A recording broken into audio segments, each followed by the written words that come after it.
Reini, vai tu mani dzirdi? Es gribētu palūgt tevi pateikt dažus vārdus. Reini. По-моему, не слышу. Dzirdi mani, ja, labi, ja? Tātad es parunāju tagad kaut ko, mums vienkārši tehniski jāpārbauda. Nu, tā kā gatavojies konferenci.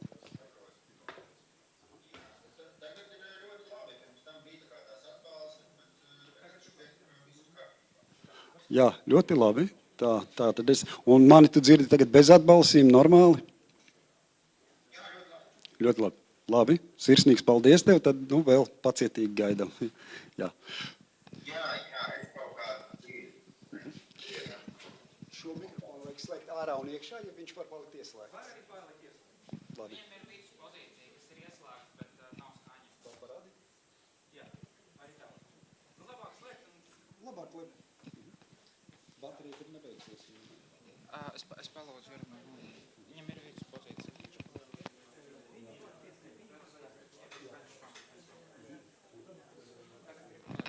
Skaņa ir.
Kāda mums ir gatavības pakāpe, varbūt, ka mēs pamazām. Domāju, jums tiešām jāiet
Es šobrīd redzu tikai 2 cilvēkus.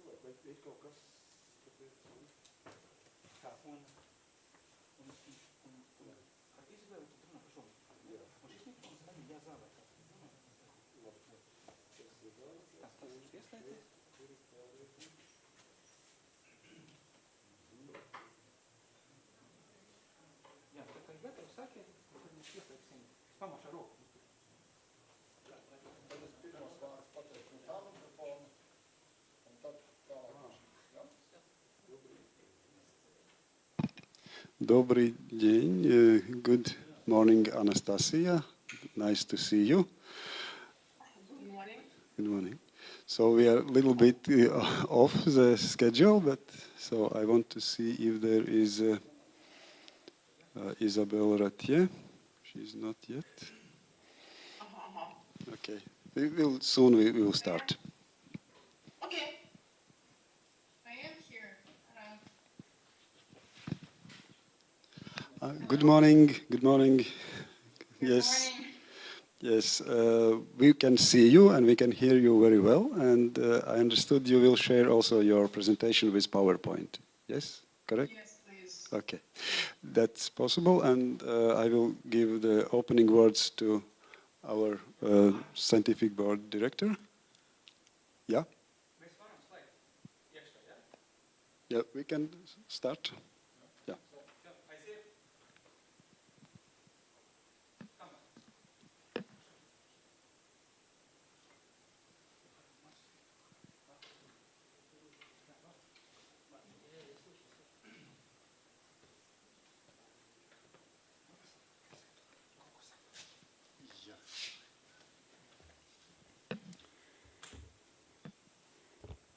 Good morning, everybody, dear colleagues, dear friends, Your Excellency Tanmaya Lal, Ambassador of India to Latvia and Sweden.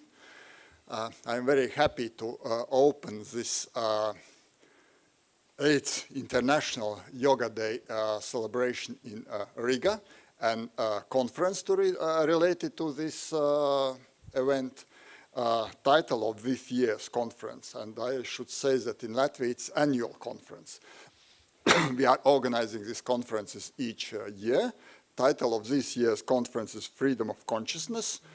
From one hand, it could sound a little bit theoretical and kind of general.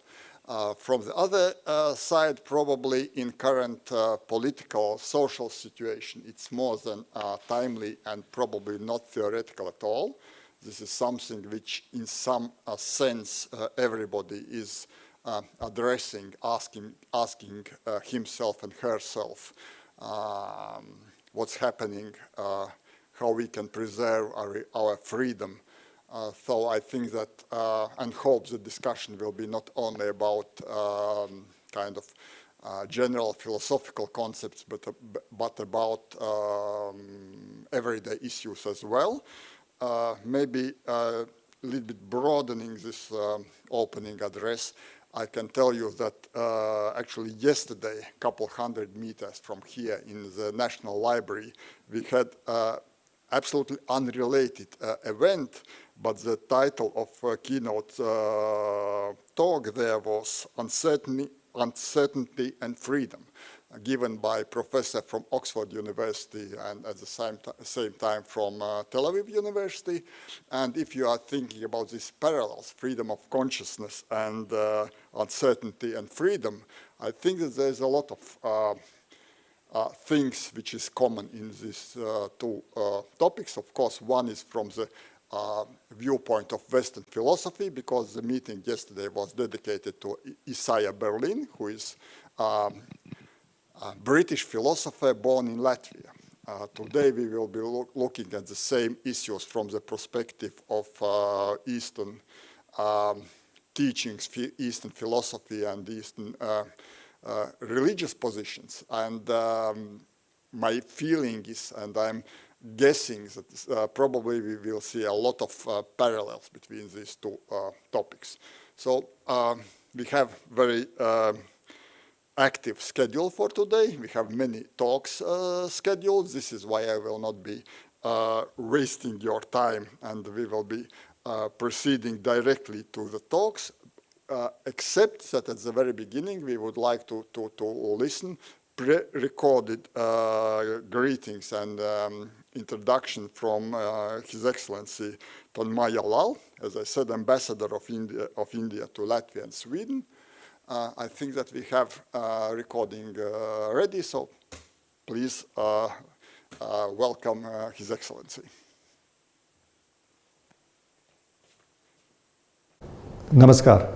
I would like to begin by thanking Mr. Arnis Silins, Professor Pirags and their colleagues for organizing this special seminar on the occasion of the upcoming 8th UN International Day of Yoga on a subject that is of extreme importance that seeks to advance understanding of the very nature of the foundation of existence. I regret that I am not able to join the seminar in person, but it is indeed a privilege to listen to such a distinguished gathering of scholars. I am not a student of philosophy, and therefore the concept and definitions associated with today's topics will not be easy for me. One of the least understood aspects for modern science is ourselves. As a layperson, I feel that consciousness remains a mystery and a deep puzzle. However, philosophers throughout history across civilizations have tried to offer many different interpretations to this elusive concept. When Mr. Arnis first mentioned the topic of the seminar to me some months back, I must confess that I did not fully understand the scope of it, and perhaps I still do not. I wondered at the time if it should not be conscience in place of consciousness in the theme, but then I was on a different, perhaps more mundane plane than the organizers of the theme were. The confusion, however, might not be so out of place. It is likely that although consciousness and conscience denote two different things today, the emphasis in conscience as an inner source of truth played some role in the inward turn so characteristic of the modern reflective view of self. The search of truth is basic to both science and philosophy. In India, this search for truth has been the preoccupation of the finest intellect since the very beginning of human thought, which ultimately led it to the Brahma, who is truth, consciousness and bliss. Brahma is defined as prajnanam. It is very difficult to know, agyeya, and even impossible to describe, akat. In the Indian tradition, consciousness is an infinite, all-pervasive, unchanging field without attributes, which is the basis for all sentient and insentient world, including the world of all phenomena. It goes far beyond the individual selves and exists everywhere in the universe. Thus, it takes some time and effort to comprehend the meaning and the import of freedom of choice in an unchanging, all-pervading field, which is the root and source of all consciousness, which includes the unconscious, insentient world within its fold and all phenomena. That it is unknowable and indescribable arises from the fact that since the one who tries to know it and the one who is sought to be known are all parts of the same undivided, indivisible whole without attributes, there is little distinction between the knower and the known. An Indian grows up listening to such discourse, and this becomes part of his being. The leading and influential Italian theoretical physicist of our time, Carlo Rovelli, who works on the history and philosophy of science and has made significant contribution to physics of space and time, writes about the profound impression on him made by Nagarjuna, who lived in 2nd century in India. Carlo Rovelli says that the central thesis of Nagarjuna, that there is nothing that exists in itself, independent from something else, has immediate resonance with quantum mechanics. The indivisibility and the unchanging nature of the absolute has obvious implications on the concept of freedom or the lack of it. It is interesting that the leading physicist and mathematician Roger Penrose, a Nobel laureate, concludes that it is not possible to make a mathematical model of consciousness. In the West, the search for ultimate truth in earnest begins a few centuries ago, when philosophers and psychologists started grappling with the question of awareness of the world, perception, and the awareness of the self, apperception. The mind-body or the consciousness-matter divide in the Western philosophical tradition is resolved in the non-dual Indian traditions such as Advaita Vedanta and Mahayana Buddhism, which assert that the lack of any object owning an individualized consciousness. As I understand, yoga helps one experience the interconnectedness of all creation, a fundamental truth that modern science is discovering only now. Through this realization of interconnectedness, yoga helps tune an inner sense of unity with our surroundings, comprising nature and fellow human beings, and the community of all living beings. After avoiding this for centuries, some scientists, for instance cognitive neuroscientists or artificial intelligence specialists, have now joined the philosophers to try and decipher this hard problem over the last 40 years or so. Still, some may wonder whether the human mind can ever grasp this fully. The question of what it means if we are free to make decisions, if our behavior can only follow predetermined laws of nature, can be perplexing. This brings to the age-old question of free will that engaged the attention of philosophers over millennia. Only a few days ago, in a fascinating and perhaps scary development, it was reported that Google asked one of their AI researchers to go on leave after he wrote about how Lambda, Google's large language model, had become sentient or self-aware, and how the model apparently told him that it had a soul. Here we may also recall that around a century ago, the Indian polymath, researcher and inventor Jagdish Chandra Basu published his experimentation results to show that plants could feel pleasure or pain from external stimuli. In the 1970s, the British scientist James Lovelock, who worked with Jet Propulsion Lab, formulated the Gaia hypothesis that proposed that Earth itself was a self-regulating system. Some scientists working on exploring deep origins of consciousness, of how subjective experience came into being in a biological sense, propose that marine creatures like the octopus also have a very high intelligence, although their evolutionary lineage is radically different from ours. Our understanding of the visible universe, space and time, stars and galaxies, life on Earth continues to expand. All this exciting research that is ongoing on the human mind, or the inner cells of birds or animals, or the conversations and signals within the Wood Wide Web, both above and below ground, will also continue to reveal insights and contribute at its own level to exploring these concepts of consciousness, conscience, free will, or the freedom of consciousness. For some time, humanity has been thought of as the pinnacle of evolution, where nature or reality became aware of itself. However, in the universe, everything communicates with everything else and transforms into everything else. Early systems of belief around the world have believed in the interconnectedness of their surroundings in terms of not only the living but also the non-living. They have ascribed agency to rivers, mountains, trees, animals, sun or moon, stars and other planets. To the Australian Aboriginals, the entire landscape is sentient. The Indian rivers, the Ganga and Yamuna, have been declared as living entities enjoying rights. I look forward to listening to all the experts and scholars and gurus who are participating in today's seminar to get a glimpse of this fascinating debate. Once again, thank you for inviting me to this discussion on a fascinating subject that is of abiding interest. Thank you.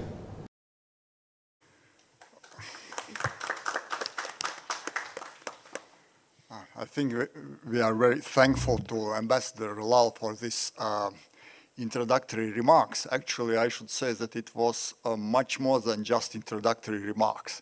It was already exposure of all the complexity of issues which we will be discussing today. And if His Excellency Ambassador is telling that with all his background and roots in Indian culture, he still struggles to understand the notion of freedom of consciousness. What remains to us, probably we are in a very difficult position, but today's conference actually is aimed at least trying to not solve this problem, but to advance situation a little bit.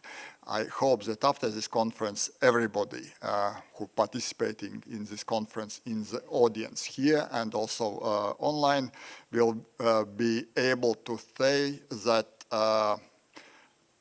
talks today, discussions today stimulated to think about these hard questions and in some sense advanced our understanding of this complicated topic. And I'm absolutely sure that first talk today, which will be given by Professor Isabelle Ratier. She is a professor at the Department of Oriental Studies of Sorbonne University, expert in yoga and Indian studies. And Professor Ratier will be joining us from Paris, and the title of her talk will be about freedom of consciousness in Indian philosophy and particularly in non-dual Shaivism. So please join me to welcome Professor Ratier. So I should say that screen is yours. Thank you very much. Thank you very much for the kind and thoughtful introduction. I would like to share a PowerPoint, but I'm not sure how I can do this. I confess to not being very savvy with this Teams. Can you see my screen at the moment? We see not your PowerPoint, we are just seeing you. But I hope that my colleagues will be trying to solve this problem and help you to share screen. Thank you. I have no idea. Can you help? Yes, I'm trying.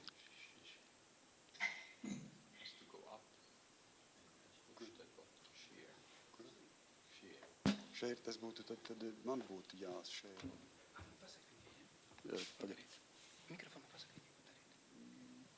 You should share your screen. There is a button on the line above the screen. There should be notion of sharing screen. What I see is, okay, so it offers me several possible screens. One of them is my PowerPoint, but apparently when I click on it, it doesn't do anything. No, it's better to share just the desktop.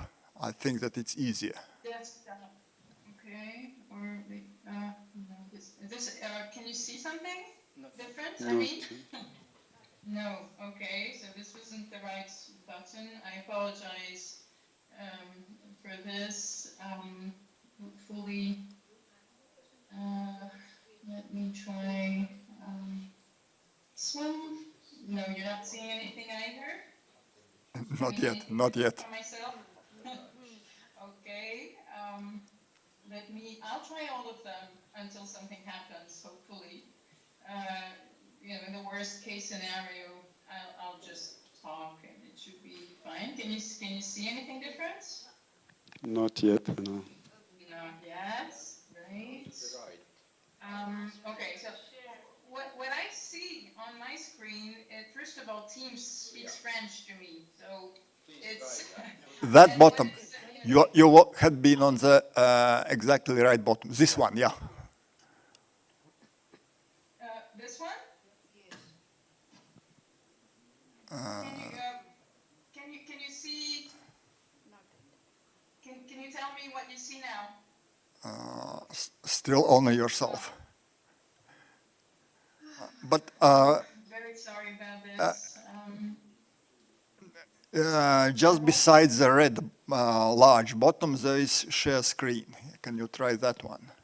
On the top line, on the top right-hand corner. When I click on it, I have 5 options. One of them is bureau, which is like desktop. Should I click on this? Yeah, yeah. Please try. Okay. So this is desktop. No, you. At least we don't see that you clicked. bottom on the very top line and next to the red one. There's a large red one on the most right-hand side. And I don't have, the only red one I have is so I can hang and, you know, finish the meeting. yeah, but next to that one, there's no bottoms. Oh. Yeah. That one. We are seeing your pointer. Now? You're Yes, seeing it? we were seeing your pointer. Yes, you should. Did you click it? Yes. Can you see the PowerPoint now? No, your PowerPoint should be opened on your desktop, and then by sharing, you choose. This opens on my desktop. But click again next to the red one. Okay. Your pointer is very close to that. How about now? Nothing? Do we have presentation? Arnes, do you have presentation on your computer? No, there is no. How about now? Does it make any difference? Maybe If you can share with us your PowerPoint presentation. And just send to Arnis and he will be showing it from here. Would it be possible? No, I'm afraid it won't work because Okay. I have to be able to control what's happening. Okay, never mind. Okay. There Okay. won't be, I'm afraid there won't be any PowerPoint, and so you will all have to bear with me just speaking if you don't mind. We don't mind at all. For this, and first of all, I would like to warmly thank the organizers of this conference. I am honored to be participating in it today, and I very much regret not being able to attend the event in person in the beautiful city of Riga. Most of all, I am very happy that the International Institute of Indic Studies of the University of Latvia has chosen the topic of freedom of consciousness this year for its yoga conference, because I believe that the freedom of consciousness is an important and even a crucial topic in Indian philosophy. And why is that? Well, many Indian philosophers primarily pursued a soteriological goal. That is, they were trying to free themselves and they were trying to free others. And for many of them, that from which we have to free ourselves is what is called in Sanskrit samsara. Samsara designates the beginningless cycle of rebirth because, as you know, in ancient and medieval India, belonged to a Hindu or Buddhist or a Jain religious background, believe that when we die, we are bound to be reborn again and again. And these philosophers consider that we have to free ourselves from samsara, because samsara is a beginningless cycle of birth, but more importantly, it is also a beginningless cycle of death and a beginningless cycle of pain. And so they were not trying to cease to exist. They were trying to achieve a mode of existence that would be free of the constant repetition of pain. I'm sorry, I'm having a very important background noise. Can you hear me correctly? Is it okay? All right. So Yes, we can hear. The background noise. So many Indian philosophers agreed on the diagnosis of samsara as the main problem that we should try to solve in order to free ourselves. But they disagreed on the solution that we should apply to this problem. And they didn't even agree on the definition of the freedom that we should strive to achieve. And I would like to illustrate this today by briefly contrasting two very different Indian views of freedom. Now, one of them is found in particular in classical yoga. And by classical yoga, I mean yoga as it is defined in the Yoga Sutras, in the aphorisms on yoga that are traditionally ascribed to Patanjali, and in the long tradition of commentary on these aphorisms. Now, in this tradition, the freedom that we should achieve is described primarily with the words kaivalya. And kaivalya is a Sanskrit word that can be translated as freedom. It's not a wrong translation in itself, but kaivalya really literally means rather something like isolation, purity, even seclusion, solitude, because kaivalya is really the perfect independence of someone who has severed all ties. And in fact, it's really even the perfect independence of someone who has freed him or herself from all connections to action. Why action? Because Tantra yoga actually belongs to an old tradition called Sankhya. And in its classical form, Sankhya is a strong metaphysical dualism. That is to say, it postulates that the universe consists of two radically distinct entities. One of them is prakriti, nature, or vadana, matter, and this matter is completely unconscious. It is perfectly insentient, and it is constantly active. It is always engaged in producing, and it produces simply by constantly transforming itself. But on the other hand, according to Sankhya and yoga, there is another principle called Purusha. And Purusha can mean many things. It can mean man and the individual and the person. But really in Sankhya and yoga, Purusha designates consciousness as opposed to matter. And in particular, consciousness in as much as it has nothing to do with activity, with transformation, with production, with alteration. And so while nature is constantly engaged in acting, in producing, and completing in sentience, the Purusha is a purely contemplative entity. It does nothing. It is a pure witness, if you will. It only exists in as much as it is aware. And according to Sankhya and yoga, the reason why we keep suffering and we keep transmigrating is that at a very deep level, a level that goes beyond a mere intellectual mistake, we confuse these two principles of matter and consciousness. And so we tend to forget that as conscious beings, we are, in fact, an eternal, unchanging, purely contemplative consciousness. And so we get engaged in the activity that actually only belongs to the material world. And once we do this, we get caught in the samsara, because each of our actions, even the most trivial actions, each of them requires at some point a karmic retribution. That is, it requires at some point a new experience that will be pleasant or unpleasant, depending on the good or bad nature of our past action. And so this new experience that is required for each and every one of our actions can only occur if we keep being reborn again and again. So in order to break this cycle in this Sankhya and classical yoga perspective, we have to put an end to this confusion between consciousness and matter.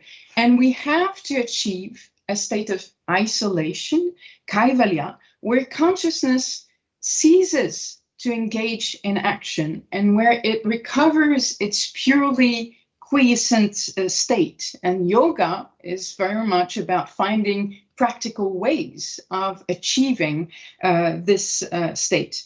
Now, the yoga system of Patanjali is one among many views in ancient and medieval India.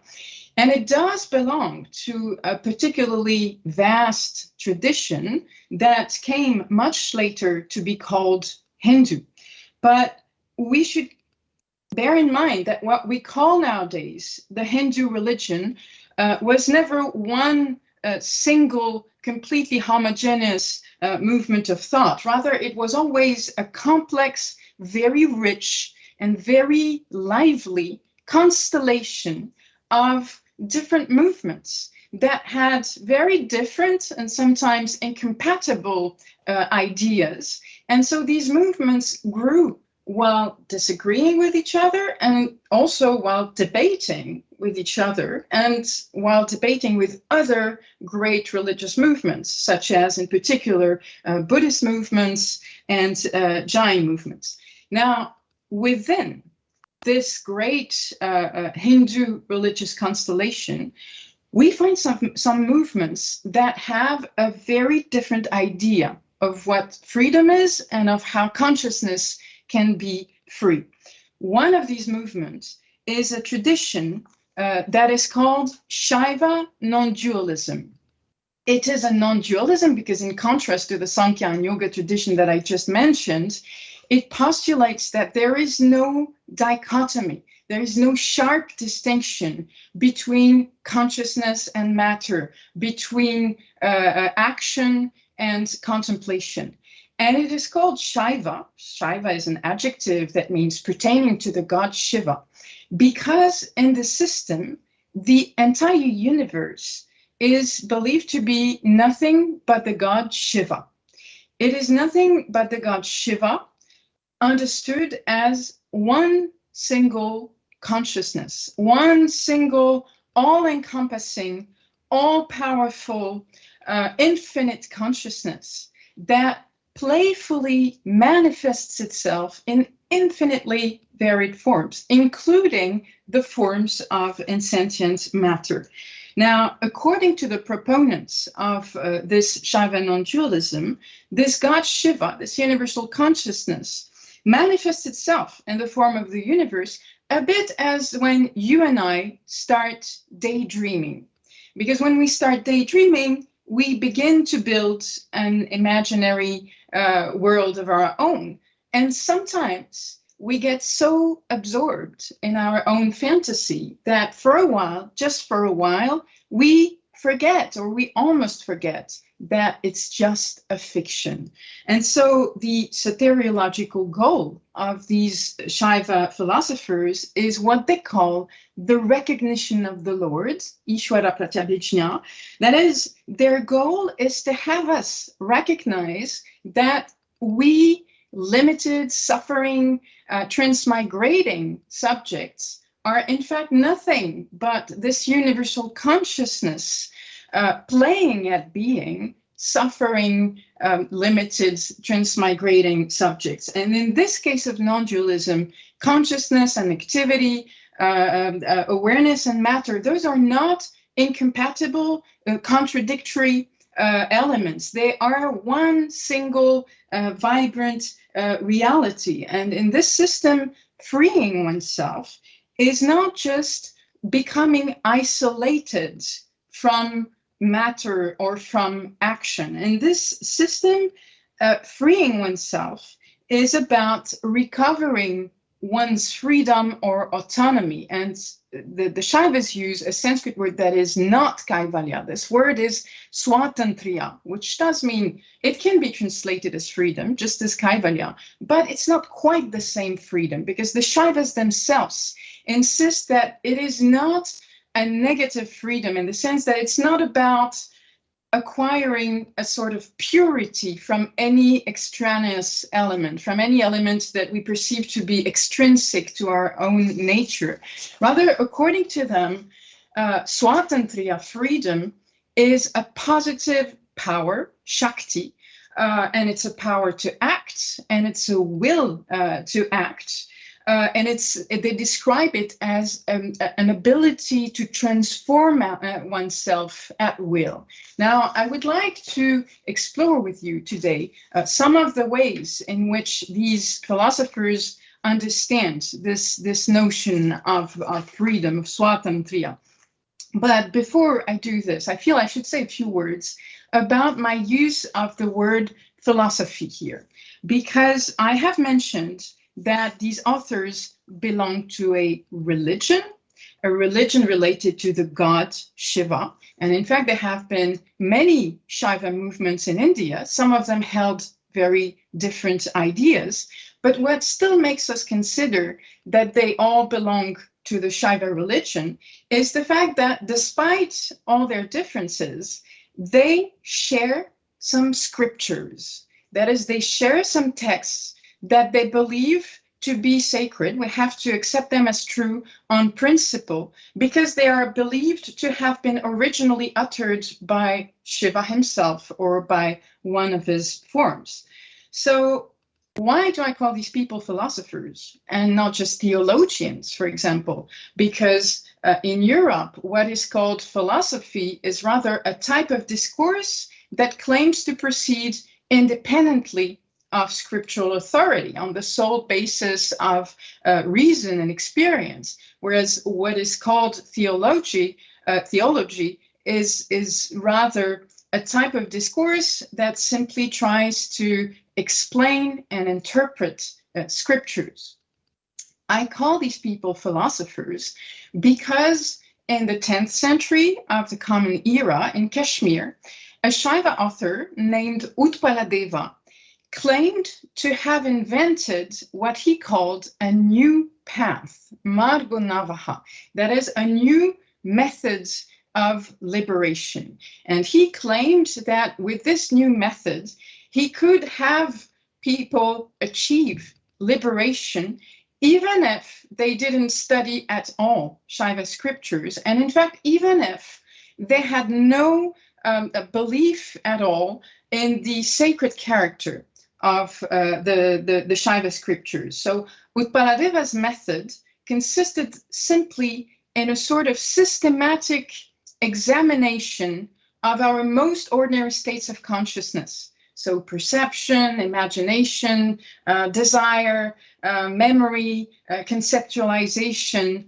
and so on. And he also accompanied this phenomenological inquiry with a critical examination of all the great philosophical theories of his time that were used to explain these states of consciousness. Now, when I'm saying that Utpaladeva invented a path that claims to be purely philosophical, I am not saying that Utpaladeva did not believe in the authority of the Shaiva scriptures. I am not saying that he doubted the Shaiva scriptures, and I am certainly not saying that he had lost his Shaiva faith. On the contrary, there is much evidence to show that Utpaladeva was a passionate devotee of Shiva. In particular, he has authored some very beautiful devotional poems to Shiva. Only Utpaladeva had also invented what he considered to be an independent philosophical path, one that didn't require scriptures. Now, one reason for this new path, for this new method, was that in Utpaladeva's time in Kashmir, Shaiva non-dualism was only one among many religious movements. And all these religious movements believed in the sacred character of different scriptures. And they did not acknowledge the authority of the scriptures of their rivals. For example, the Brahmanical Orthodox school of Mimamsa acknowledged the authority of the Veda, of course, but their Buddhist opponents did not recognize at all the authority of the Veda, whereas these Buddhists held the Buddhist sutras to be authoritative. And then the Jains had their own scriptures. And even within what we call the Hindu traditions now, there were movements that acknowledged the authority of the Veda and a few related texts, and others that acknowledged the authority of Shaiva scriptures, and yet others that acknowledged the authority of Vaishnava scriptures, that is, scriptures believed to have been uttered originally by Vishnu or one of his forms. So in that time in Kashmir, as in many other areas of the Indian subcontinent in the medieval times, there were many different religious groups, each with their own scriptures. Now, these people wanted to debate with each other. They wanted to talk to each other, if only to show the superiority of their own ideas. But in order to do this, they couldn't just say, well, what I'm saying is true because the Buddha said so, or what I'm saying has to be right because it is said in the Veda. So they had to set aside the authority of their scriptures so that they could engage in a discussion with the members of other faiths. And this is how philosophy mainly developed in India, as a dialogue between different religious groups. And in particular, this is how Utpaladeva and his brilliant commentator Abhinavagupta built a Shaiva philosophical system. So they were Shaivas. They were even Shaiva theologians. Abhinavagupta has authored some very important works to explain Shaiva scriptures, but they were also Shaiva philosophers. Now, how exactly did they try to have us reach freedom or recover freedom? Well, in order to understand this, first, we have to focus for a little while on one particular philosophical debate that was of great importance in India for centuries. And this is the issue of whether the world truly exists outside consciousness or not. Because in Utpaladeva's time, there were Buddhists who were called Vijnanavadins, literally those who hold the thesis of consciousness. In other words, those who believe that, in fact, everything is just consciousness. Utpaladeva and Abhinavagupta, remember, belonged to a very different religious group, but they still found what those Buddhists had to say on this topic to be of great interest. They had read their works very carefully, and they often quoted from those works.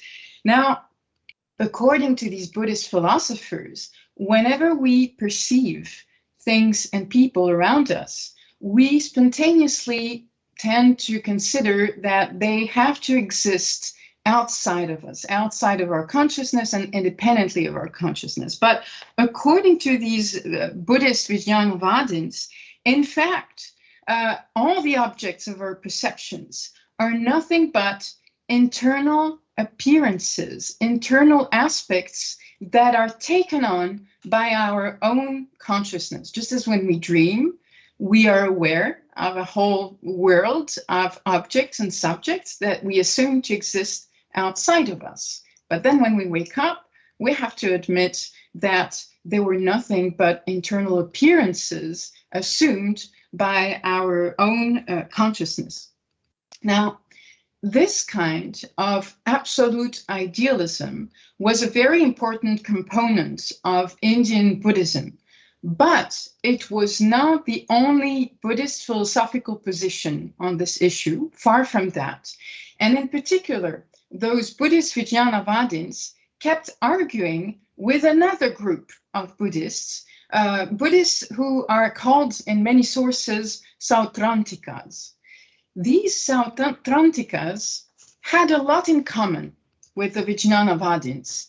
And to begin with, they admitted with the Vijnanavadins that when we perceive a specific object, when we see a patch of blue, for example, we can never see the blue in itself. We can never see the blue independently of consciousness, because all we ever get to see is the blue as it is experienced by us conscious beings. And so we can't just step outside of our own consciousness, so to speak, to go see how things might look beyond consciousness, and if there are even things beyond consciousness. So the Sautrantikas agreed with the Vijnanavadins that we are, so to speak, stuck within our own consciousness, and all we ever deal with in perception are just internal aspects of our own consciousness. But the Starptautikas also strongly disagreed with the Vijnanavadins, because the Vijnanavadins believed that this shows that there cannot be anything beyond consciousness. Whereas according to the Starptautikas, well, it's true that we can never have any direct access to an external reality, but we still have to infer the existence of the external world. Why? Well, because, they notice that we keep perceiving a whole variety of different things. We experience the phenomenon of blue and the phenomenon of yellow and so on. And the only way that we can explain this phenomenal variety, according to the Starptautikas, is if we assume that there exists an external world that is itself diverse and that projects its diverse shapes onto consciousness. And in order to explain their reasoning, they use the analogy of a mirror. They say, well, the surface of a mirror is in itself plain, it's undifferentiated, and yet the mirror can manifest a whole variety of different things, blue, yellow, and so on. But the cause for this external, this phenomenal variety in the mirror is not to be found inside the mirror, because the cause for this variety actually resides outside the mirror, in the objects, in the external objects that the mirror simply reflects. And so similarly, consciousness, which is in itself undifferentiated, has to simply reflect a variety of objects that have to exist outside consciousness. Now, against this analogy of the perceiving consciousness with a mirror that simply reflects an external reality, the Vijnanavadins used another analogy, and that is the analogy of dreams. They said, well, basically, we don't need to assume, to postulate the existence of an external reality that we can never experience and that we can never verify, because there is another way, a much simpler, economical way of explaining phenomenal variety. And this is if we explain the variety in our perceptions in the same way as we explain the variety in our dreams. And here I should specify that in ancient and medieval India, it was widely accepted that when we dream of a specific object, when we dream, say, of a mango, this is because at some point in our past, and it can be a very distant past, it can even be a former life, at some point in our past, we had the direct experience of a mango. We perceived a mango. We saw and smelled and ate a mango. And this past perception left a trace of itself in our consciousness, a residual trace, or as the Sanskrit puts it, an imprint, vasana. Now, this residual trace of the past experience remained latent. It remained hidden, so to speak, for a long time, because we were busy experiencing a whole lot of different things and having other thoughts and so on. But at some point, under the combined influence of several factors, that could be, for example, the fact that we went to bed hungry, or the fact that we saw a similar fruit on that day before going to bed and so on, this trace is reactivated, and this brings back the appearance of mango to consciousness. Now, all Indian philosophers admitted that this mechanism of residual traces is what explains phenomena such as dreams and also such as memories. But as you can see, the Buddhist Vijnanavadins went one very big step further, because they argued that, in fact, this mechanism of residual traces is also what accounts for all of our perceptions when we are awake. So according to them, if you eat a mango at lunch today, it won't be because the mango really exists outside of your consciousness. It will be simply because at some point in your past, you already experienced this mango, it left a trace in your consciousness, and at some point during lunch, this trace was reactivated. Now, the opponents of the Vijnanavadins argued that this cannot be right because, according to the Vijnanavadins themselves, this past experience of the mango couldn't have been a genuine perception in the sense of a genuine encounter with an external reality. It had to be a sort of dreamlike experience. And this dreamlike experience itself had to be caused by a past residual trace. And this residual trace in turn had to be caused by another past experience, and so on ad infinitum. So the opponents of the Buddhist Vijnanavadins accuse them of falling into an infinite regress. The Buddhist Vijnanavadins answer this kind of criticism by saying, yes, of course, there is an infinite regress. You are perfectly right. Only in this case, it does not constitute a logical defect in our reasoning. Why? Because in fact, it is the mechanism of residual traces itself that is infinite, in the sense that it is beginningless, just as the samsara is admitted to be a beginningless cycle by all parties in the debate. Anyway, you can see how with the Vijnanavadins and the Sautrantikas, we have two very different ways of explaining phenomenal variety. The Sautrantikas say it is an external reality that projects its varied forms onto consciousness, and the Vijnanavadins say no, it's a purely internal mechanism of residual traces. It all happens within consciousness. Now, the Shaivas had much in common with the Vijnanavadins, if only because they also considered that there really isn't nothing beyond consciousness, actually. But they also disagreed with the Vijnanavadins on several key points. Today, I can only focus on one of them. So one of these key points was precisely the cause of phenomenal variety, because the Shaivas considered that no, it's not an internal mechanism of residual traces or imprints that produces external variety. It's not, neither it is an external world, as the Sautrantikas contend, because the Shaivas don't believe in an external world. So what is it? Well, according to the Shaivas, what is responsible for the whole phenomenal variety in the universe is simply the freedom of consciousness, swatantriya, which, as I've mentioned earlier, is understood by them as a positive freedom, a power to act, and a will to act. And this word swatantriya that they use preferably to all others is also a word that refers to creativity, particularly artistic creativity, poetic creativity. And so it's also a word that has very strong aesthetic connotations. And so, according to the Shaivas, freedom, thus understood both as free will and as creativity, is the essence of the universal consciousness. It's the essence of God, if you will, but it is also something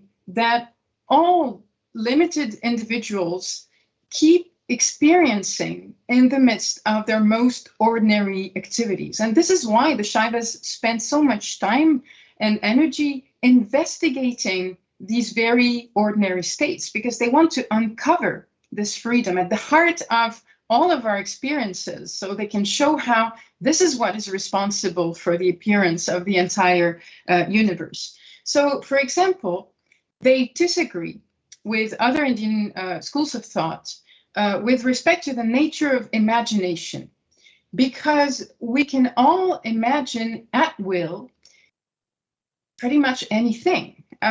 Even things that nobody has ever perceived. As Abhinavagupta says, we can all, through a sheer act of will, elephant with 4 tusks and 10 legs that is running in the sky. And it's quite extraordinary how free and how creative consciousness can be in imagination. But there were several Indian schools of thought, notably Nyaya and Mimamsa, who argued that, well, in fact, consciousness is not free at all in imagination. And they considered that, in fact, when we imagine the fantastic elephant described by Abhinavagupta, we're not creating anything new. because they argued that, in fact, when we're imagining this elephant, we are merely reassembling, we're merely putting together in a different way elements that we all perceived in the past, the tusks, the legs, the other parts of the elephant, and the sky. So according to these schools of thought, in fact, imagination is not free at all. It's not creative at all, because it is entirely determined, just as memories and just as dreams, by a mechanism of residual traces. The Shaivas strongly disagreed with this position.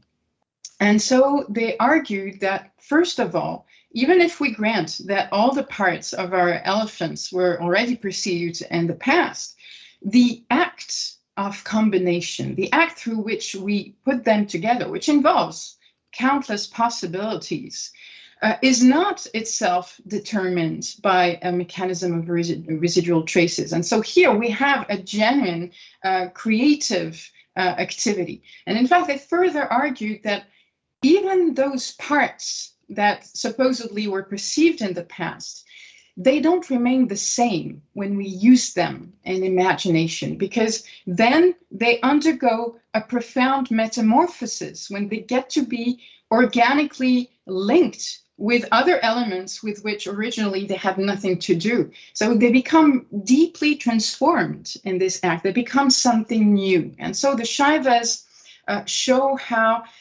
imagination can never be reduced to a mere mechanism, determinism of residual traces.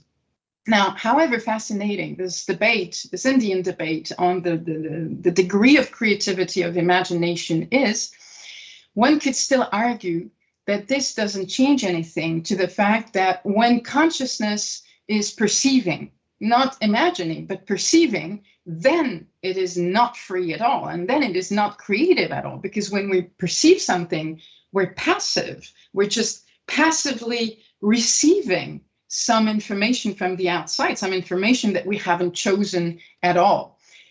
So the Shaivas, in response to this kind of objection, endeavor to show that, in fact, even in perception, consciousness is never purely passive. And in particular, it can never be compared to a mirror that simply passively reflects an external reality.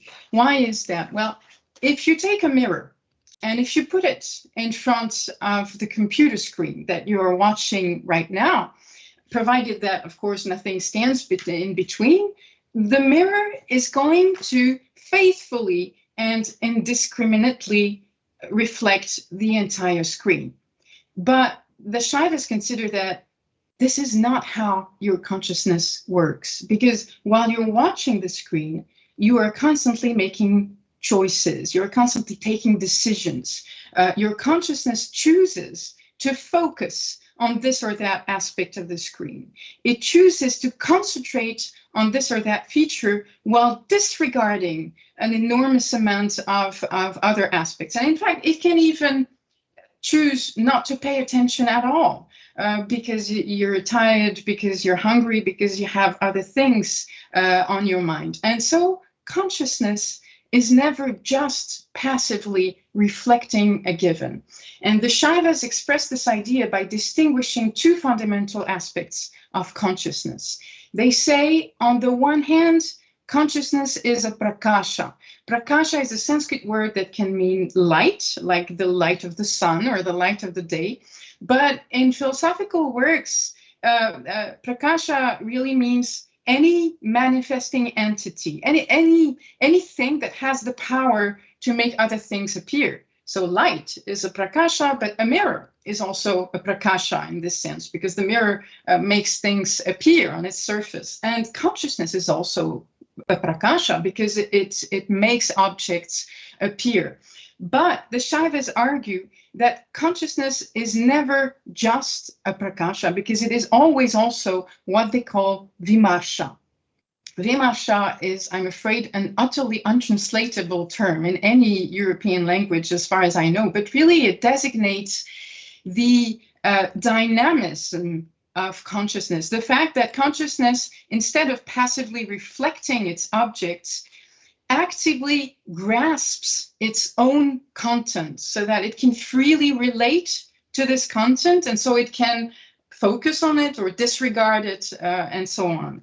Now, I can't explore here all the facets of this extraordinary concept of vimarsha, but I should at least point out here that according to the Shaivas, this vimarsha, this dynamism of consciousness, is also a power to play. And according to the Shaivas, this is a very, very important power. That is, according to them, this dynamism of consciousness is what enables conscious beings to engage in games, because playing is always somehow about choosing to ignore something that you know.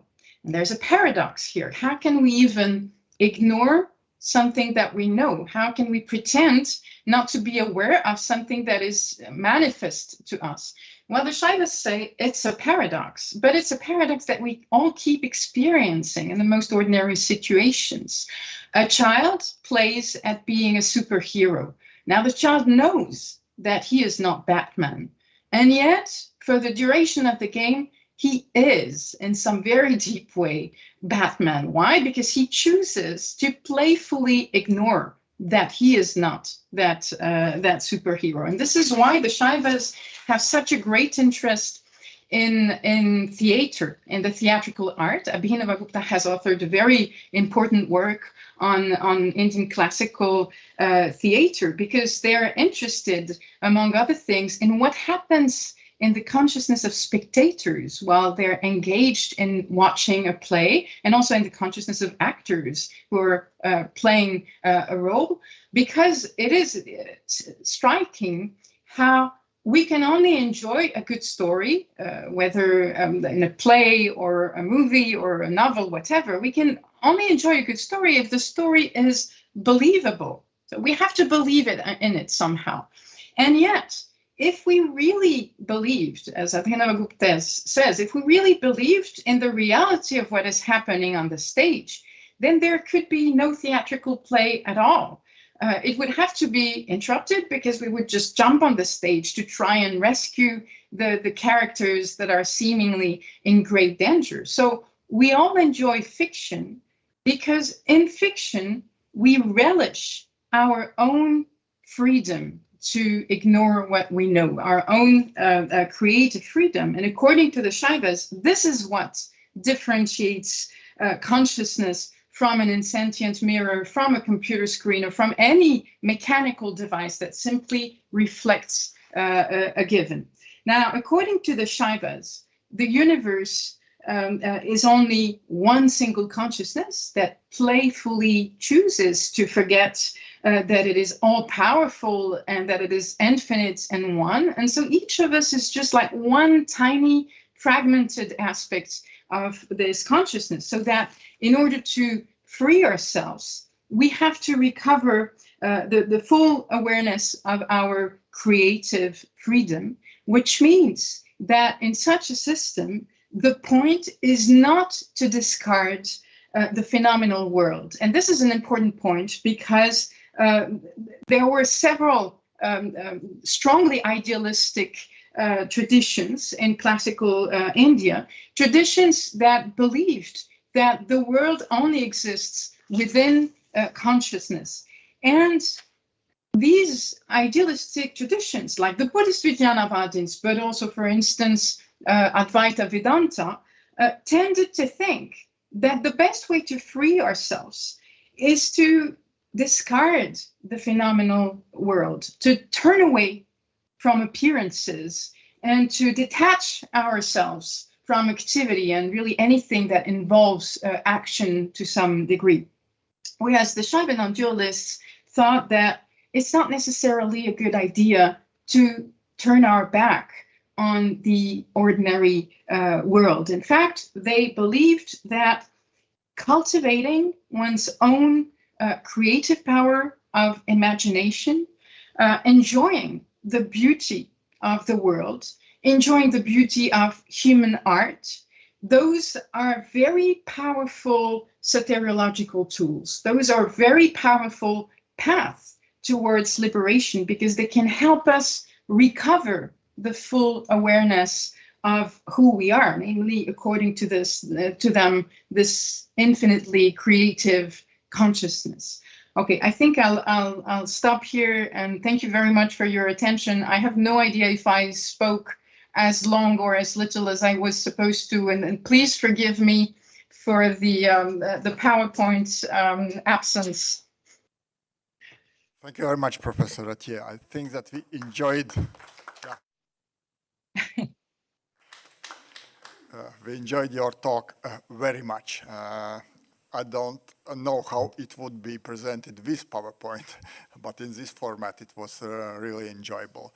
And actually it reminded me some recent discussion, and main conclusion of that discussion was that the word thing that we can do to the text to consider it as secret, as it is not possible to interpret it, and it's not allowed to relate it to our everyday life. And I think that your talk remind us that even secret Indian texts and classical Indian texts should be, and it's possible to relate them to our everyday life, our everyday experience, and to think about them as contemporary texts. So thank you very much. And now it's time for questions. If people online would like to ask questions, please raise your hand electronically. But at the beginning, I'm asking audience, do we have questions in the audience? I can ask. Yeah, sure. So thank you very much for your excursion into the past and to the non-dual Shaivism philosophy, but with your knowledge, deep knowledge in that subject, how will you interpret the problem of today that so many actually people are trying to manipulate with our consciousness, and it's becoming more and more difficult to deliberate our consciousness from those manipulations and misinterpretations?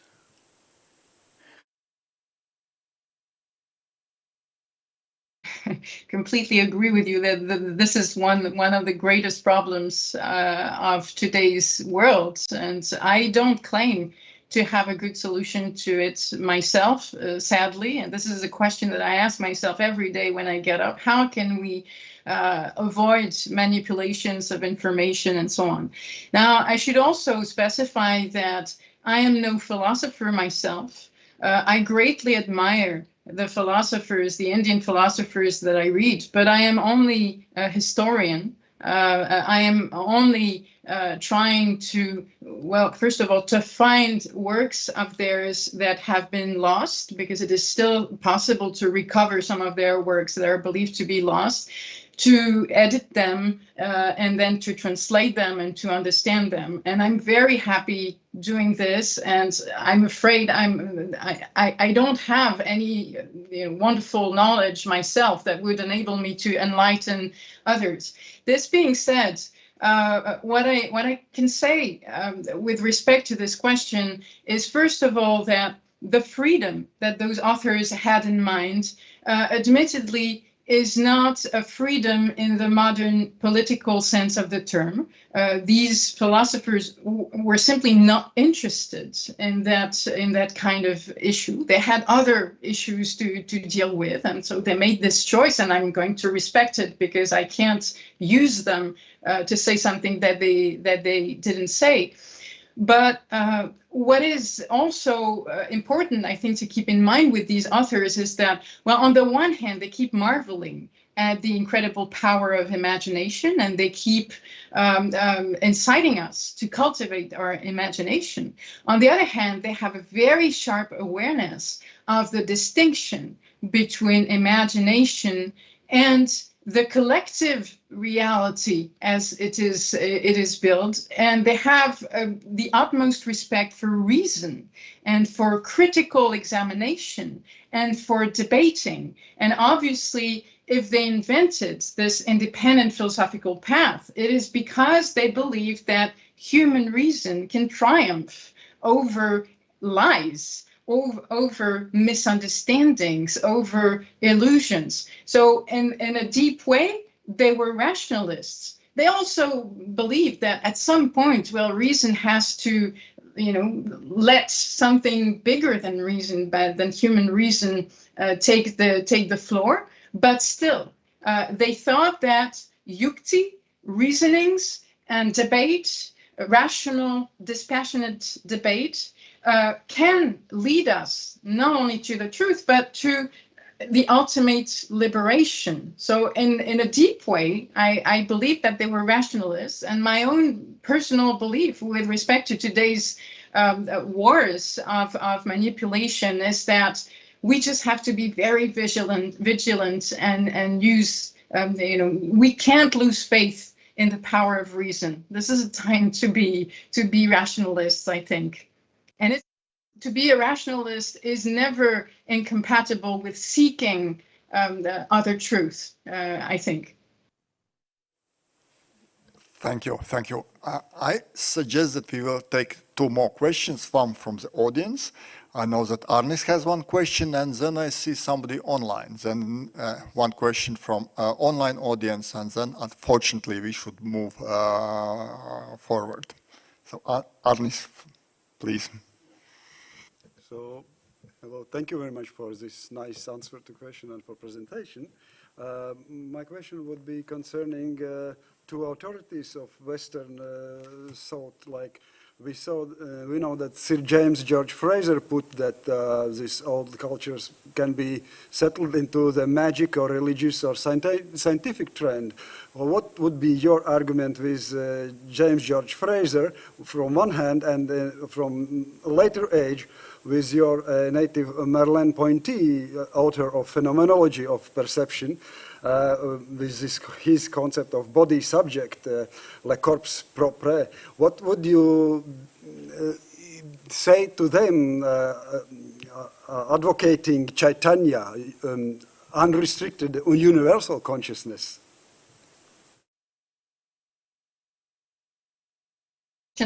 I'm not sure that I entirely understood the first quotation. What did Fraser say that you wanted to discuss?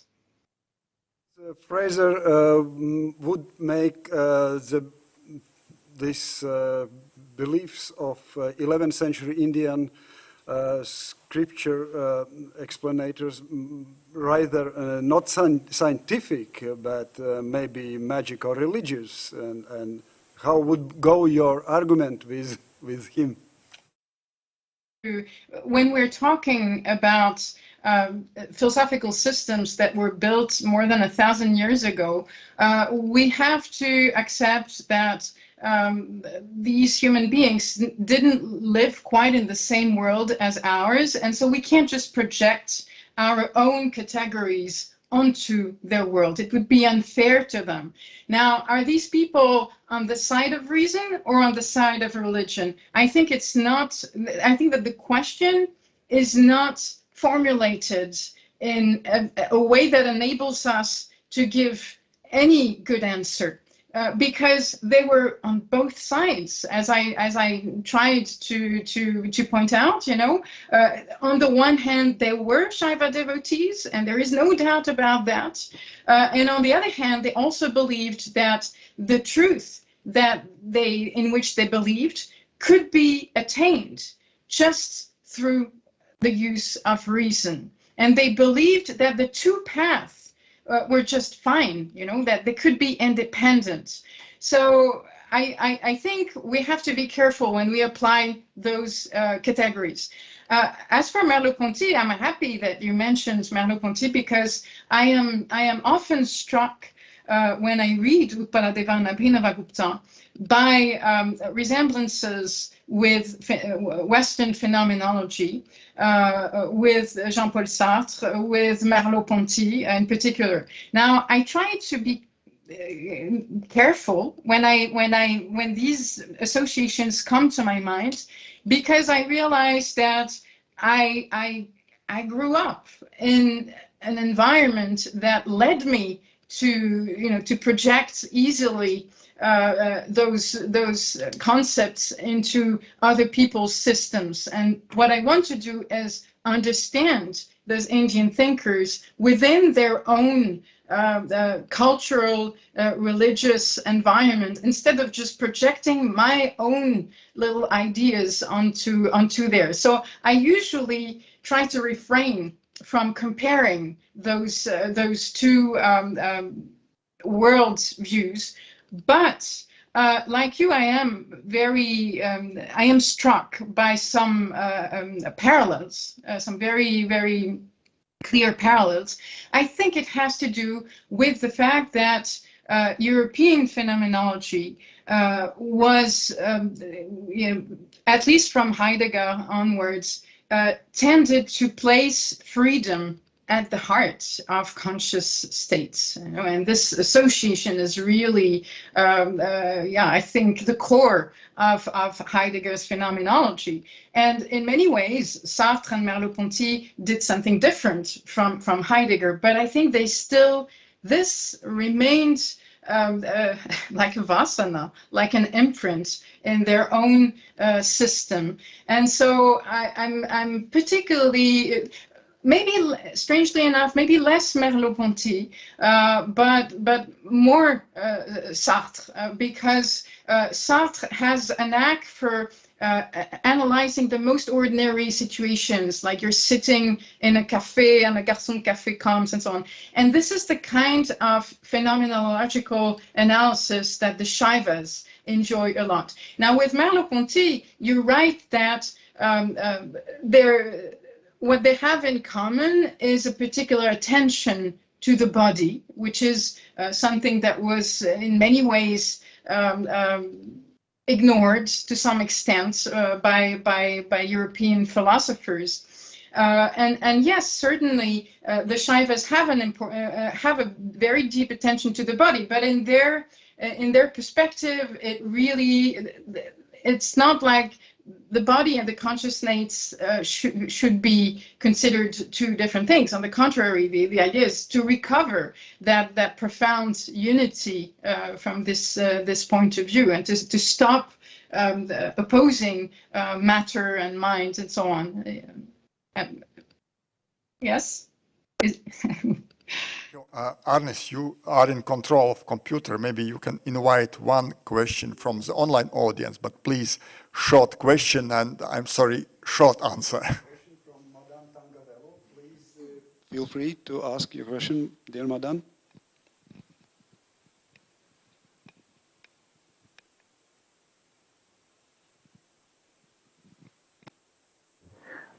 Interesting that you use certain words that are very important for us, particularly mind-matter unification. We have a research program here in the Department of Physics named exactly that, the Mind-Matter Unification Project, and it is headed by Professor Brian Josephson, who was one of our physics Nobel Prize winners. I particularly liked your concept of prakasha and vimarsha that you offered. There is a lot of thinking here that unless philosophy and history can be made for use today, for some benefit, we have to turn it into, it is not useful. And I don't like that thinking. It's sometimes pushed to the extreme that unless you get some practical utility out of this, that it doesn't work. And I appreciated what you've offered today, particularly the concept of how the objects of perception are but internal constructs of the external reality. Now, just that one expression is so important for us to understand the future of medical care and medicine and health and care. So what you've offered today, I just want to thank you for what you offered today. the clarity you have given.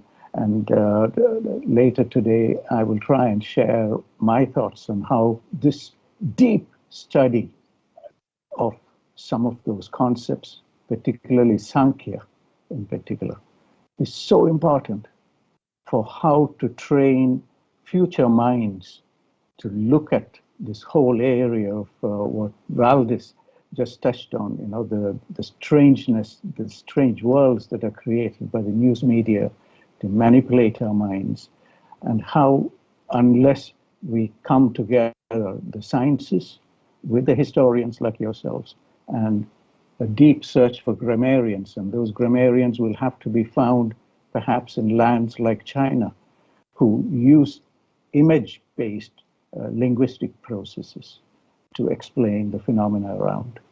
So I just want to thank you for this. It isn't a question, but thank you for clarifying so many things. As you were talking, I was trying to put this in the context of the mind-matter unification project, and also in terms of future health and care. Thank you. Thank you very much. I'm the one in your depth, and I'm very much looking forward to hearing your thoughts on this. Thank you. Thank you. Thank you very much. Let's give another round of applause to our speaker. Thank you, Professor Ratia, indeed. And we are moving forward.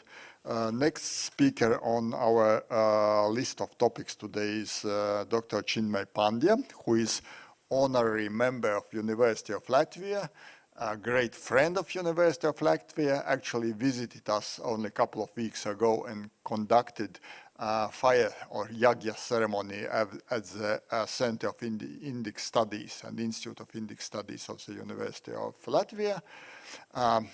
Recently, we enjoyed actually a series of talks of Dr. Pandya about Patanjali Sutta, but today we have, unfortunately, pre-recorded talk. Unfortunately, in the sense that we will not be able to ask questions after the talk. But title of the talk is Yoga for Collective Consciousness. So please, recording. Chair of the event and all the distinguished dignitaries, good afternoon to everyone and my respectful pranams from India. Let me start by conveying our heartfelt congratulations, wishes and admirations to the organizing team and organizing secretary for organizing this absolutely exceptional most of the listeners may already know that with your our university has cherished a very long, a fruitful and meaningful collaboration. And on this International Day of Yoga, I feel privileged to reiterate our desire and dedication to work and serve together for the betterment of humanity and also to spread the authentic. Chair of the event and all the distinguished dignitaries, good afternoon to everyone and my respectful pranams from India. Let me start by conveying our heartfelt congratulations, wishes and admirations to the organizing team and organizing secretary for organizing this absolutely exceptional and faultless gathering. Most of the listeners may already know that with your esteemed university and institution, our university has cherished a very long, a fruitful and meaningful collaboration. And on this International Day of Yoga, I feel privileged to reiterate our desire and dedication to work and serve together for the betterment of humanity and also to spread the authentic teachings and origins of yoga. You may have noticed that I am sending this message to you from the serene surroundings of Dev Sanskriti Vishwavidyalaya in Shantikund, Haridwar, which is the headquarter of our organization called All World Gayatri Parivar.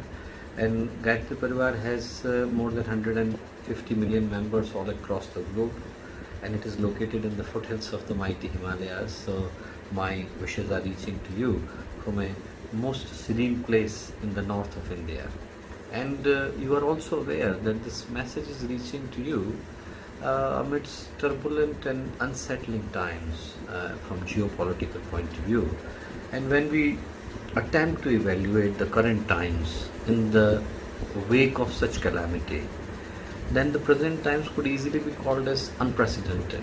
And in such times, when we are passing through such a challenge at the level of humanity, the significance of the divine possibility that a sacred tradition of yoga offers, it becomes of colossal significance, probably more than ever before.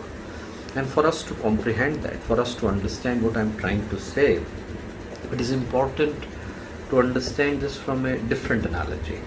If we critically evaluate the developments of the last century, especially the last 2 centuries, then we can easily say that we are in the middle of a race of science and technological advancement.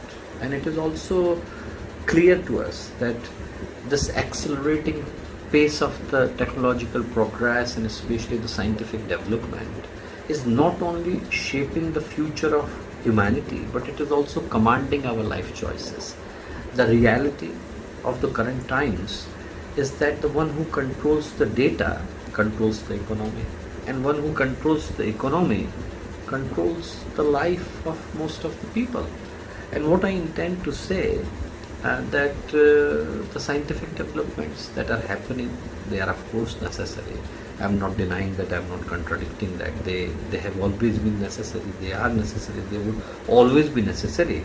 But how we deal with the advancement from a scientific and technological perspective does not come only in the remit of the science, but it also falls in the remit of inner contentment and spirituality, because with this shift of humanity towards the external pace and external development, what we are witnessing now is also a scene of inner chaos, inner confusion, inner dissatisfaction, inner fear and inner disillusionment. A fast pace of humanity has brought us like shine and sparkle in their lives, no doubt. But behind those shiny exteriors, if you evaluate, you would find that most people seem to have a life of pain and misery and sorrow and solitude. Many people are surrounded by imaginary friends on the Facebook, but in reality, many have got hollow, broken and empty hearts behind those fake smiles. The pain, the suffering, the sorrow, the stress, the tension, the strife that is inside the human beings was not even at the battlefields of Kurukshetra and even on the battlefields of the last century. We have made huge houses for us to live in, but we have broken down the families. We have reached to the moon, but we seem to have forgotten ourselves. We have advanced the medicine, we have got better hospitals, we have got better doctors, we have got better facilities, but we somehow have compromised our health. And worst of all, we seem to have populated the earth but annihilated the humanity. Compassion is gone and greed and decline seem to rule the earth. And this world demands a change. If everything continues the way it is, then we would be leaving a damaged world and a fractured society for the next generation. Families would be broken, individuality would be gone, and humanity would be compromised. It is already disappearing, if not permanently, then at least what we can see and feel that it is already in a compromised situation, and it is not there because for long we have been dreaming a dream from which we hope that we are waking up. A dream that if we just improve the socio-economic status of everyone, if we just give the power and position and money and external satisfaction to everyone, then everyone would be miraculously happy. But the truth is different. Truth is that when the struggle for survival gets subsided, then the real questions of the life, they start to emerge. That survival for what? Now we have got means to live, but no meaning to live for. Problem is that everyone knows what I am talking about and everyone is desperate to find a solution too. But unfortunately, to seek the solution, we continue to focus on the external measures only. The measures that take us to one side, and that side is the side of external development, which are important but cannot solely bring the change into human conscious or human consciousness without bringing a substantive change in the inner being of the human individual, a permanent solution could never be there. These crises of the human conscience that allow people to continue living their lives with same comfort and luxury while society is collapsing, while humanity is suffering, while individuality is annihilated. A demand for a fundamental and deep change in the global thinking and mindset. I'm not talking about the change that takes place if I change from outside, if we change our clothes, if we get a new tattoo, if we get a new kind of hair, but it is a change in our very substance and personality, and that is what we can call as the transformation of the consciousness. And that transformation of the consciousness is the central part of any yogic adventure. The real yoga offers that sense, that direction, that purpose and that meaning to the life.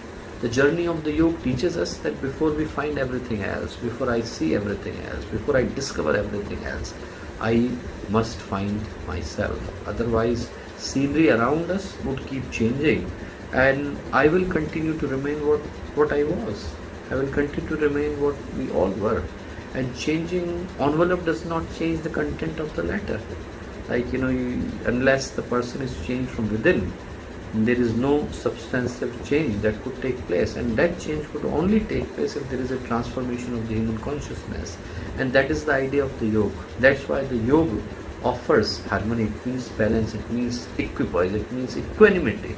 In Bhagavad Gita, when Bhagavan Sri Krishna is giving the definition of the yoga, he is saying to Arjun, Yogastha Kuru Karmani Sangam Tvaektva Dhananjaya Siddha Siddhyo Samo Bhutva Samatvam Yoga Uchyate. He says, Arjun, the yoga is balance within and harmony outside. There is a very famous story of a prince at the time of Lord Buddha. His name was Shrotra. He heard the discourse of Bhagavan Buddha, Lord Buddha, and he became a monk. And after becoming a monk, his life turned upside down. Everyone would walk on the normal road, he would walk in the bushes. Everyone would eat the normal food, he would not eat for days and months. His health started to go. So Bhagavan, Lord Buddha came to see him and he said, why are you doing it? He said, I want to find the balance. I want to accomplish the yoga. Lord Buddha said, okay, fine. Before you became a monk, you were a prince. He said, yes, I was. He said, as a prince, you were a very good player of veena. Veena is like Indian guitar. You can play. So he said that Lord Buddha asked him that if you are playing veena, if the strings are too tight, what would happen? And Shrotra said that there would be no music, Lord. He said, if they are too loose, what would happen? He said, there would be no music either. And Lord Buddha said that that's what is with the life also. That's what the yoga is. It has to be delicately balanced. You cannot tighten it too much, you cannot lose it too much. Because he said that yoga centers on the refinement of the human consciousness.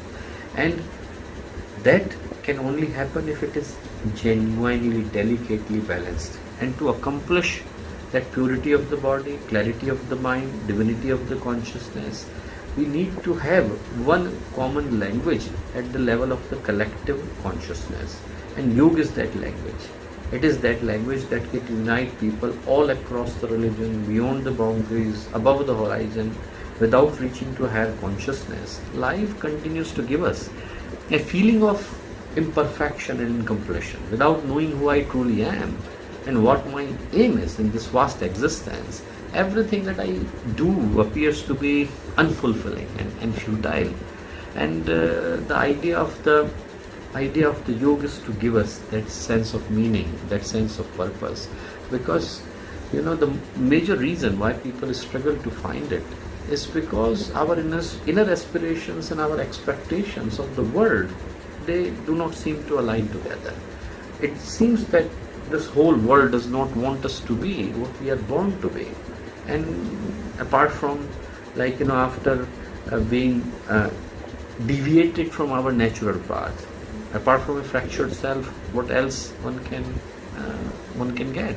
The first step in the journey of the finding inner peace takes place by the transformation of the human consciousness, and that transformation takes place by the path shown by the yoga.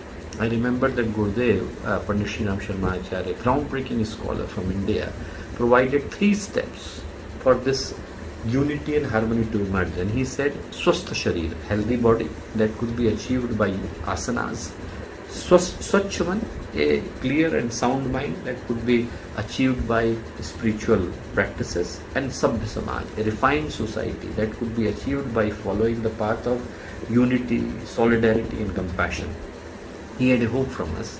He had a hope from us that through these kind of congregations, we would be able to create a new world, a new order. And I sincerely wish that such a transformation of consciousness can take place through such kind of congregations. Gurudev was a groundbreaking scholar, and he, apart from authoring more than 3,000 books in Hindi and Sanskrit, also started this revolutionary movement that I represent, which now has thousands of centers worldwide and all running on absolutely free basis. And I would like to end by quoting what he said on the current circumstances. He said that while the current circumstances, they look dark and gloomy, it should not bring fear or despair to us. Rather, we should embrace them like a call of action, because they are a signal that we are born at a time when mankind is called to accomplish the most important feat that's ever been asked to accomplish. And that feat is that we should create this new collaboration, we should create this new family that is beyond nations, races, religions, sectors and societies, and that kind of language is offered by taking the path of yoga. And I hope that International Day of Yoga can bring that unity, that unison, that yoga represents. My best wishes, my Shubha Kamnaएं, my Mangal Kamnaएं, my Shubhechhaएं to the organizing team. No matter where you are sitting, in Latvia or in Italy or in China, my pranams to all of you, my best regards from the holy land of Haridwar, and deep regards to all of you for so patiently listening.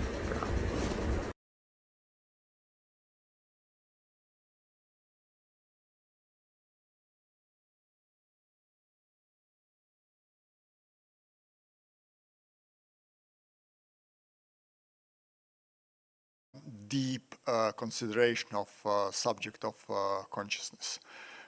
And obviously we are not able to ask questions to Dr. Pandya at this point, and it means that we are moving forward.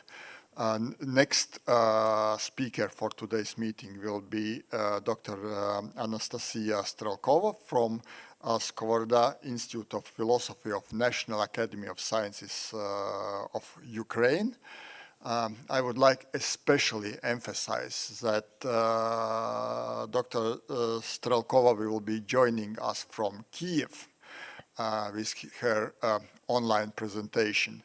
And of course, I am sure that everybody in the audience and everybody who is connecting online to this event full-heartedly expresses our deepest support to Ukrainian people in your struggle with occupation forces, and our government is doing all what is possible to support you, and I am sure that everybody, every person in Latvia is contributing in possible ways for us as well. So welcome to our conference, and talk delivered by Anastasia Strelkova today will be 3 stages of transformation of the human spirit in Nietzsche's Thus Spoke Zarathustra, and 3 levels of Buddhist philosophy of emptiness. So, Dr. Strelkova, screen is yours.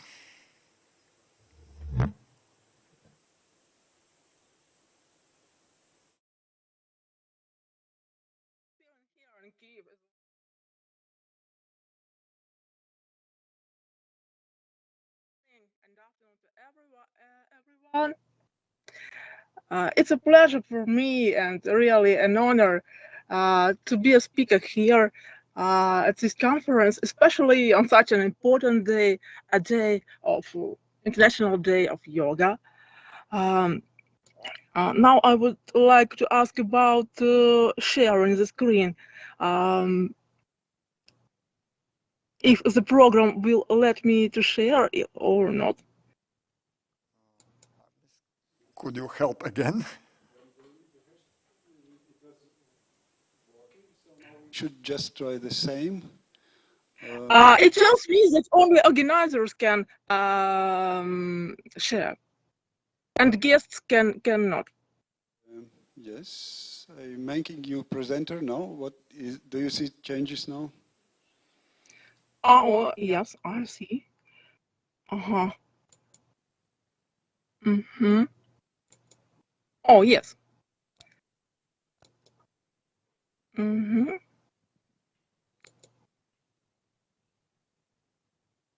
I hope you see it. Yes, we can see now your presentation. Yes. Oh, that's great. So I will begin.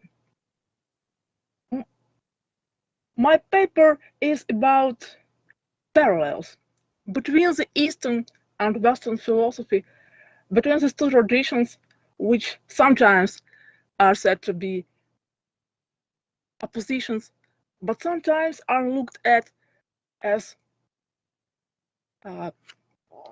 very close, so close that we can even understand each other as we are neighbors, as we are people from the same world, the same religion. And Nietzsche is one of examples when this extraordinary meeting of two civilizations, of two types of thought, was very interesting and was very fruitful. Nietzsche is known in the Oriental comparative studies in philosophy. He is extremely known for declaring himself the Buddha of Europe. But at the same time, he is known very well by the fact that his statements about Buddhism sometimes appear very contradictory. At the same time, he characterized Buddhism positively and negatively. And when he declares himself the Buddha of Europe, he says as well, I could be the Buddha of Europe. So, admittedly, an antipode to the Indian Buddha. How could it be? Why, in the same sentence, Nietzsche tells that he would like to be the Buddha, but at the same time he does not, because he wants to be antipode to him. Well, in this, now I will not answer this question because I have an article about it, but we will see that Nietzsche really was feeling the essence of Buddhism. And so he understood that the words of Buddha, the teaching of Buddha, were very close to his own thought, to his own philosophy. And it is why he tried to declare himself even the Buddha of Europe. But if you look closer, even a little bit, we will see immediately that there is a very important thing which is shared by Buddha and Nietzsche. What is it? It is suffering. We know that Buddha preached about the Four Noble Truths, which are all about suffering, about its existence, its cause, and the way to get rid of it, the way to liberation. And Nietzsche as well, he was a big, fierce enemy of suffering. He hated everything which could be the origin of suffering in our spirit and in our body as well. He was very ill and he was protesting. He did not agree that we have to die. He did not agree that we cannot be free. He was also looking searching for the way to liberation, like Buddha. So these two seekers, these two philosophers, practitioners, born in different places and in different times, were asking the being, the universe, the same question. And they both everybody in his own way receives the answer. Let's look at a little parallel. Well, not such a little, especially when I will speak about Buddhism. I will be speaking more about Buddhist philosophy because I'm a Buddhologist. But in Nietzsche, this parallel occupies only a very little piece of paper, only 2 pages, and his Thus Spoke Zarathustra, where he tells us about these 3 metamorphoses of spirit, camel, lion, and child. So I will first speak about Buddhism and later tell what is in common, what is shared in these ideas with Nietzsche. But first of all, let us take a look at the problem, suffering. What is it? In Buddhism, let's try to look at this problem with the eyes of Buddha, but not only with his eyes, with our eyes as well. Please look at the table. You see, it is square. It has a shape of a table. It has 4 legs, or maybe 3 legs, maybe only 1 leg. Anyway, it has one of possible forms. It has shape, form. So when the table, let us say, finished, the floor begins, or the air begins, or the elbow of a man sitting at the table begins, and the table doesn't exist beyond its own limits. So the form, the limits of table are his own prison, let us say, because it is limited. But everything which is limited is conditioned. The table is conditioned by not only by the floor, not only by the house where it is placed, but also by the wood of which it is made, and so on. It is not absolute. So we cannot say the table is an absolute reality.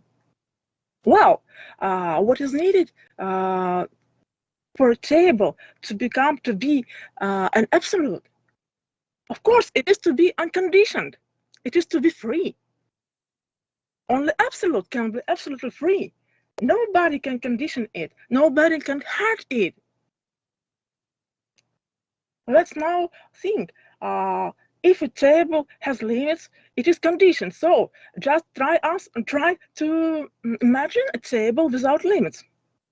A very, very big table, immense table, as big as a universe. What are we doing? We cannot imagine such a table. Why? Because all the form of the table has disappeared with the table itself. We have no table anymore because we don't have shape of the table. So all the things which exist in this world, including our bodies, everything is shaped. Everything has its form. It means that ontologically, absolutely everything is conditioned. To be conditioned means to be suffering. How are we going to get out of this prison? Is there the exit to the world of freedom? Buddhism says yes. And the teaching which Buddha delivers, the core teaching of all Buddhism, I would call the philosophy of emptiness, but in a very, very wide sense, which is the point of my own study. And yeah, I have a monograph of it. And it includes not only the Shunyavada of Nagarjuna, but all periods of Buddhism and all schools of Buddhism, and has 3 layers. And I will compare the three stages of Nietzsche just with these 3 layers or dimensions or parts. It doesn't matter how we call these 3 elements of the Buddhist philosophy of emptiness, which is present in Buddhism, in the Buddhist teaching, from the very beginning to the very end. This is my own position, my own point of view, because often we can hear that there's no an overhaul of Buddhism, but only separate schools, which we have to look at as very different, so different as maybe as different religions. So my point of view, my view is just contrary. I just see this core around which the Buddhist doctrine is built, and every school which considers itself to be the Buddhist school is to follow this, follows to these principles. So let us take a look at the 3 levels: emptiness of things, emptiness of concepts, and consciousness. These names are just conventional. You may imagine to yourself other, but I am using these ones.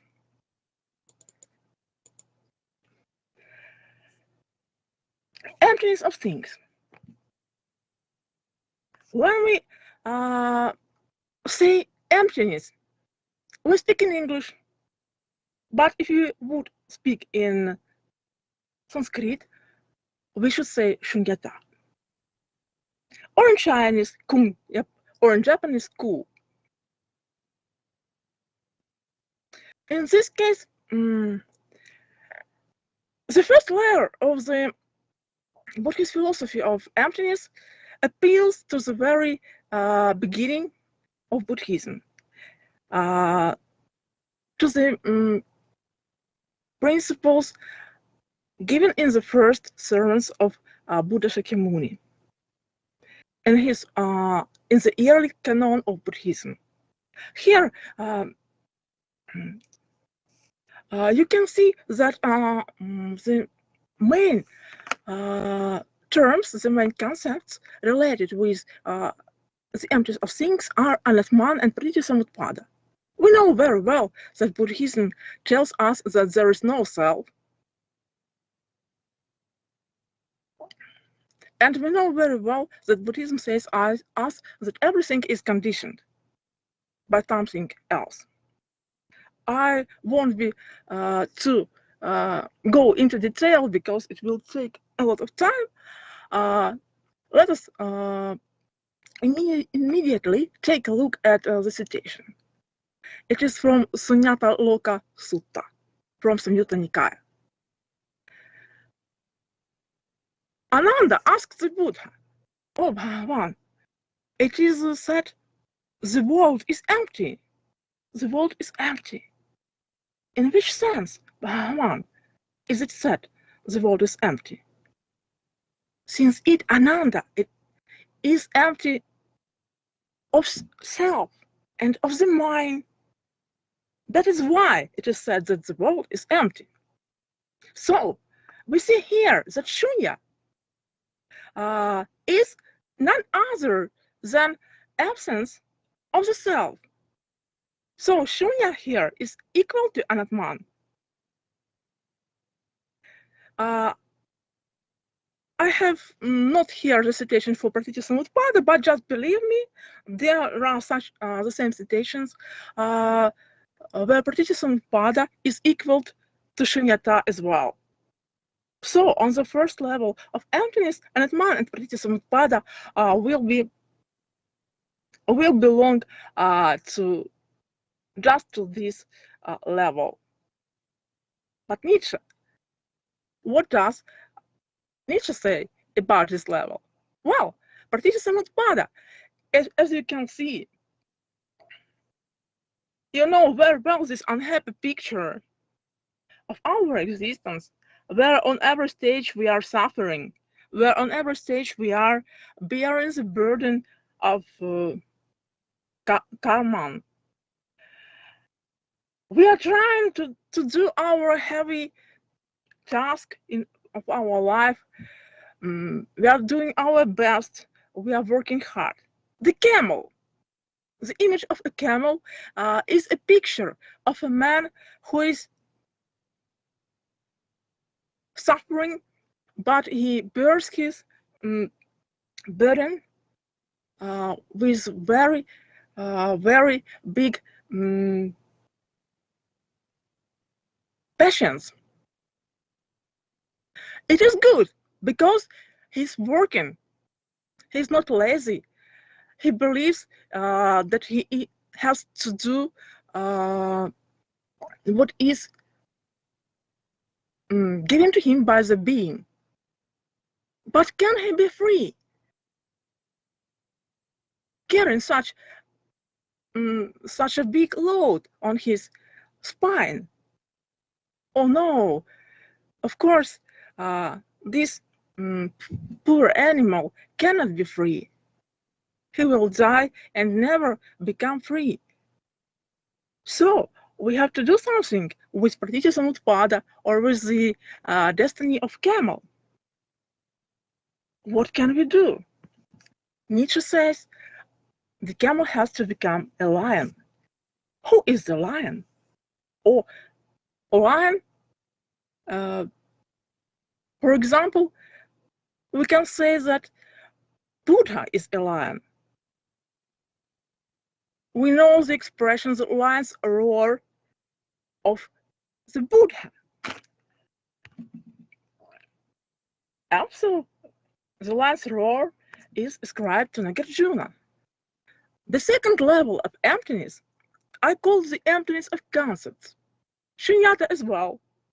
Yes, but a bit in another sense. And are represented, first of all, by the concepts of Shunyavada, doctrine of emptiness, and animita, signlessness. You would say animita is not Shunyata. Oh, you are not right, because if you look, for example, inside the Vajrachhidika Prajnaparamita Sutra, where the philosophy of emptiness is preached, this sutra is considered one of the most important sutras of this class, of this category. You will be astonished. You will be looking for the word shunya or shunyata there through all the text, and you will not find it, neither in Sanskrit text, nor in the Chinese one. How can it be? The main text on shunyata and no shunyata in it as term. Instead of it, there is another term in the text. It is animita. And it describes the new idea. It is not new to Buddhism, but as general, but newly stressed in the philosophy of Nagarjuna. The idea that all the notions, words are empty of reality of things themselves. We cannot eat the word apple. We have to eat a real apple. And if we have only words, we will be hungry. And we will die of hunger if we have only words and no real apples. So the words are empty of reality of things. This is one aspect, and the another is that things are all conditioned by each other. It is why even the things which we would like to think eternal, absolute, in reality are not. Even Buddha, Nirvana, or any other notion from the point of view of Nagarjuna is empty. He tells us in his treatise on the middle as follows: there never has been a thing, dharma, which had arose without a cause. Therefore, all things cannot but be empty. Well, this was the last roar of Nagarjuna. And this was the last roar of Nietzsche. Because Nagarjuna tells us that all the views that we have to throw them away. All the values we have used to think about, they are not values. Nietzsche tells us that we have to throw away the values we used to have. It is not good to have those values because we are unfree. They make us unfree. We have to go. We have to free ourselves from self. Because this form, this shape, like the table, which is shaped and formed, these views are forming us, are limiting us. We are not free having these views, even if we think that these views are very good. So we have to liberate ourselves. Here, the Nietzsche's line tells the same thing which says Nagarjuna. But we have the freedom, but we do not have the real freedom at this moment because we have we have nothing. There is no even a smallest dharma which would be real. So we are left with nothing. What we are going to do in this situation? And here the third level of emptiness appears.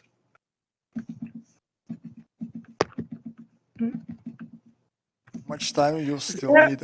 It's my difficult task to keep time. It's time, yes? Oh, okay. The third level is the level Bit shorter. emptiness of consciousness, and it will be akasha in this time. And it means in Nietzsche it will be the stage of child, who moves like the bird in sky, as we can see in this verse from Dhammapada. So we can see that these three levels of philosophy of emptiness can be paralleled with the three stages of spirit evolution in the philosophy of Nietzsche. And all of them are moving from suffering and conditionality to freedom, to absolute freedom of our consciousness, which frees us of any suffering, which is the goal of Buddhism and of Nietzsche as well. And I think that if Nietzsche would be present here now at this conference, he would be very glad to take part in it. So thank you very much for attention.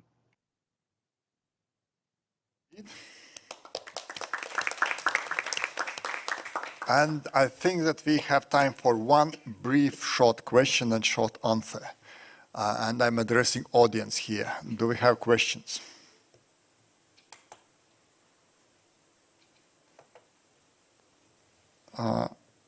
Maybe I will ask question. You spoke about idea and notion of emptiness, shunyata in Buddhist texts. And we know that equally important, there's another idea, another notion, non-self or not-self, anatta. And in some Buddhist schools, these are considered like almost the same. In some schools, it's considered like very different ideas, very different notions. What would be your comment about relation of emptiness and non-self in Buddhist texts? If you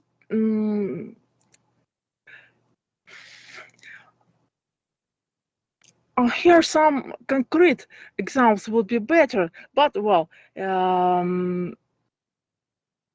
essentially, it is the same. But as every synonymous and antonymous, synonymous are the same but are different at the same time. In this sense, of course, when we are saying about the absence of self and about emptiness, we are meaning some details, some, well, senses which we want to stress. But if we analyze it from the essential sense of the Buddhist doctrine, it is the same, because to have no self means to be empty. Anyway, at least it is basic doctrine for all Buddhist schools. I would like, of course, to have really concrete examples, because you are saying about different views of different schools to these notions. I would like to analyze these cases to tell you if in those cases they are different or not. But to my mind, from my point of view, they should be essentially synonymical. Thank you. So, Thank you very much.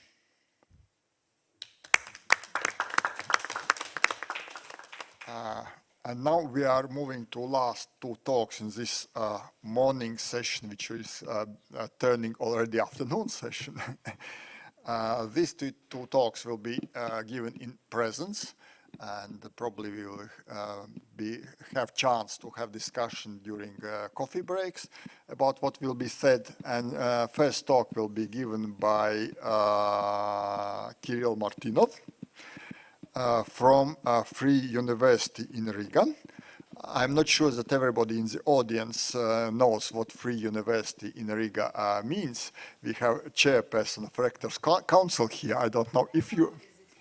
Okay.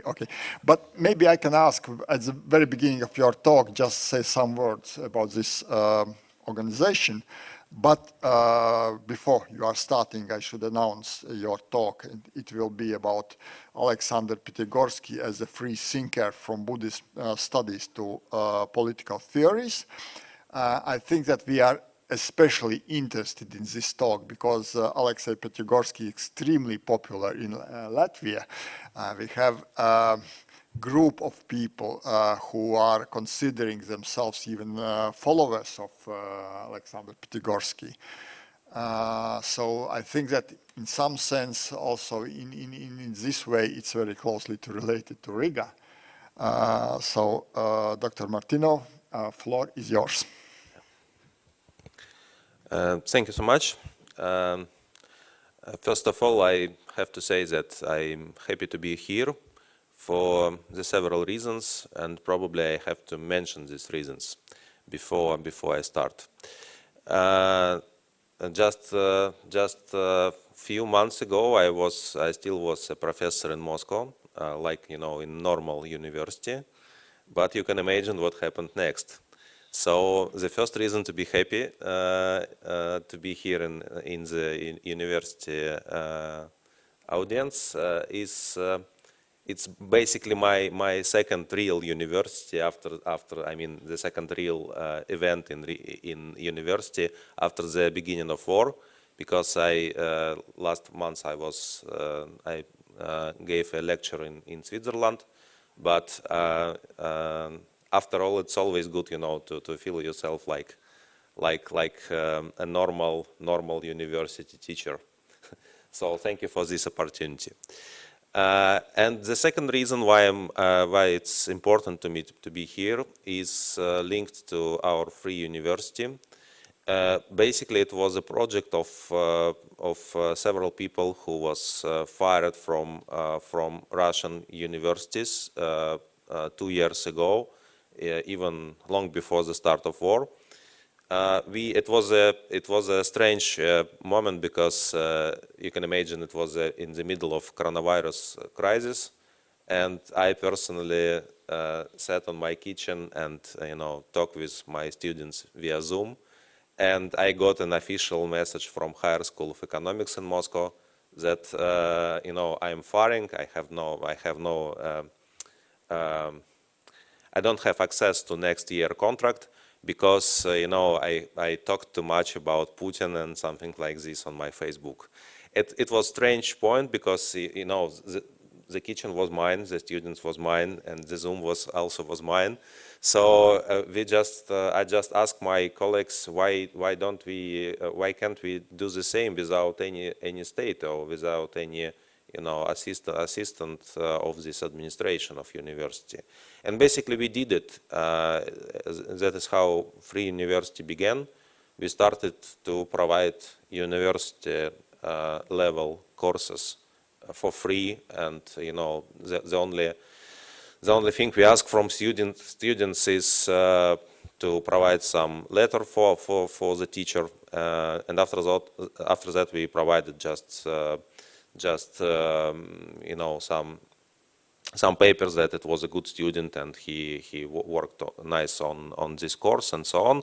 And it was not it was not so serious before these months, because it was just a question of dignity. If we don't have if we don't have opportunities to be linked to our students because of this position of Russian government, that means we can do it directly. But for now, when a lot of people from Russian educational system, they officially supported war, and it happened in March, basically.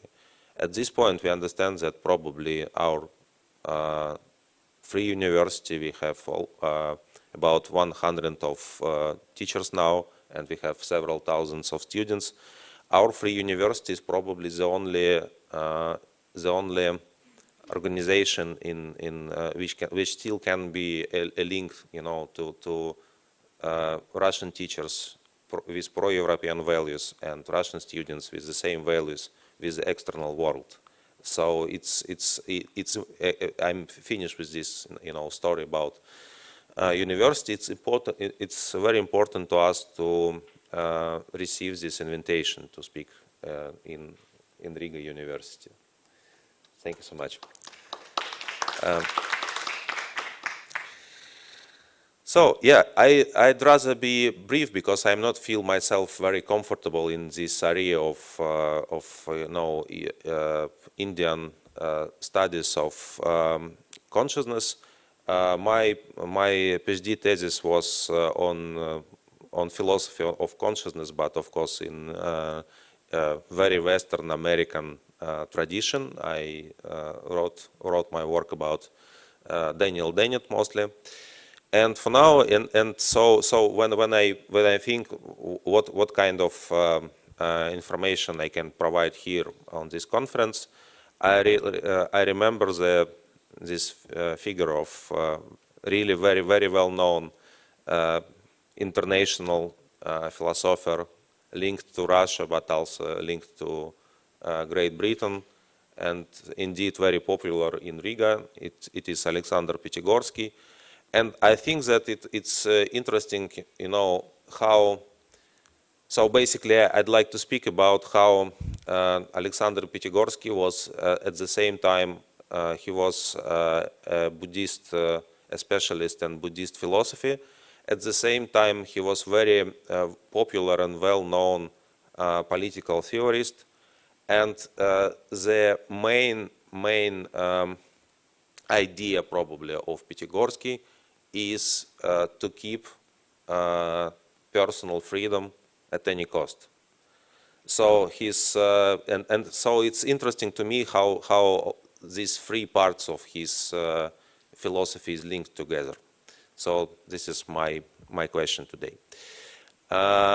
So you probably know that he left USSR at 1973, and after that he, for many decades, he lived in Great Britain, in London. And just before, a few years before he died in 2009, he had a lot of lectures in Moscow, and he got, a lot of attention, this kind of new attention to his works. The most famous quotation is from Alexander Pyatigorski. I think it can be directly linked to the topic of the conference. He said, "There is no inner freedom at all. It is not even an illusion. This kind of so-called inner freedom. Freedom, like virginity, virtue, or honor, is one and one and whole, and it is internal as well as external." So I believe that somehow Pyatigorski tried to link this kind of freedom of consciousness to the freedom of speech, and freedom to make some political decisions, and freedom to in pure political sense. And so basically this is my probably main thesis in this speech. I think that somehow, to some extent, all of Pyatigorski intellectual career is an attempt to link the notion, this concept of inner freedom as freedom of consciousness, and so-called outside freedom as political theory, and as political theory understands this kind of freedom.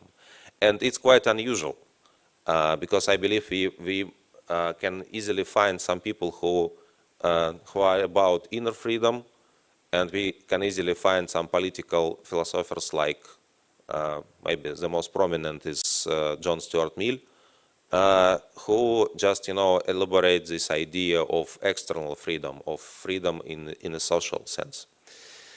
So maybe Pyatigorski was the one who the biography of this philosopher, maybe it was a link between these two concepts of freedom. And the background of this philosopher was quite obvious, because you can imagine if you was a Soviet philosopher, you have basically two options. You can go after you can repeat some Marxist orthodoxy from the one side, and the second side you can find some let's say intellectual safe space, free of Marxist censorship. And for me, what Pyatigorski did, and what did some people who was my teachers directly in Moscow University, they tried to find some place, you can study some topics and not provide any quotations from Lenin or Marx or Engels.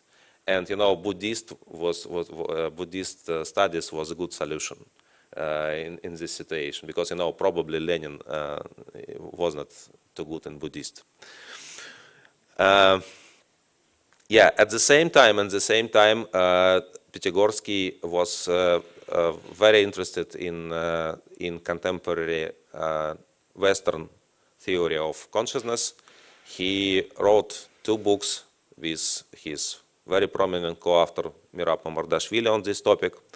And I think that the heroes of these two persons, heroes of them was for Pyatigorski and Mamardashvili both was Descartes and Husserl. So it's much clearer for me how this concept of consciousness generally works. My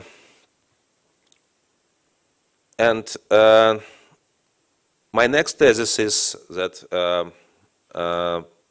what we can say about these connections between political theory from one side and Buddhist studies from another side, in the case of Alexander Pyatigorski, is that probably at some point Pyatigorski took the framework of Buddhist analysis of consciousness and started to use this framework to talk about political philosophy.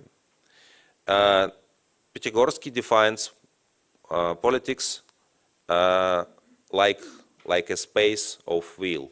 You can imagine millions of wheels, and they encounter each other, and people conflict each other, and at the same time people seek common interest. And we also can think about politics like a space of imagination. It's very, very obvious idea, very well-known idea that at some point and to some extent politics is what you can imagine, what kind of life and decision you can imagine for you and for other people. And why I think that Buddhism was a framework to Pyatigorski like a political thinker? Because the central idea of his political philosophy is the concept of ignorance. And it was directly linked obviously to the Buddhist studies, because it's the first stage of releasing, first stage of understanding what is wrong with human life and why people suffer. To understand that the reason is ignorance. And the same situation, the same framework is the same framework fits for Pyatigorski when he tried to describe political theory in general and the situation in Russia in different and in Europe in different historical times as well. What he means about what he understands about in this what is ignorance for him? The ignorance when you don't understand how things connect to each other in political terms. You don't understand that, for example, all people try to find some respect. All people, pretend to be decent men, and and we don't understand that any people is trying to reach the same goals like ours. So this is the ignorance of political of this kind of political ignorance in terms in the context of Pyatigorski thought. So another very, very well-known quotation from Pyatigorski is the idea that freedom begins from liberation. And again, I see here a common framework with Buddhism. Because yes, if you want to find some solution, if you want to if you want to use your will and understand how you can be an enlightened person, you have to understand that you have this ignorance, and after that you have to start this seek of freedom through this kind of liberation. And so once Pyatigorski was asked what kind of political ignorance he can provide, what examples of political ignorance, and he answered that, for example, the habit of putting all the hopes, fears, and dissatisfactions and pleasures on government. It's a kind of ignorance. You don't understand that you have your own will, and you don't understand that you have your own interest. You just think that it's something totally different from your life. And he provided very simple examples, like people just think that if we have some problems with garbage, let's say, in our yards, it is a kind of problem that that it was a kind of joke in Russia this year, that if you have some problems with garbage in your home, it's probably was created by, let's say, Obama, an American president, because whoever cannot be, yeah. So we can find this, it's an enormous stage of ignorance. If you don't take care about what happened in your life and in the life of your neighbors, but you always think about what is going on in some different places of the world, and think about what kind of, let's say, geopolitics it could be. So I think that for Pyatigorski, the idea of geopolitics is very suspicious. You think too much about those things that doesn't connect to, that have no connection to your life. And yeah. He also thinks that we had, Pyatigorski thinks that we had a chance, a historical chance to, to create a new kind of political culture and, start this liberation and end this political ignorance. And his example is from the history of Russia or USSR. It was an example what happened in 1991. When a lot of people started to make what Pyatigorski probably calls like philosophy in action. You understand that you have to defend your freedom, and the only argument you can do here is to go out on streets and and stop tanks and stop military coup. And Pyatigorski believes that because government and army did not start it, just to kill people, and probably they really can do it. It was a question when we lost a part of our political ignorance, and we become a more enlightened persons in this very short moment. But after that, we somehow returned back. And obviously, for Pyatigorski, any dictatorship is a very deep state of ignorance. He was asked once if Russia faced new totalitarian future. It was more than 10 years ago, this conversation. And Pyatigorski answered that he thinks that totalitarian society was deeply a historical phenomenon, and we don't face any repetitions or really repetitions in history. When you try to find some, he said that if we try to find some solutions from the present situation in the past, it means that we face the same ignorance. We don't think. We don't want to think, and that is why we need some examples from the past. But he also said that, you can imagine that Russia can face something really new, not that old totalitarian society, but something new and maybe even more,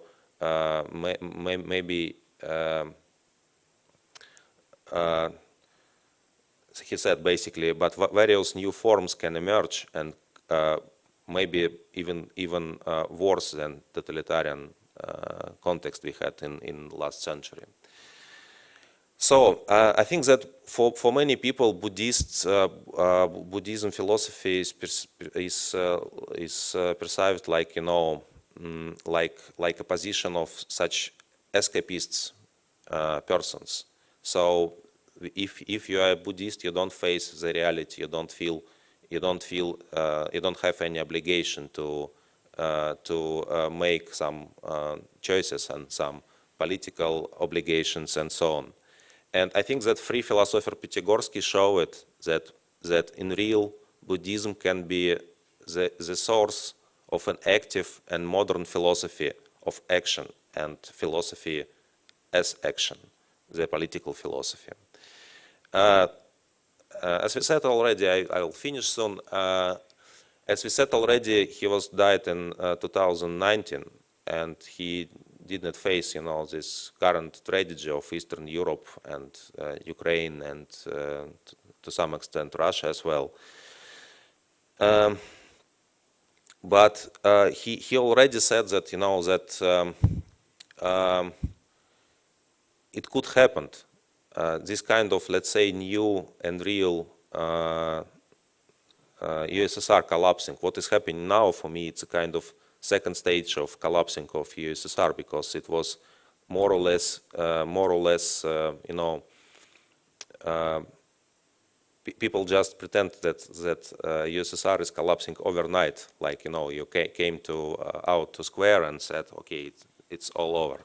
But this war can be the real drama of this dying empire. So Piatigorsky diagnosis is that we still have a lack of political culture and a lot of ignorance. And some of Piatigorsky students are now saying that during the tragedy of Ukrainian war, that it was probably, a slight opportunity to stop this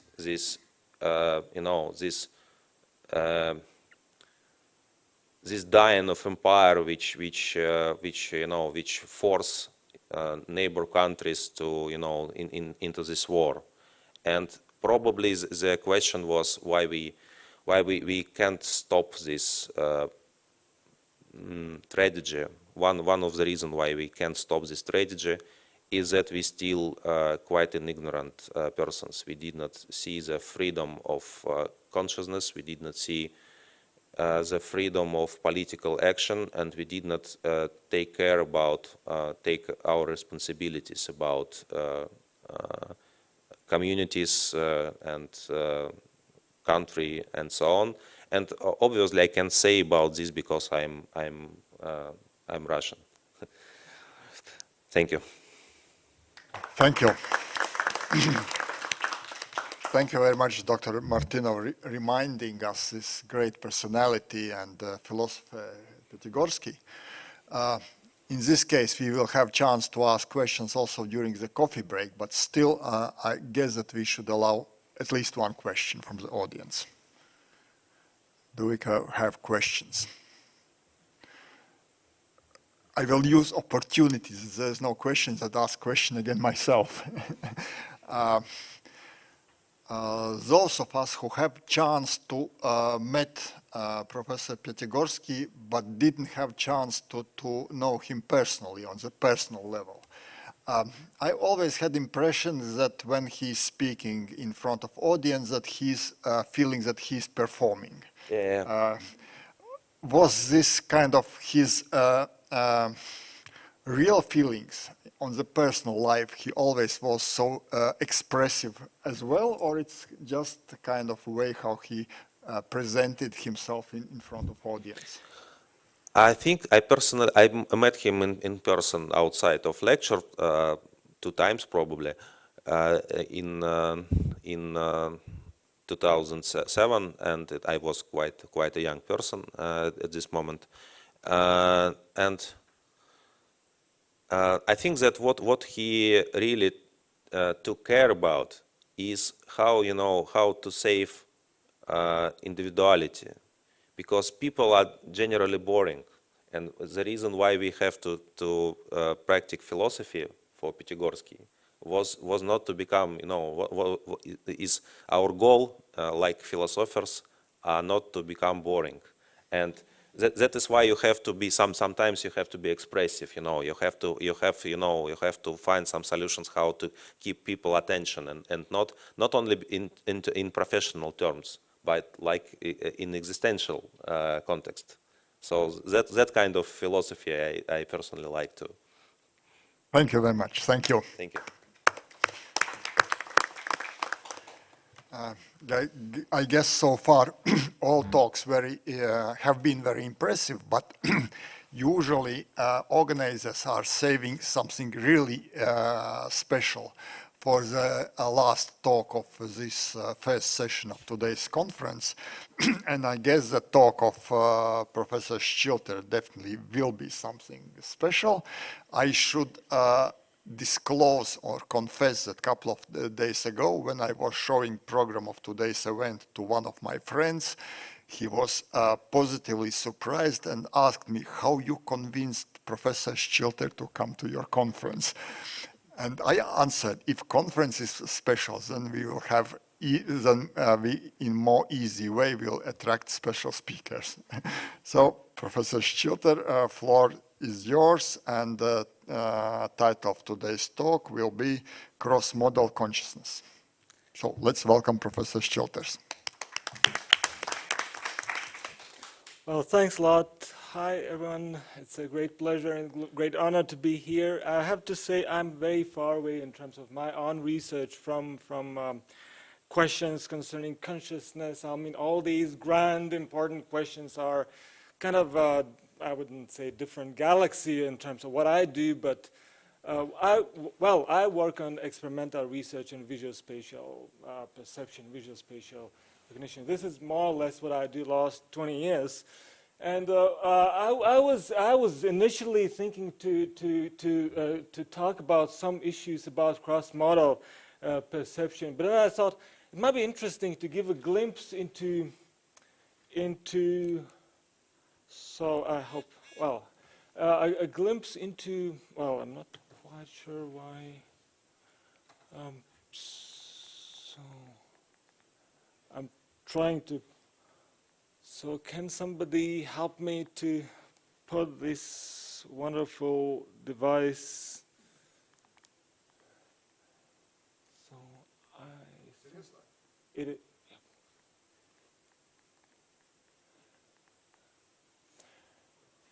So anyway, I hope. Oh well, there's the point. So I was at some point I was just thinking. Well, I could give a glimpse into the work on. Consciousness from the point of view of cognitive science and from the point of view of 2022 research on perception. So there will be a couple of remarks about cross-modal consciousness, but basically I will try to give a glimpse into what we do in the field of I think it doesn't work. I think it doesn't work. So, sorry. Control on slides, maybe you can just ask our colleagues to move forward.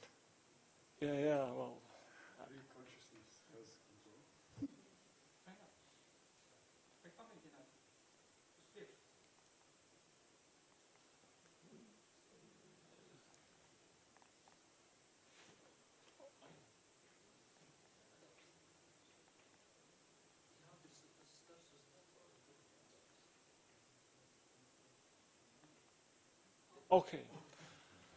Okay, so, well, apologies on behalf of organizers for these technical turbulences, which are suddenly related to the grand questions about consciousness as well.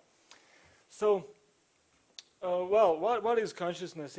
I mean, I'm not pretending to answer this question. I think it's probably late afternoon questions for Sunday, not the noon questions for Saturday. But well, my point is most of the research in contemporary neuroscience and contemporary cognitive science are basically saying that consciousness has lots of so-called neural correlates, and this is nothing extraordinary new. So we know that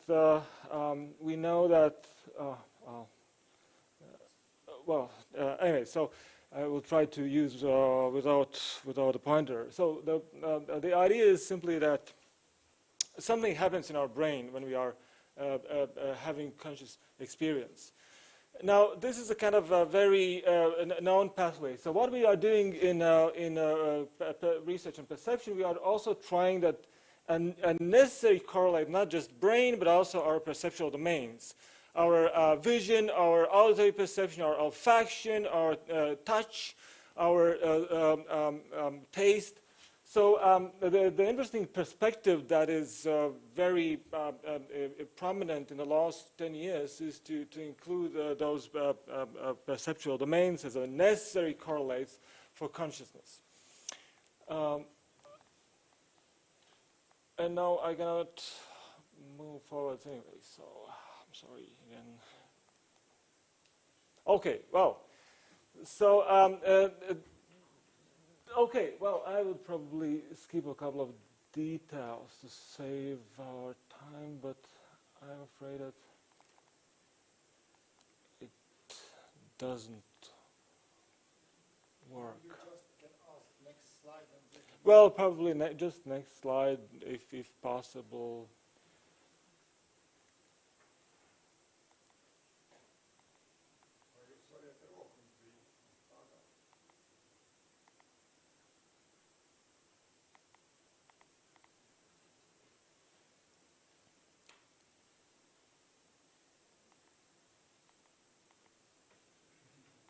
So is there a possibility to move the...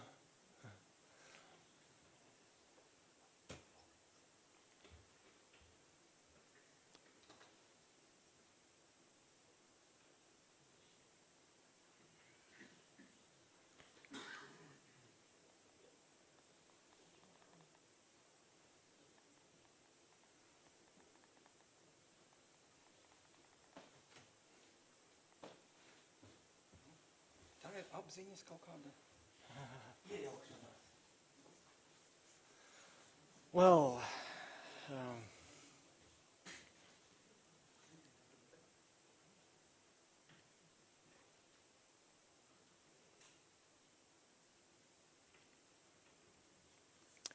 last,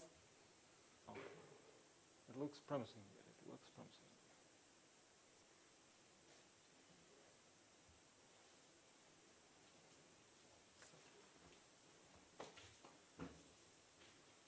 Perfect. Thanks. Oh, okay. So the question. So if we want to put all these issues, neural, perceptual, under the same heading. So what is 2022 consciousness? So we can say. Most of my colleagues would agree that consciousness always contains meaning. So if we compare ourselves with zombies, we are always assigning meanings to things around us. And actually this nicely resonates with Professor Ratier's talk in the very morning today. This is a kind of very, I like it, this idea in a different terms and different terminology. I think this fits into the idea. So we are not just assigning meaning, but we are always assigning meaning to something. So we are always happy about something, we are always sad, we are disappointed about something, we are puzzled about something. So this is what is called intentionality of consciousness. And the interesting thing, well, intentionality is also present in animal kingdom. So dogs, frogs, foxes also have intentionality. They are also able to focus their attention and consciousness towards something particular, like drinks or food. In the case of humans, we have something more complex. We are able to generate shared intentionality. We are able to focus on shared goals, on shared aims. We are able to plan shared processes and shared. We are able to generate shared history, which was what we kind of heard before. Now, then, of course, what else?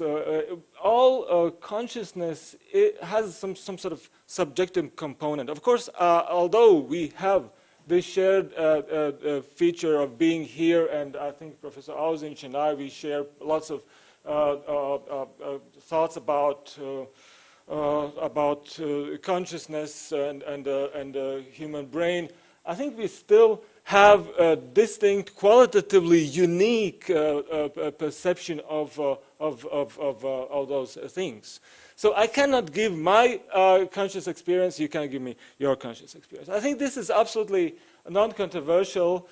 Then a couple of other important things. In neuroscience, there is a trend, I think 50 more years, a trend to reduce consciousness to brain. I mean, nobody is really doubting that the brain is necessary correlate for having conscious experience, but consciousness is a kind of micro level, consciousness is kind of a macro level phenomenon that we have when we are interacting with each other, not present in the brain itself. This is kind of there is this irreducibility thesis in a philosophy of mind and cognitive science, and just the idea that of course we need brain, but brain is not where consciousness can be found. And I will provide you with a couple of nice quotations.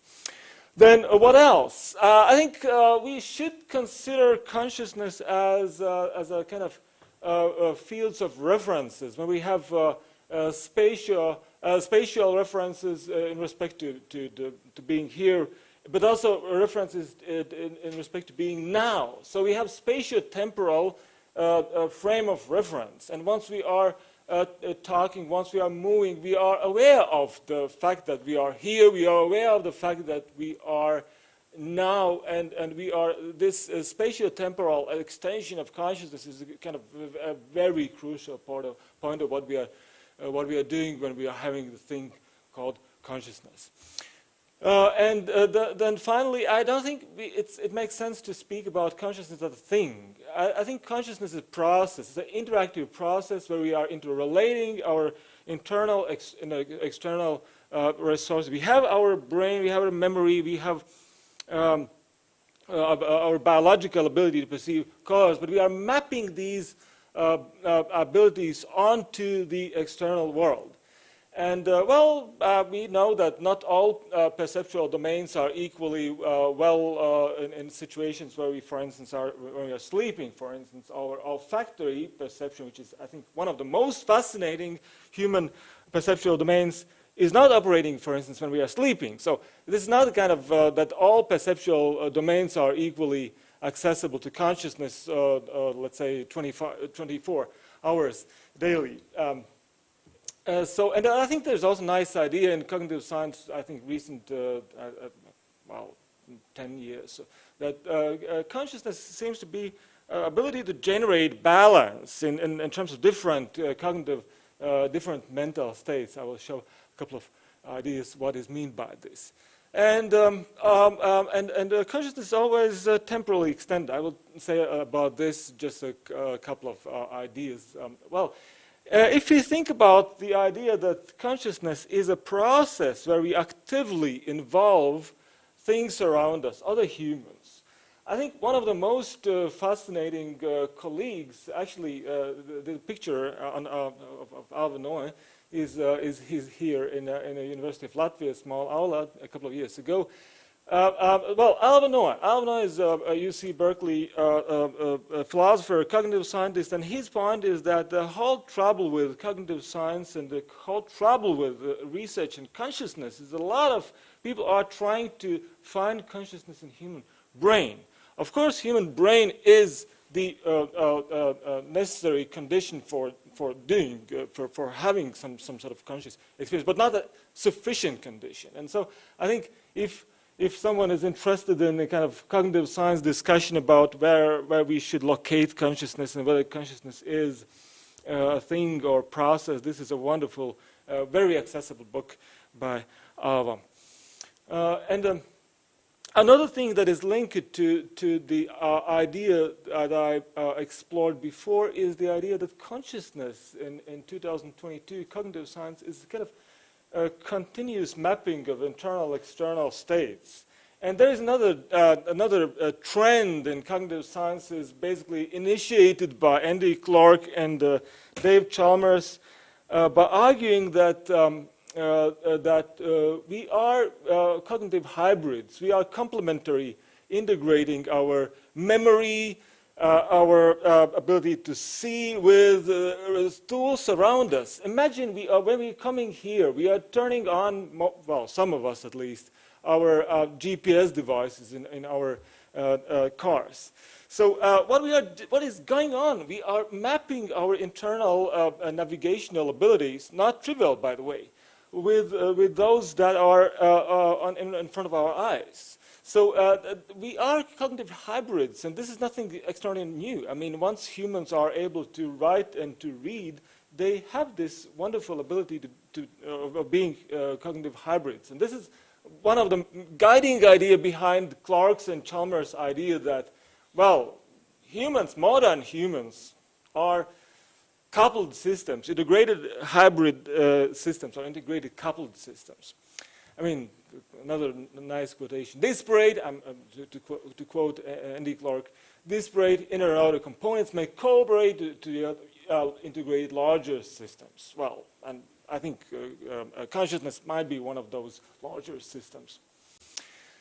Then there is a very recent work by Nick Cheddar, and this also fits into this idea that we are continuously mapping internal input. So colors around us, sounds, smells, tastes, with our knowledge. Well, unfortunately, I cannot use the pointer.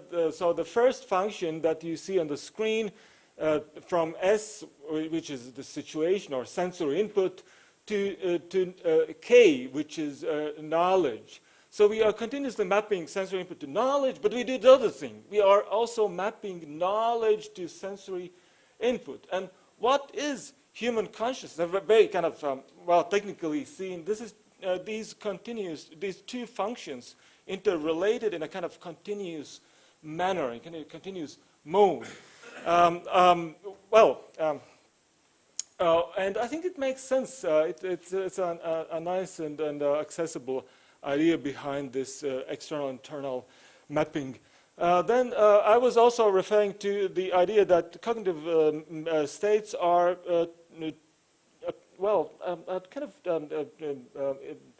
trying to be in balance. And there is one recent, actually very plausible approach by Moshe Bar, who tried to model all human cognitive states in terms of internal balance. And the wonderful thing about his approach is that, the idea is that we are generating balance in our perception, we are generating balance in our attention, we are generating a balance in affect, behavior. And now the cool thing about Moshe Bar is that he was able to model all these processes in concrete situations. So we can think of sensory information. What happens if we are having if you look at the screen, to the left, these are bottom-up processes starting from sensory input. To the right, these are top-down processes starting from our knowledge. So the interesting thing is that we are continuously generating some kind of balance. We are continuously generating balance in terms of affect, in terms of thought, in terms of perception. And he has also nice neuroscientific evidence. This is also nice. And you can model, for instance, what happens if someone has bipolar disorder. So you have a very high importance of sensory input. This is the first picture, the B, picture. But you also have a very high importance, a very high weight of knowledge. If you think of a person having depression, well, according to Moshe Bar's simulation, you have extremely high importance of the top-down process. You have a very marginal bottom-up or sensory input importance in cognitive processing. So this is a nice way how to think about consciousness in terms of balance of mental states, a continuous balance of mental states. And so my sort of one of the final ideas is that, well, our consciousness is temporal structure. So it's temporally extended, and we always have some prospective dimension. We know what will happen, most likely what will happen in in an hour. We know also what happened 3 hours ago. So, and we have something not trivial, perception of duration. So if we are enjoying music, if we are enjoying this event, which is the case, I assume, we have some conception of continuity. And this conception of continuity is not the same in all events in our life. Well, therefore, this is extremely interesting. And moreover, we are mapping these moments, or these, I would say, extended temporal intervals, we are mapping onto events. Because what is human life? Human life is just a bunch of events. I will have a nice final slide on this. Well, to sum up so far is just to say that consciousness is a process, consciousness is always temporal, and we are always dealing with objects. Either these objects are spatial, or the objects are temporal. In that case, they are events. And just a couple of final thoughts. So I think what is, I mean, human life, as I mentioned before, is nothing more from cognitive science perspective or perceptual research point of view as a series of events in time, and these series of events, of course, they do consist of objects in space. So what's going on? We have in our life events, lots of events. Some events are fading in our memory, some not. And we are continuously, what we are doing here, we are doing those two functions. We are mapping sensory input onto our knowledge, and we are mapping our knowledge onto sensory input. This is what we are doing. Now, these events contain perceptual qualities. They do contain objects that we can either touch or smell or see. What else happens? They have these perceptual qualities trigger emotions in us. So we are, again, what makes us different from zombies? Well, it's emotions that we assign to colors, to smells, to forms around us, most likely in a combined version. So if we want to know what is event, we should try to define what are these perceptual qualities, which is not a trivial task, by the way. Well, we can think of a variety of different objects. These objects are interrelated. Of course, more complicated, more complex than those geometric ones. But the interesting thing is, of course, that objects are containing different modalities integrated. So, I mean, if you think about consciousness and objects, we have to keep in mind that vision, auditory perception of touch or haptics, olfaction, gustatory perception, they are all integrated. This is an awesome thing about object perception from the point of view of research and perception. So, well, I think this is absolutely central. And we are always having emotions. It doesn't mean that we always have very intensive emotions. It might be very marginal, but nevertheless, we always assign emotions once we are understanding things around us. So what is important in research and perception, and I think there is some link to the work on consciousness, is we know what is going on with vision, we know what is going on with auditory perception, we know what is going on with touch, but we don't know how these domains are linked together. There is, I would say, well, 20 years research on that. So this is one important point to be explored, and actually this is something that we also do in my lab.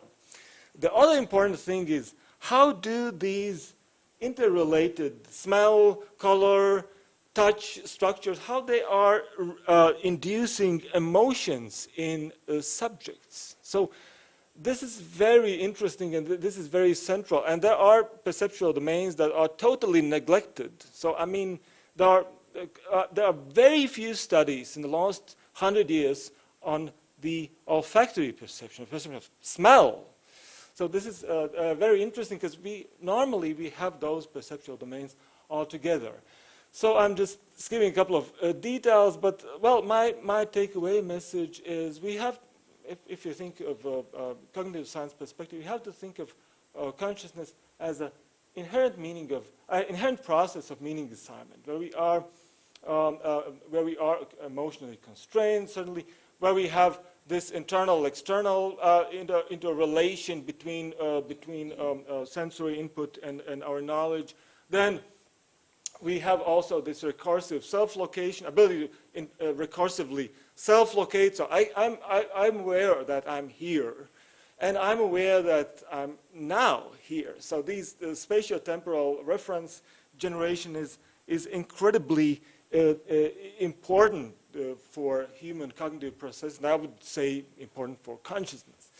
And finally, I think if we start to explore particular perceptual domains, it's very interesting to see that they have those emotional correlates. So I think consciousness is more related to emotion than assumed in the research, in both in philosophy and empirical experimental cognitive science in general. So thanks a lot, and I would be happy to listen to any questions or comments. I'm going to turn to the final slide now. Well, I can.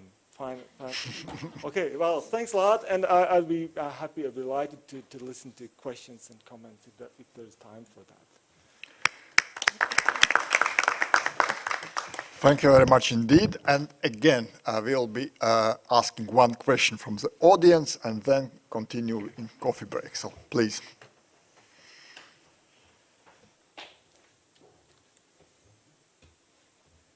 Thank you. It's working. It is working. I don't hear it. I'm not sure.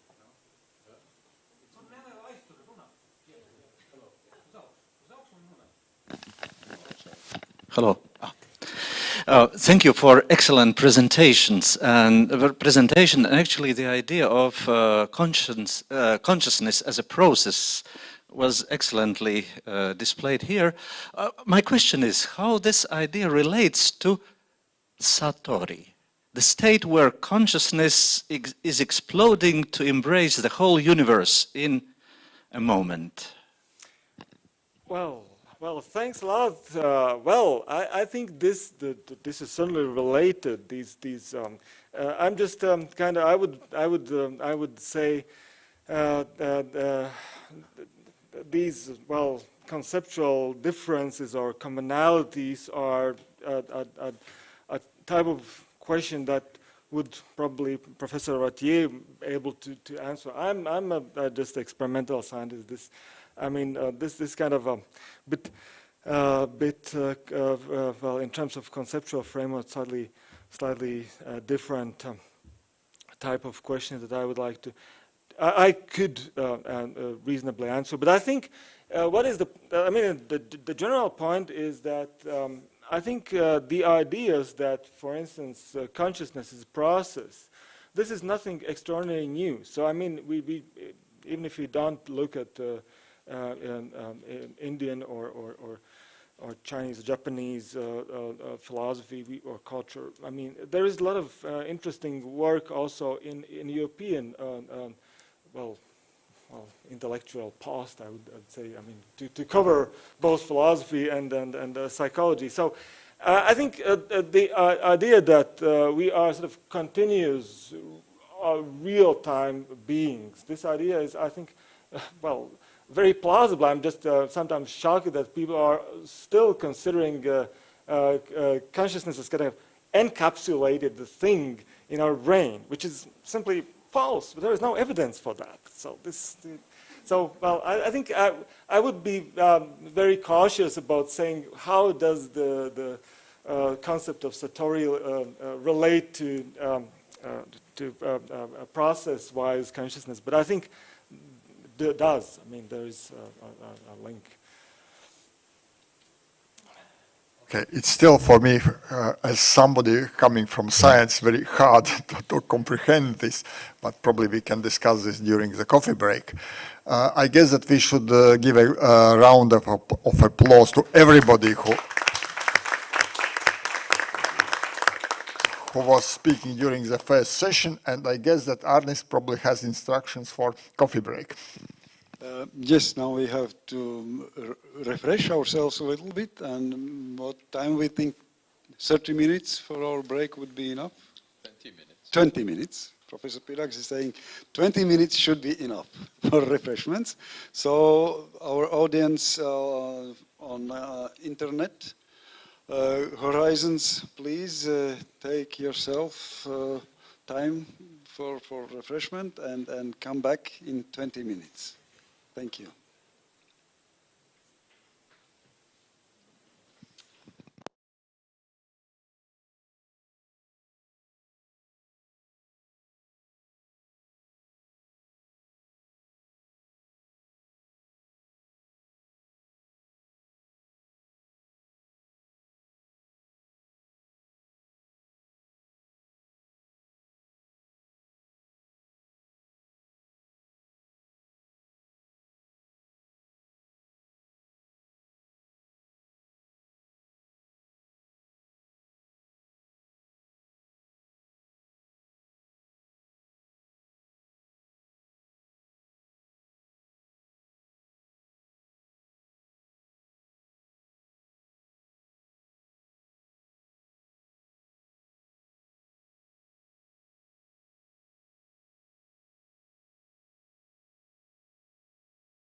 auditorija, runātāji. Slēdzamies klāt. Man gribētu zināt, vai ir arī kaut kādas tehniskas grūtības attālinātai auditorijai, kaut kas ir. Nav, es dzirdēju, ka kādam nesot bijusi iespēja ar ātru pieslēgšanos. Man nenāca paziņojumi par to, ka būtu jālaiž iekšā šajā. Vai ir kādam kādas sūdzības attālinātajai auditorijai? Laikam nav, tad mēs varam sākt. Tad vārds profesoram Pīrāgam.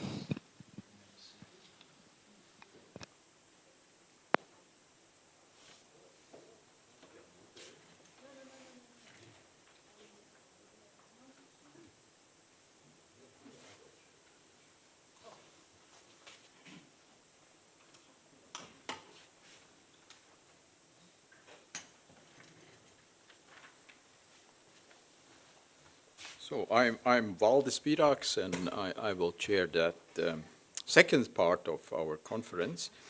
And this part will be devoted to contribution of Ayurveda and yoga to the understanding of the freedom of consciousness, which is the main topic today. And we will start by our Ayush chair at the International Institute for Indic Studies, and somehow all speakers in this session will be connected some way or other to the University Institute for Indic Studies. And it's my pleasure to introduce to the first speaker, which is Professor Shantala Priyadarshini. And Shantala came to our Institute for Indic Studies just this year. And I know that it's not so easy to travel between India and Europe, and particularly Latvia, and to explore how are the differences and also similarities of thinking in India and Europe. And I'm extremely happy that you came to us. And please introduce also to your understanding how the freedom of consciousness is from the Ayurveda Darshana perspective. The floor is yours.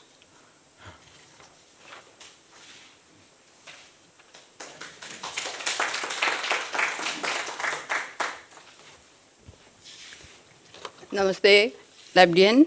So, can I have my slides, please? Freedom from consciousness and Ayurveda perspective is what I am going to talk today. And to start with, let me say a few things that I am very happy to have got an inspiring note from His Excellency. And then we have had professors from the University of Latvia, most honorable people, and of course the audience, the very learned speakers who have been speaking about me and have probably made my work easier. So let me have my slides, please. Okay. So I can have my, okay, I will speak like that.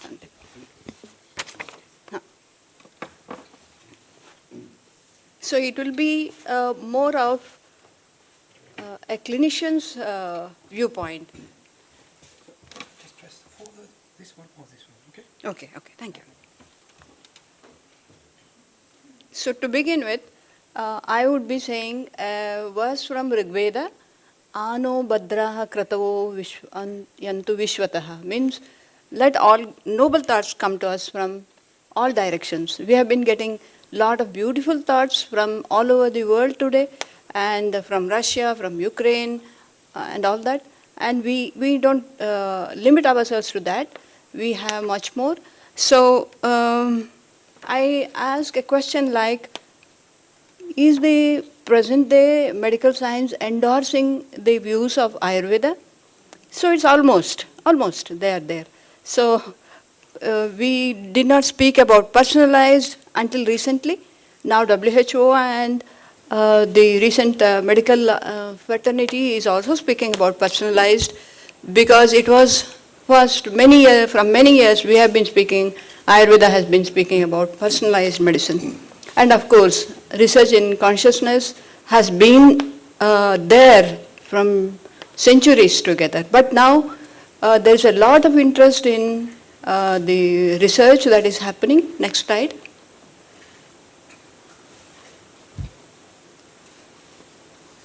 Oh, okay. So here is how it started. At the Himalayas, at the foothills of Himalayas, the many yogis who were really enlightened joined together because people were sick and all cannot be yogis. So Ayurveda was introduced, and that's how knowledge of dissemination started.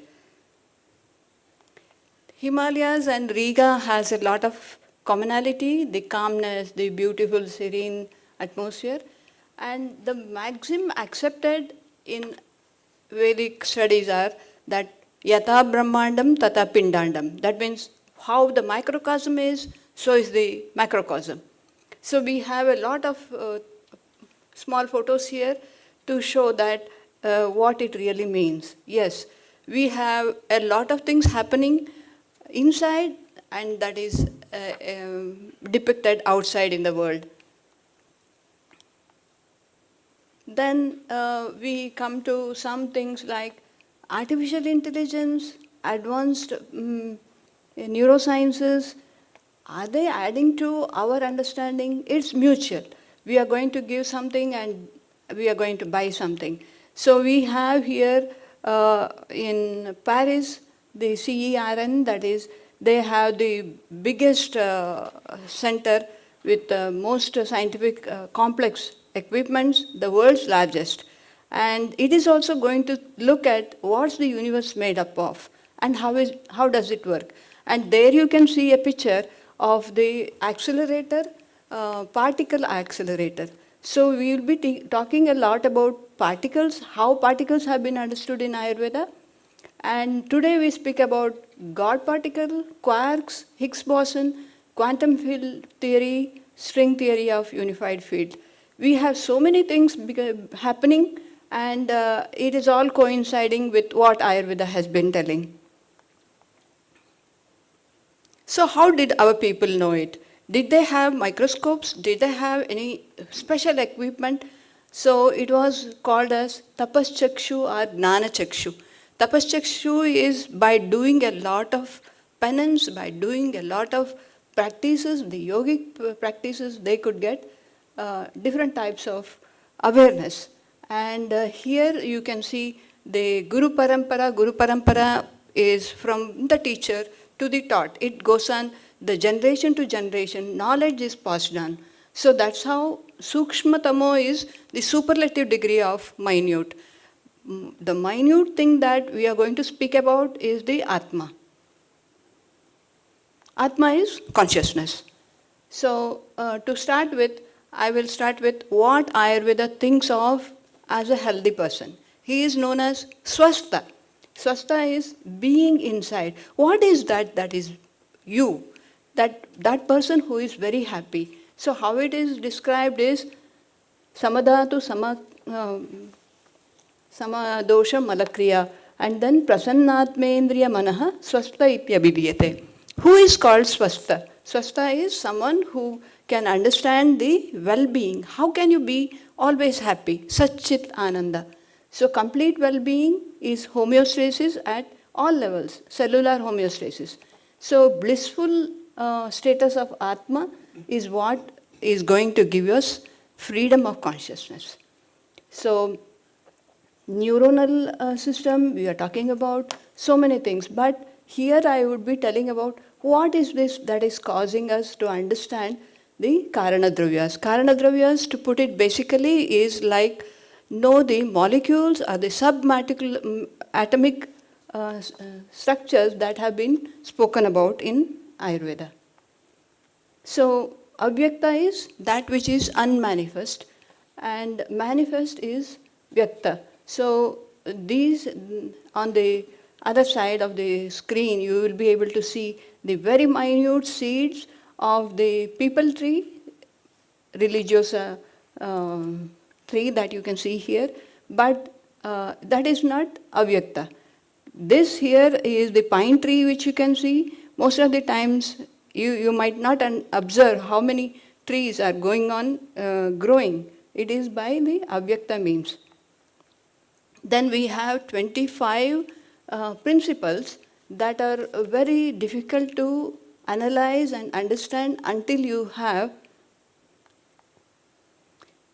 It should be either through artificial intelligence or supercomputer. But what was it that our ancient people have? That is to be sitting on the giant's shoulders so that we can see more. So spiritual Guru Krupa is like sitting on a giant's shoulders. So we are all dwarfs. We have been trying to understand all this using these type of techniques. So what was the fundamentals that we had? Sankhya, Yoga, Nyaya, Vaisheshika. These were the major 4 darshanas that was accepted into Ayurveda. So we have the four purusharthas, the pursuits of life. So you have to have dharma at all levels of life, and then artha, kama, moksha. The ultimate thing that you will achieve is moksha, but dharma is the rightful living. So you have Sankhya samam gnanam nasti. You want extensive knowledge, then you have to have Sankhya to be your guide. Then yoga samam balam nasti. So you want to have bala. Bala is like physical, spiritual, mental bala. Practical application is possible only by yoga. Then you can understand Sankhya. So practicing of yoga is very important for us to understand what is this hard problem of consciousness. We are today speaking about easy problem of consciousness. We are speaking about hard problem of consciousness. Did these acharyas in ancient days, did these seers, the saints of days of yore, think of all this? And what were the answers?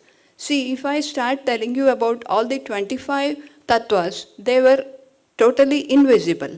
So how did they see the invisible particles or subatomic particles? Will be easier if you can understand each and every word. But today I will be speaking as a physician or a clinician. So I will be speaking about only the 9 particles that are very much necessary for us to understand that every building block or every working unit in a living body will have all this. The Panchamahabhuta, Akasha, Vayu, Tejas, Ap, Prithvi, Kala, Dik, Atma. I will go into detail of these. So we have the Nava Karana Dravyas. Today we are speaking about the neurobiological entity. We are speaking about so many things to try to understand how the consciousness could be really understood. So Panchamahabhuta is the Panchamahabhuta is not a bhuta. It is, if people have been reading a little bit about Ayurveda, you would be understanding that are the fundamental things that we speak about. So Akasha is space. That which provides space is Akasha, where sound can travel. It should be a space. It should be something like that. So for you to understand some things, I have put some examples like you have fallopian tube, you have eustachian tube, you have renal tubules. These are gross, which everybody knows. So when we speak about the microscopic tubules, you have DNA microtubules, tubular cristae in mitochondria, you have highly microscopic structures which make up the DNA, the genetic material. Then the next one will be the Vayu, which works in the Akasha. Akasha and Vayu join together, and it is the molecular forces, it is the force either by air or whatever force that is necessary for all these movements to happen in this space. So you have examples like, again I have given from gross to microscopic. Then we go to the next Mahabhuta, that is the enzymes. It is known as the Agni Mahabhuta. We have 13 bhutas, 13 Agnis, but when you speak about enzymes, hormones, amino acids, neurotransmitters, you have everything under the Agni Mahabhuta, the Agni Mahabhuta. Then you go to the next one known as the Jala Mahabhuta. Whatever fluids are there in the body will be understood by the Jala Mahabhuta. So it is not only at the gross level, but at the very microscopic level. Then you have Prithvi, which has got mass. So all these Panchamahabhuta are simple but dynamic. You really need to understand that each and every word. Then you'll be able to understand why these 5 Mahabhutas have been described in Ayurveda. Then we have the other 2, which are a little bit easier probably, because we are speaking about time and direction. There cannot be anything happening without time. So it could be any event, any time, as I have put here. It could be yesterday, today, tomorrow, or anything. It's a relative thing. So direction and time are both relative. Then you have whatever organelles you have, everything will be relative to time and space, direction. Next we have all these molecules which all change. Everything changes except 2% of that don't change, and that is what we are going to speak about next. It will be the manas and the atma. We have 9 particles we are speaking about. The first 5 particles I have told, and probably it's easier to understand. The time and space is also okay, it's easier to understand. But now, when we speak about manas, it is said that it is atindriya. Again, it is not possible to perceive. So all these 25 tattvas we have been speaking about are all microscopic, and but these could be perceived by inference. So we call it anutva. It is but everything, it has to be there for any working unit to be there. So if any working unit has to work, then it has to have all these 9 in that. It is not mind that we are speaking. We are speaking about manas. Manas is it is eternal. You can't destroy it. It is there always. So it is going to have us get understanding about balance of everything. It is going to tell us what is the kartavya, akartavya, whether it is good to do it or not, whether it is interpreting it. And then you have possibility, you have to be assuming so many things, you have to analyze. So it's all in Ayurveda, it's all in Sanskrit. So if we say that manas cannot be destroyed, are we speaking about DNA which is eternal?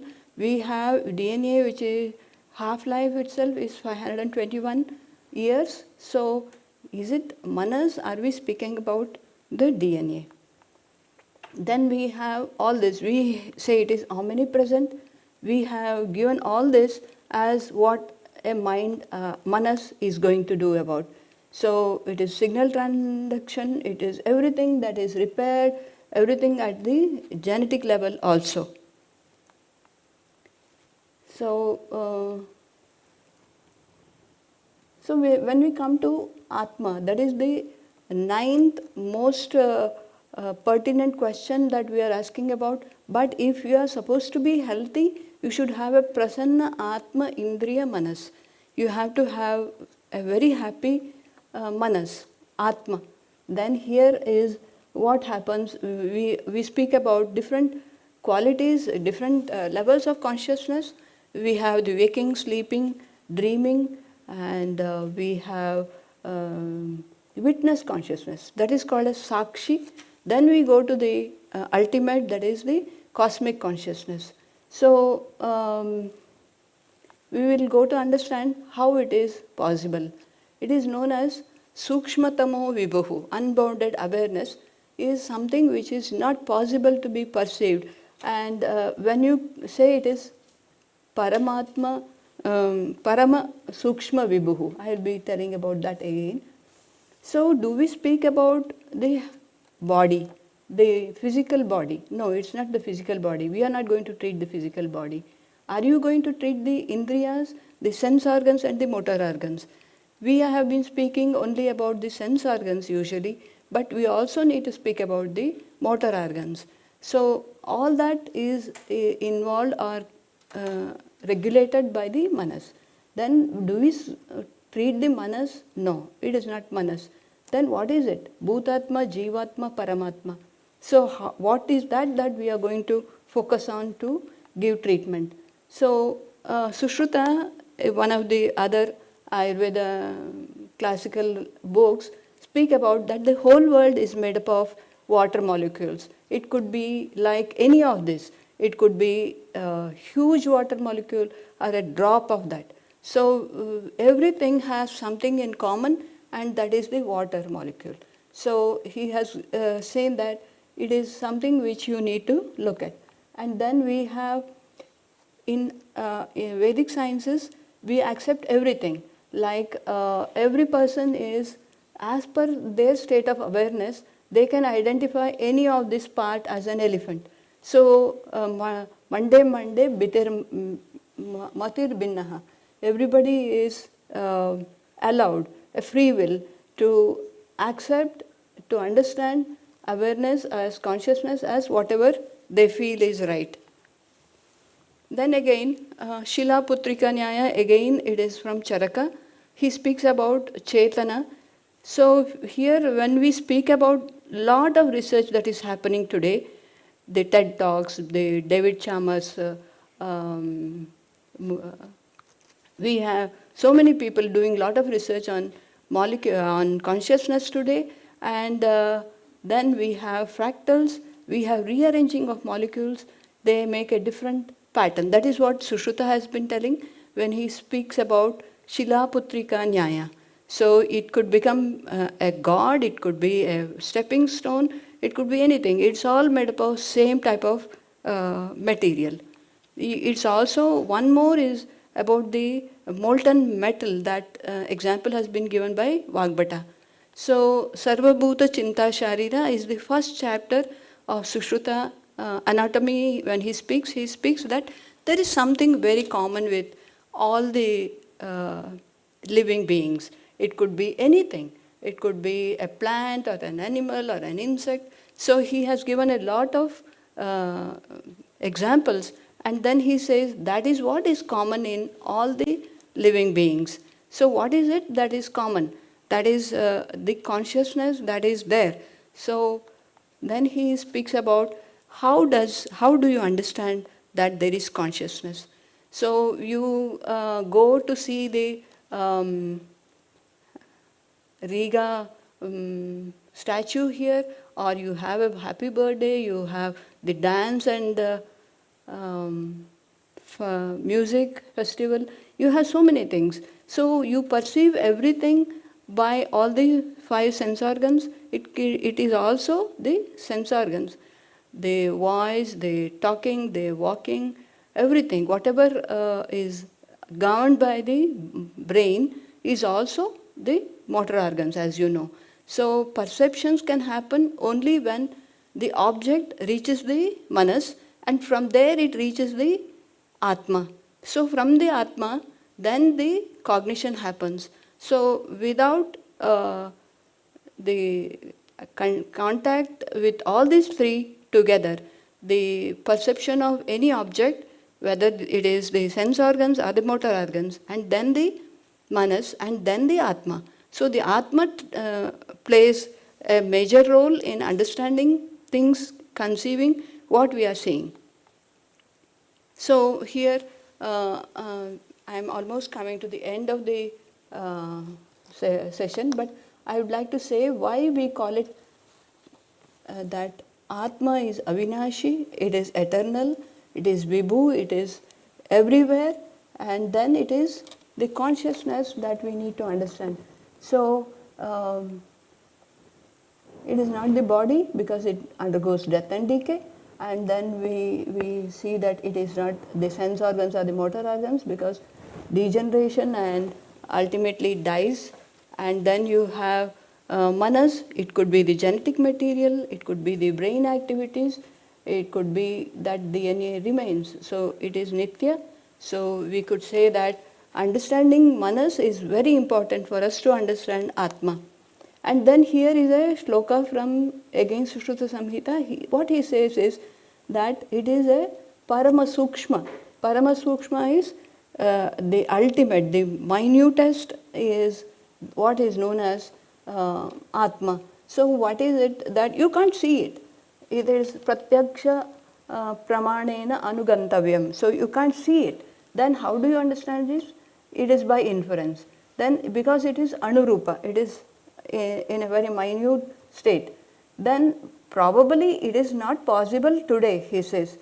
Vartamanena api means today. So in future, he thinks that it is possible for us to evaluate it. Then he comes to some examples like how is it that you understand Atma is when you see the olive fruits that you have that, then can you say that it is that do you see olive oil there? No. But olive oil happens because of the transformation that happens. Similarly, when you see milk, you don't see ghee in it, but it is there. Ghee cannot be seen. But when you do some transformation, ghee is going to be the resultant. Similarly, when you change into different types of molecular structure, the pattern changes, then it is going to become one like that. So, what Ayurveda says is, Sarve bhavantu sukhinaha, Sarve santu niramayaha. So here is, then why do we adopt all these is, from all the darshanas, which are astika darshanas, we have Sankhya, which is giving us a lot of knowledge to understand what actually it is. And then yoga is for us to become very strong, physically, mentally, spiritually. Only then we will be able to understand. But Nyaya is for us to really do research on it and then really give a logical analysis to it. So we have Nyaya. Then we have Vaisheshika to understand the molecular structure and how the whole world is made up of. To achieve universal consciousness, we have to have a real understanding and a practice of all this so that we can also be aware of consciousness and achieve consciousness, that is the freedom of consciousness. So it is possible to be very healthy only if we are aware of ourselves, the real self. Then that is how Ayurveda recognizes Atma. So thanks a lot for giving me such a patient listening, and I sincerely thank the organizing committee for giving me this unique opportunity to be presenting my views, and I will be happy if there are questions. Thank you. Thank you very much for your kind introduction into the Ayurvedic view on consciousness, but are there any few questions? We have time for a few questions.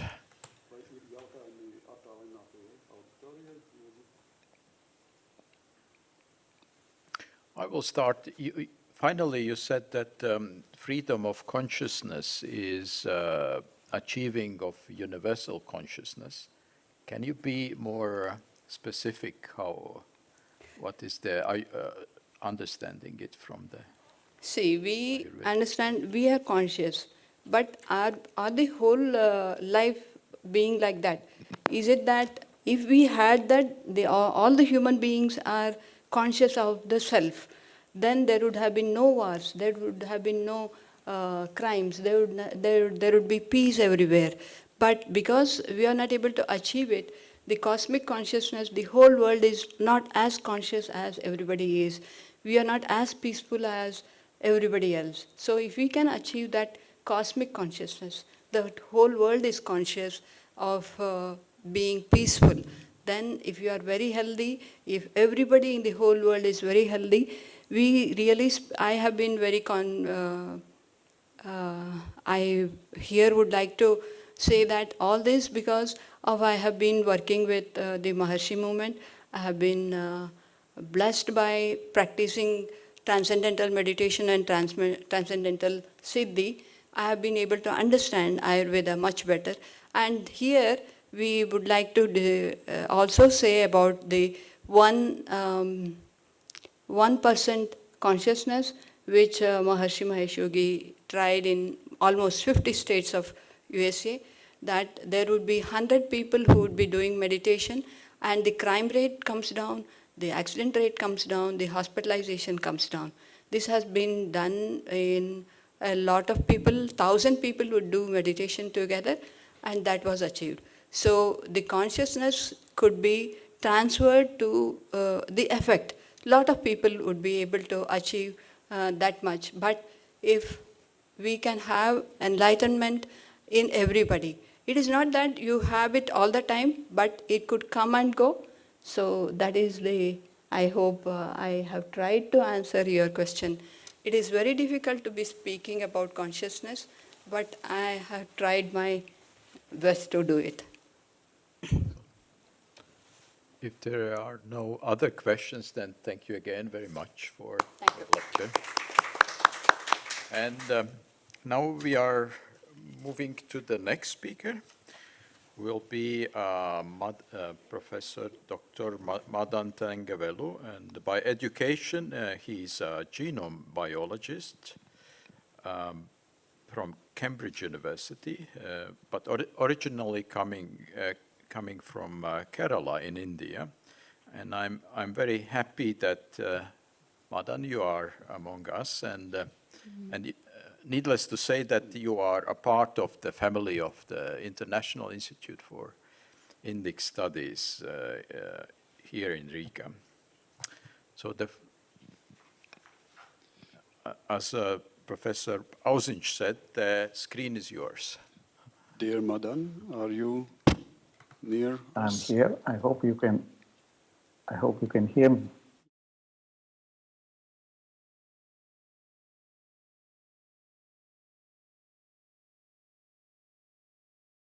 Today, coming to you from Brussels, I was here for a Eurocam meeting, members of the European MEP group, members of the European Parliamentary Group on Integrated Medicine, where we were discussing long COVID. And when we look at these kind of issues, we really get to the heart of our problem, which is consciousness and whether we have values in society today that touch us aspects of all that is going on in the world today, particularly human, animal, plant health. So the big concept of One Health. And I want to approach today's presentation from that perspective.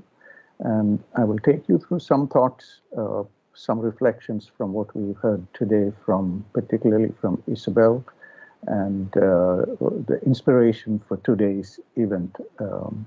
So the context that I'm providing is in terms of ongoing things, less than ongoing things, but eternal values, and where we should be going into the future, and the opportunities that are offered by this interaction between India and Latvia and the Baltic nations, still being explored at great length, and much more to come out of this. So with those few words of introduction, I'm going to use a few slides, if I may, just to convey what I have in mind. Let me see if I can.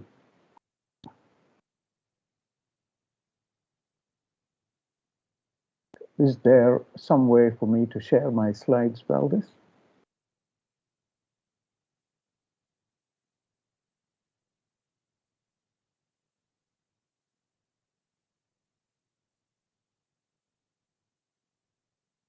Maybe I have it, Valdis. Thank you. I'm just working through the system here. If my slides are visible, please tell me.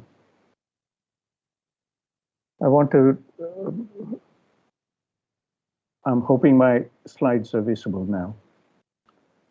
Now, I've offered to talk on consciousness in Ayurveda and the traditional Indian sciences for the 22nd century and beyond. And I'm happy today to have learned about this wonderful person, Alexander Piatigorsky. I wouldn't have known about this person if I wasn't here with all of you today. Very clearly a very, very important man. And we wonder if what he would have said if he was here with us today and listening to all that we have today. I want to thank Isabel here for raising several points. Isabel, you highlighted some of your phrases here, the objects of perception, clearly a very, very important question that's been raised in the Indian systems. And a very nice point that you presented to us today about the debates that went on in the past millennia about those internal constructs versus the external reality. And I feel in some ways this is already implied in our Ayurvedic systems in terms of the Pancha Mahabhutas or the Panjabhutas, the five key constructing blocks of whatever is there in the universe and in our systems. And the second point that I found very important and that is already implied is the mirror and dream analogies and the mechanisms of spontaneous thought. So the big question which Shantalaji just alluded to is the big question of thought. Where from thought and why thought? These are very important questions because they are internally kind of bootstrapped in a way that we cannot separate out. The Shaivites and the creation of the universe, and particularly the issue of the 36 Tattva scheme of Kashmiri Shaivism. I will come to this point as I go into the talk. And the two phrases that you used, prakasha, as something that illuminates, that gives us insights, and vimarsha, the opposite of this. And we see this again, some of this is implied in the 36 Tattva scheme, and particularly the area that I engage with, one of the areas I engage with our physicists here, the mind-matter unification project. Is consciousness already embedded within matter and everything else in the universe? You elaborate so nicely. How can we then, using contemporary thinking, and there are styles at every point in society where we think about things in certain ways, even the universal truths are thought about in certain ways. Can we take the modern thinking, put it into what was already discussed using the language and the worldviews of ancient times, and can we understand and make it contemporarily relevant? And as one of our speakers mentioned, the aim at the end of the day is good health, healthy mind, and a healthy society. And how to achieve this in the stage of eternal dynamism? Where is this stability to be had in eternal dynamism?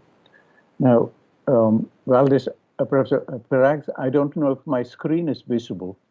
If it is not, if it is just my image that is visible, then let me try again, because I really would like to share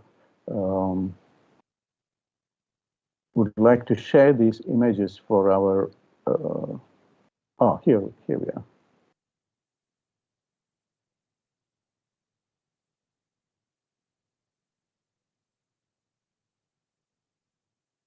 Do tell me if the screen is visible. Ardnis, is the screen visible? Yes, now your screen is visible. Your presentation is visible. If my If my screen is visible, I think it's visible now. So this was an event in 2009 that inspired many things. It was an event held in Milan about a link between these ancient sciences and modern health science. And it was all to do with awareness and environment and health. And the review is available at this link below. This problem remains with us, that reality is too complex. And as provided by one of our speakers earlier, there is a constant dialogue between what is outside and what is inside. And the process has to be understood using different perspectives. And much of what's going on today is that interaction between Eastern philosophy and Western science to understand reality, objective reality. And this problem, I think, will remain with us. There is no, as far as I see, there is no answer to this problem. And the only answer might be if you try and embed everything within everything else. Now, this is a difficult construct that our minds can perceive, but as Professor Priyadarshini mentioned, we have to take that perspective of all of the universe being within every point of space. Now, it's a very difficult concept to understand, but some of this is elaborated, and that conflict that Isabel talked about is what comes out of it. You know, there will always be two perspectives to this problem. Dennis Noble, sometime chair of cardiovascular physiology at the University of Oxford, tried to grapple this in one of his talks, and he has written about it since, about the principles of systems biology. You know, we live and we are and we live in complex systems. The systems are too complex to be understood in the context of biology, in the context of human biology. There are 10 principles that Dennis distilled his work into, and it's about the 10 points, very nicely elaborated, and they're listed here. The last point is one that I want to touch on, that there are many more to be discovered. The genuine theory of biology does not exist yet. That there is, and the other point I've highlighted here is about the transmission of information. We heard from our professor of computer science about how the only way we can understand ourselves and our existence is by having this two-way flow of information. Now, what Isabel presented us today about consciousness and the debates that have gone on, and whether we can reconstruct that question and attack it differently is an open point. And I think we will leave it to our students for the future and our scholars to see how to approach this problem. Many millennia ago, this issue was also tackled in the context of application. So we talked today about computer sciences, artificial intelligence, etc., etc. At a time when the most respected text of Ayurveda was compiled, this was many thousands of years ago. And somewhere in 1949, the scholars of the state of Jamnagar in Gujarat came together, and they decided to see if they could study this text a little more closely.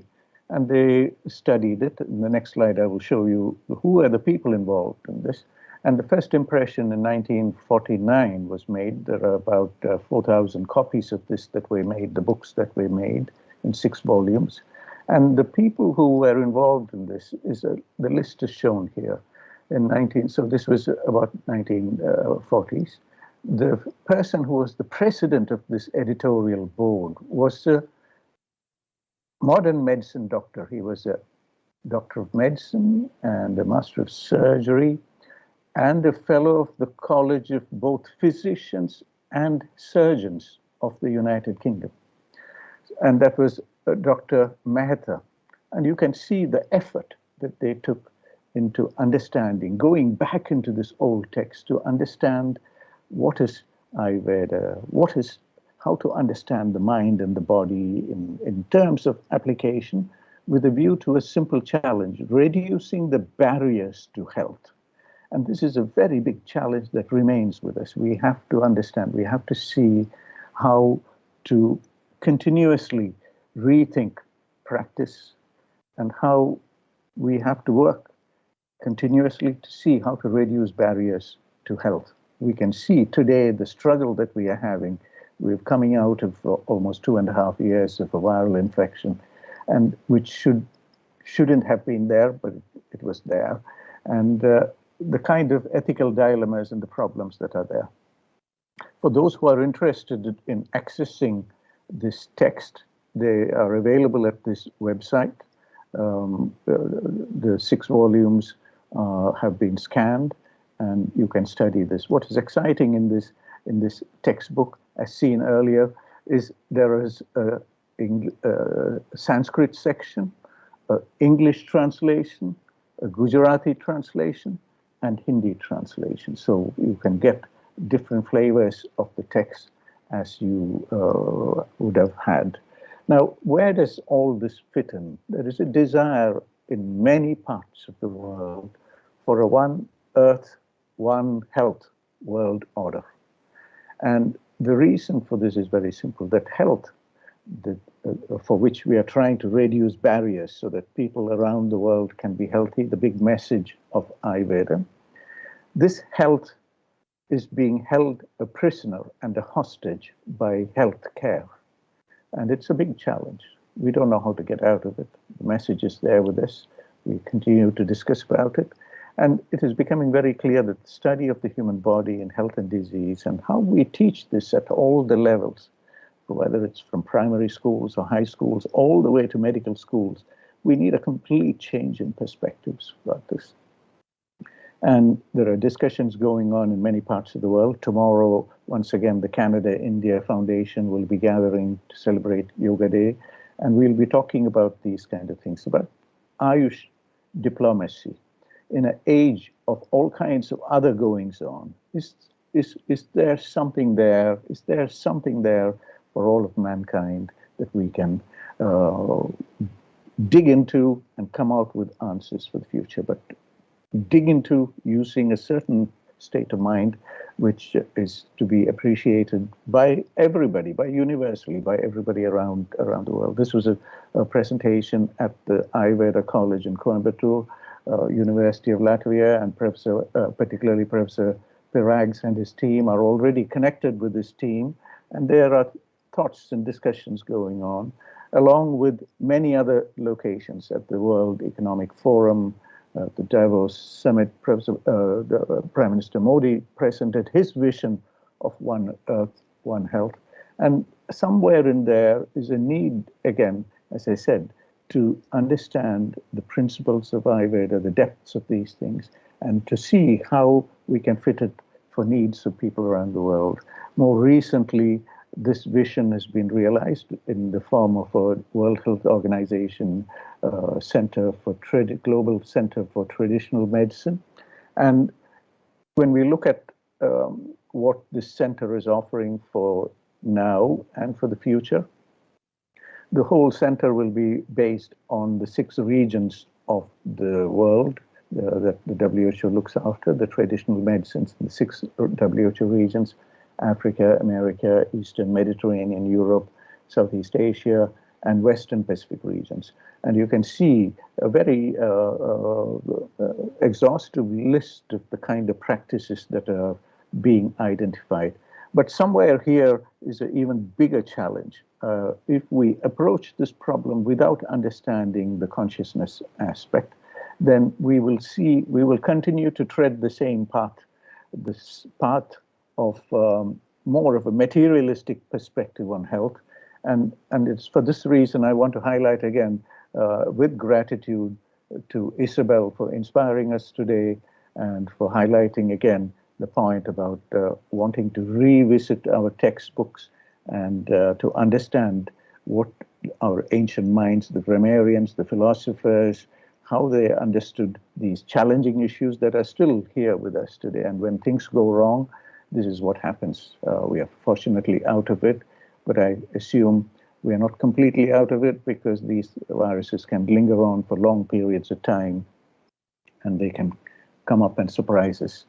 Now, where do we go in terms of this kind of discussions and debates in health science?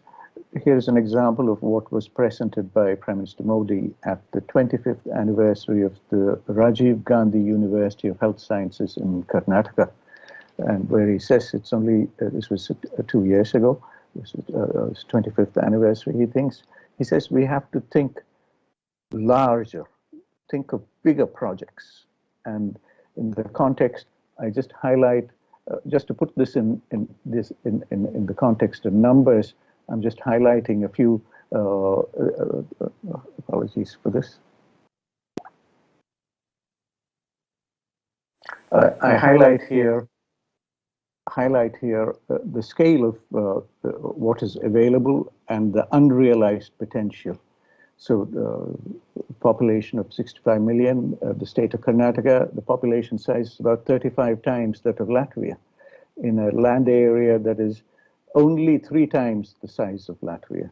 So there are opportunities in how we can take forward some of these interactions. Again, in terms of interactions that are going on in the UK, 12th of May, we had this meeting at the Royal College of Physicians. I alluded to the Royal College of Physicians earlier. We have big change that's going on, and our High Commissioner was there, Her Excellency Gayatri Kumar, and many other changes I've highlighted here on the slide. Now, this institution is presumably the oldest medical institution in England, or perhaps even in the world, in terms of formal institutions that are still surviving. And what was highlighted and what was very interesting is this coat of arms. We are at an age where we are going from into new forms of medicine, which includes personalized, preventive, etc., what is called the P5 medicine.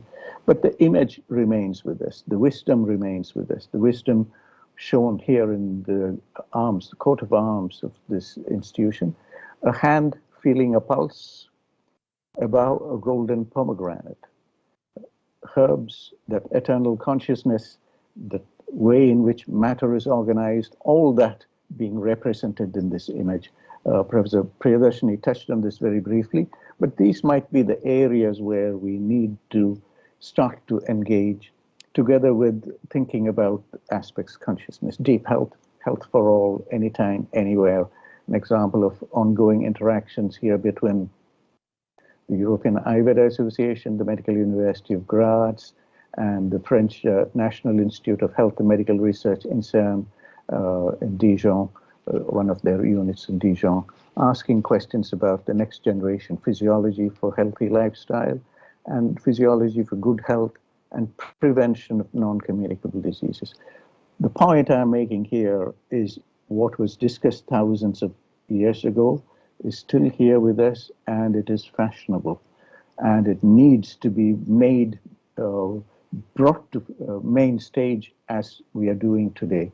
The discussions have extended at the Czech Republic. The Prague platform is up there on that website. You can see what's the progress being made in the Czech Republic about global health dialogues and the whole idea empowering individuals to improve individual health. We heard a little bit about this in terms of freedom and ignorance. And this is one big issue, health literacy, teaching people how to be healthy. It touches on that valuable point about freedom related to ignorance.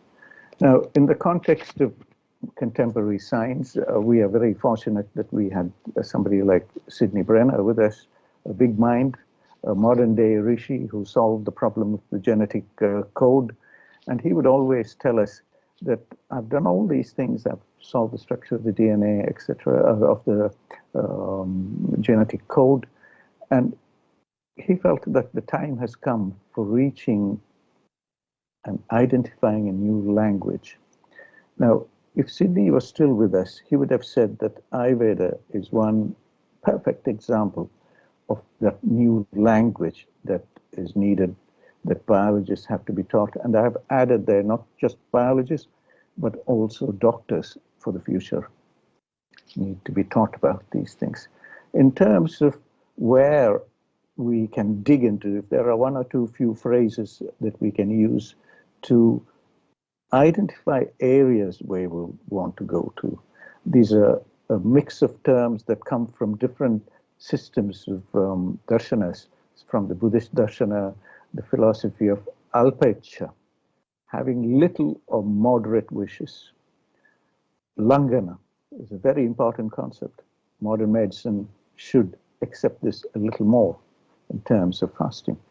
Sparsha chikitsa, touch and therapy that comes out of touch. We saw that in the earlier image of the hand feeling the pulse. And the concept of Sanatan Dharma, some rules that are there with us, that are perpetual. That is the very nature of things.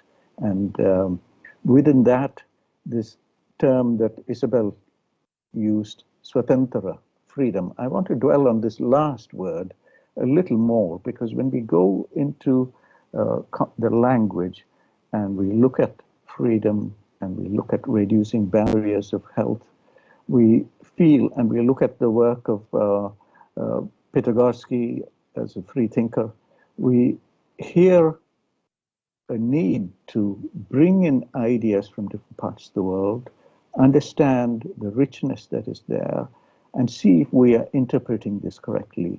For people who appreciate Sanskrit, you can see how freedom and how many different words there are for freedom. Just freedom, freedom, freedom from passion, freedom from pain, freedom from debt, freedom from sorrow. And the list goes on. There are so many different ways to understand that one little word, freedom, that Isabel pointed to today. Now, we've also heard from our colleague in Ukraine about Nagarjuna. When we go and look at the kind of thoughts they have given us and look at whether that kind of information is of relevance in present day, we see that all that Nagarjuna offered us was nothing but physiology. On the right-hand side, you will see the Panchadasha Prakara, the 15 indicators of health as offered by Nagarjuna. On the middle in English are approximate translations of these Panchadasha Prakara. And I want to highlight that what Nagarjuna gave us a few thousand years ago was nothing other than physiology, which is what we teach in medical school today. And this literacy is somehow lost. We have lost that awareness and that connection with this kind of knowledge. And what is the reason for that? And I use this example. I come to Sankhya, which is one of the 9 well-understood, the well-appreciated darshanas.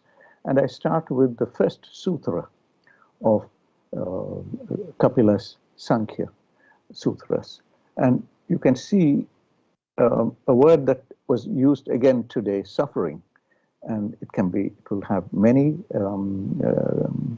Sanskrit phrases, words that you could use. But in the context of Sankhya, the very first word that appears is dukkha.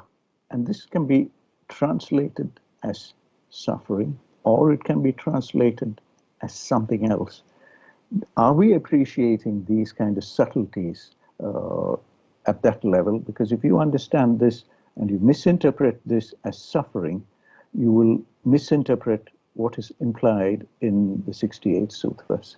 And it is that consciousness that we need to bring to not only understand our current plight, but also we are using ancient texts and ancient systems of thinking to reinterpret it for contemporary use.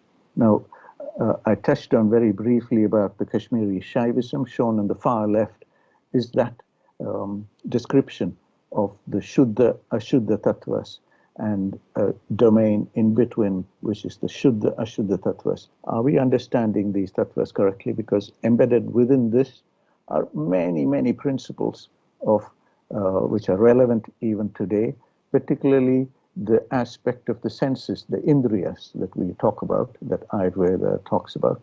Very, very important to understand that entire schematic in terms of the 36 tattvas.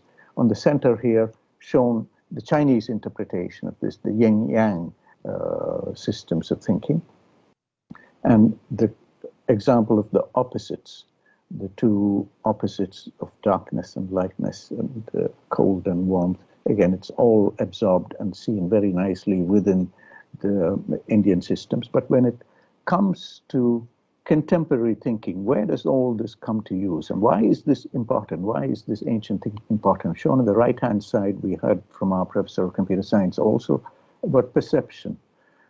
In the context of the urban environment, let us say this is one of the 5 missions in the EU, the European Union's current framework program. The smart cities and the lived environment, the environment that we live in, and the city, the case analyzed here is the 2nd largest city of northern Cyprus. I won't dwell on this, but we heard a little bit about this. But I want to go into this issue of perception and how perception is tied into every aspect of every word that is there in our texts. If we go into Purushartha Jnanam, it can be interpreted in so many ways. And what is the context in which we are interpreting this? In terms of complete modern biology and where that environment and the interaction with the environment and how it affects our physiology and how the intelligence of the system, the complex system that is the human form is understood, is used and presented to us in a very simple term called Ritucharya, the seasons, and how our body engages, how our immune system engages with the seasons, with the outside, and what is that intelligence. We are fortunate that we have fantastic molecular tools today by which we can dissect that whole process. Shown here, a few images from a 2015 paper from John Todd, who was then here in Cambridge, looking at the expression of 4,000 protein coding genes in the white blood cells, and how the expression for some of these genes change with the seasons. Now, this is a modern day interpretation of a wonderful word that is there in the ancient Ayurvedic science and our other disciplines called Ritucharya. How that whole concept of interaction between the human form and the environment was understood and distilled in one word, which now today can be elaborated using contemporary tools and devices. You can look at different genes, the clock genes, and all of these things. These are all fantastic things. They only confirm what Ayurveda has already known. These are expressed in different parts of the human body, including the adipose tissue, genes that vary, inflammatory, pro-inflammatory, anti-inflammatory genes that are expressed in different ways in different tissues. These are all the standard rules. So that concept of those universal rules, which were uncovered with a very high level of awareness and a connection between oneself and what is around us. Simon Ferre's work is very, very important because it takes us into what is another important area of dinacharya. We talked about seasonal variation. Dinacharya are those principles that are connected to the daily clock, the daily aspects of the day-to-day cyclical changes that happen. The point here again is that one simple word of dinacharya was appreciated by people at some point in time, many thousands of years ago, and they coined a word and they gave it to us. When Simon studies this using the contemporary stem cell technology, we see dinacharya played out in this way. he takes us into the hematopoietic stem cell niche. And he says the hematopoietic stem cell traffic is regulated by circadian oscillations.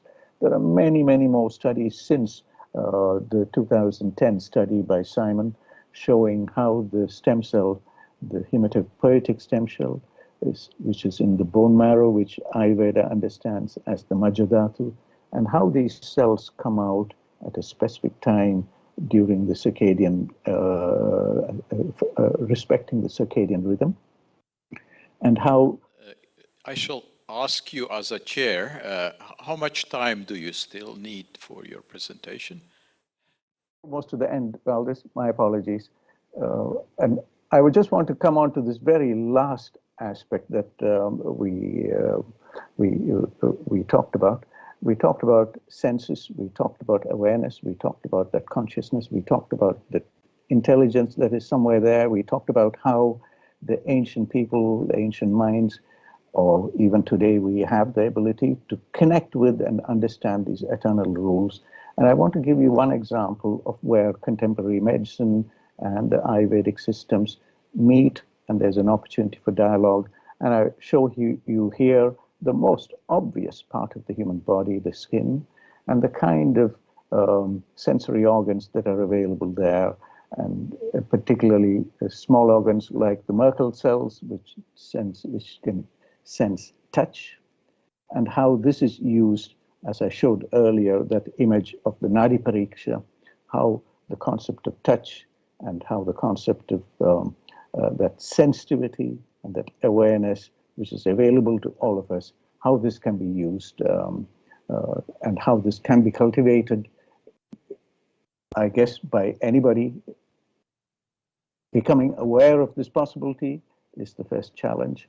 And hopefully events like this, where we are discussing these things, will make us all collectively think about new futures. These are areas that have been recognized, Nobel Prize of Physiology, Medicine 2004 and 2021, given to odorant receptors and touch and heat receptors.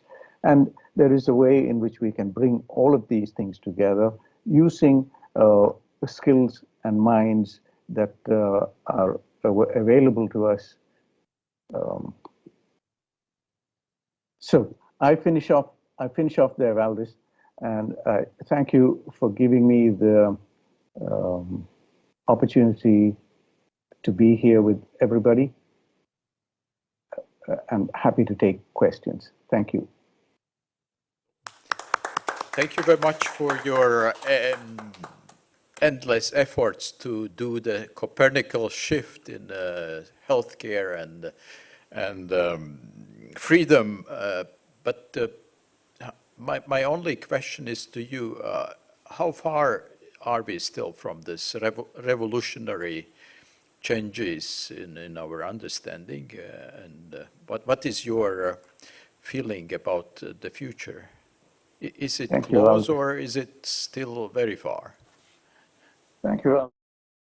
The best way to visualize this is in terms of a triangle kind of peaking up to one point, and that is where I think where we have reached. There are different perspectives being played out in this new world that is emerging. Close to you are all the problems. And it has peaked. It has brought us to a peak in many, many aspects. We have new technologies. Look at this. We are connecting. We are sharing thoughts. Once upon a time, preparing 4,000 copies of Charaka Samhita in those different languages was a big challenge. Now it's available here online for anybody in the world to access and study. You yourself have translated the Ashtanga Hridaya text. What we are seeing here is peaking of connections, connectivities, cultures. We are coming together in a big way. We're so fortunate to have Shantalaji there with you, bringing a message to all of you. Where are we in terms of that new awareness? We will be constantly searching for that future. And that is where we are. We are at the start of a new dawn. And we are at the start of a new dialogue. There's a new dialogue that's happening here. Many times a month, I share messages of the Indic Center in Riga with people around the world. They don't know about it. But now, the internet brings them to your site. This event is being recorded. It will be up for the world to see. We have the Free University there in Riga. It was so inspiring to hear how there is another way to present knowledge to people of the world. And I feel there is a new awareness that is there, and an awakening that's there. And it will be fantastic to see how things will be in 2 years' time. It will be a completely new perspective in terms of the Jamnagar, the Global Center for Traditional Medicine that's there. There'll be new dialogues that will happen. And those dialogues can happen in an instant. In an instant. We are having a dialogue now. I didn't know about Isabel till a few weeks ago when Arnis emailed saying there is Isabel. And it is such a delight to hear Isabel presenting what she has presented. And the University of Montpellier, the oldest medical school in Europe, for instance, you know, I didn't bring that into our discussion here. There's Professor Gregory Nino at Montpellier who's talking about non-pharmacological interventions. Now, this is something that is so central to the future of health and care and a new way of teaching physiology.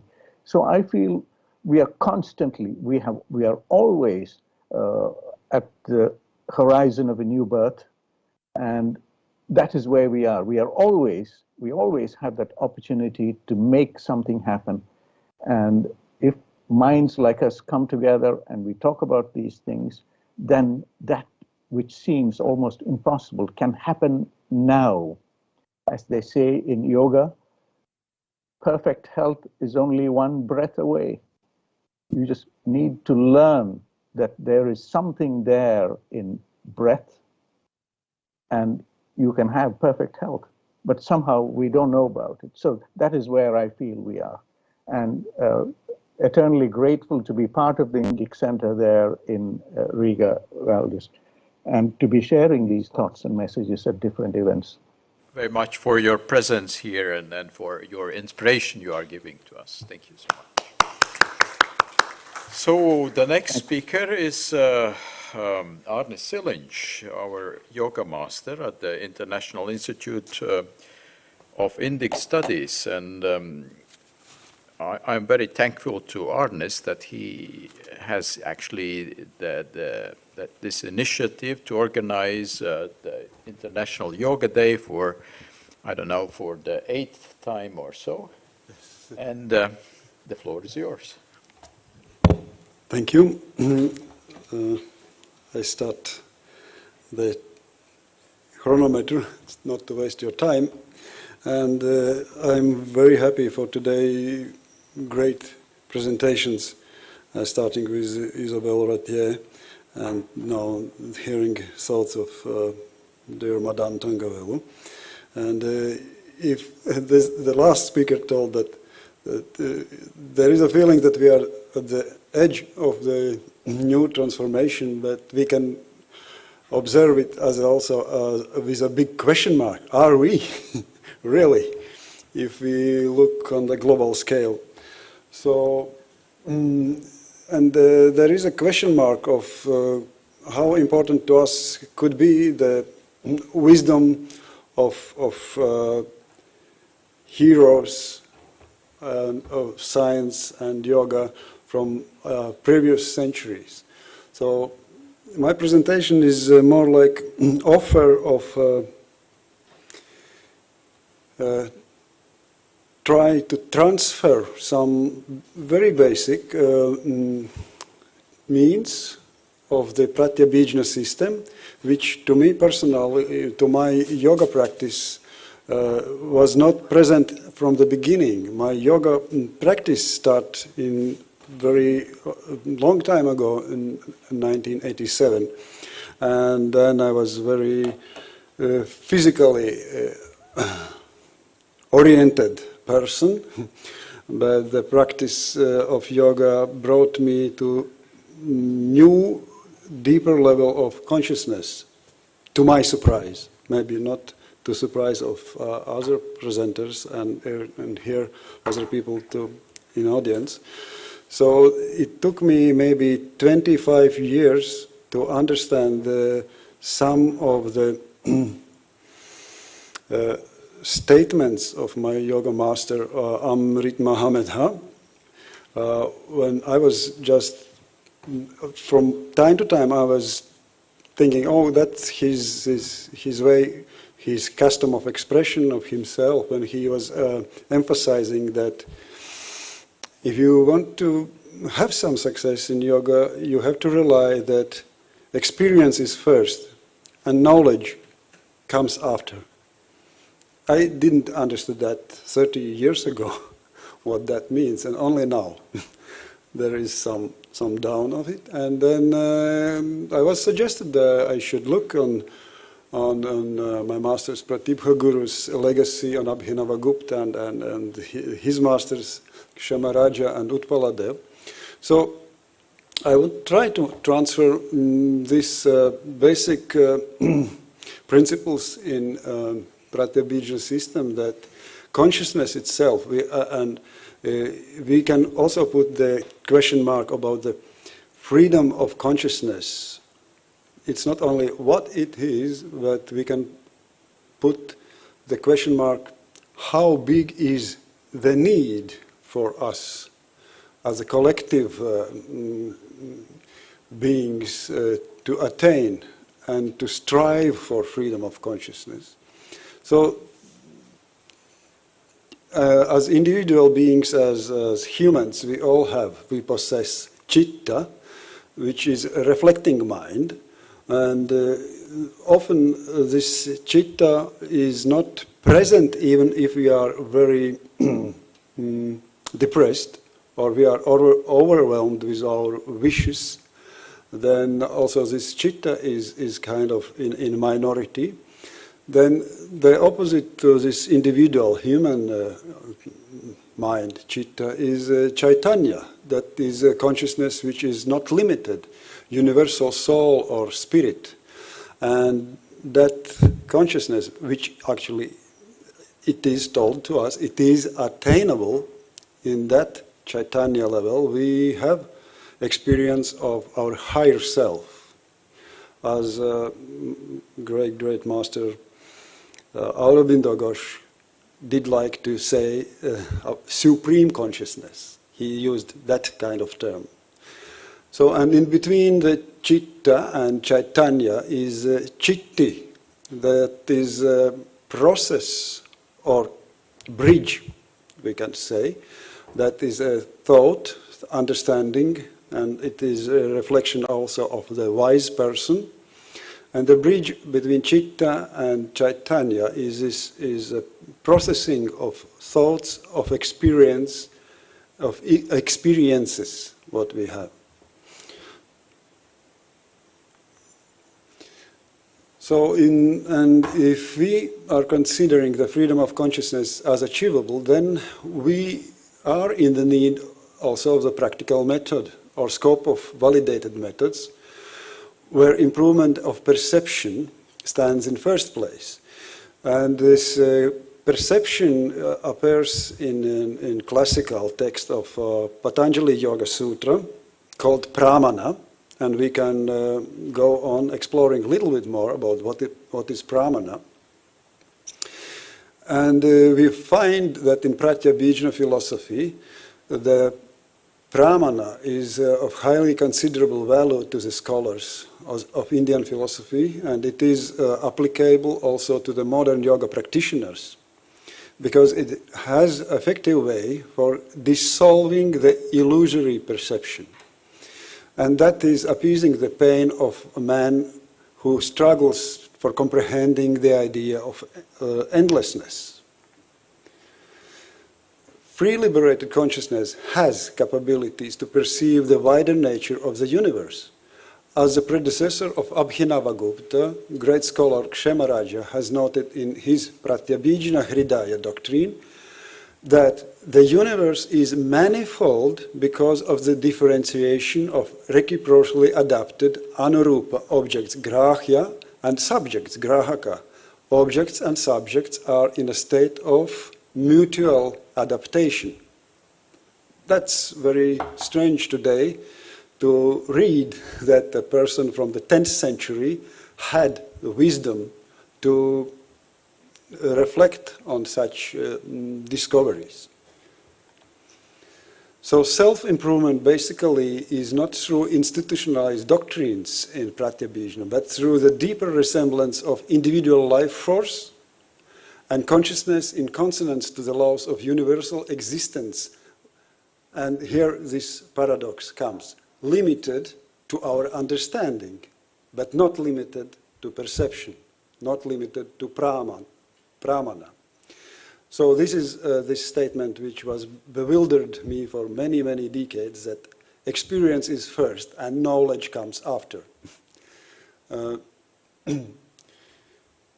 One can find applications potential to modern complicatedly constructed consciousness, citta.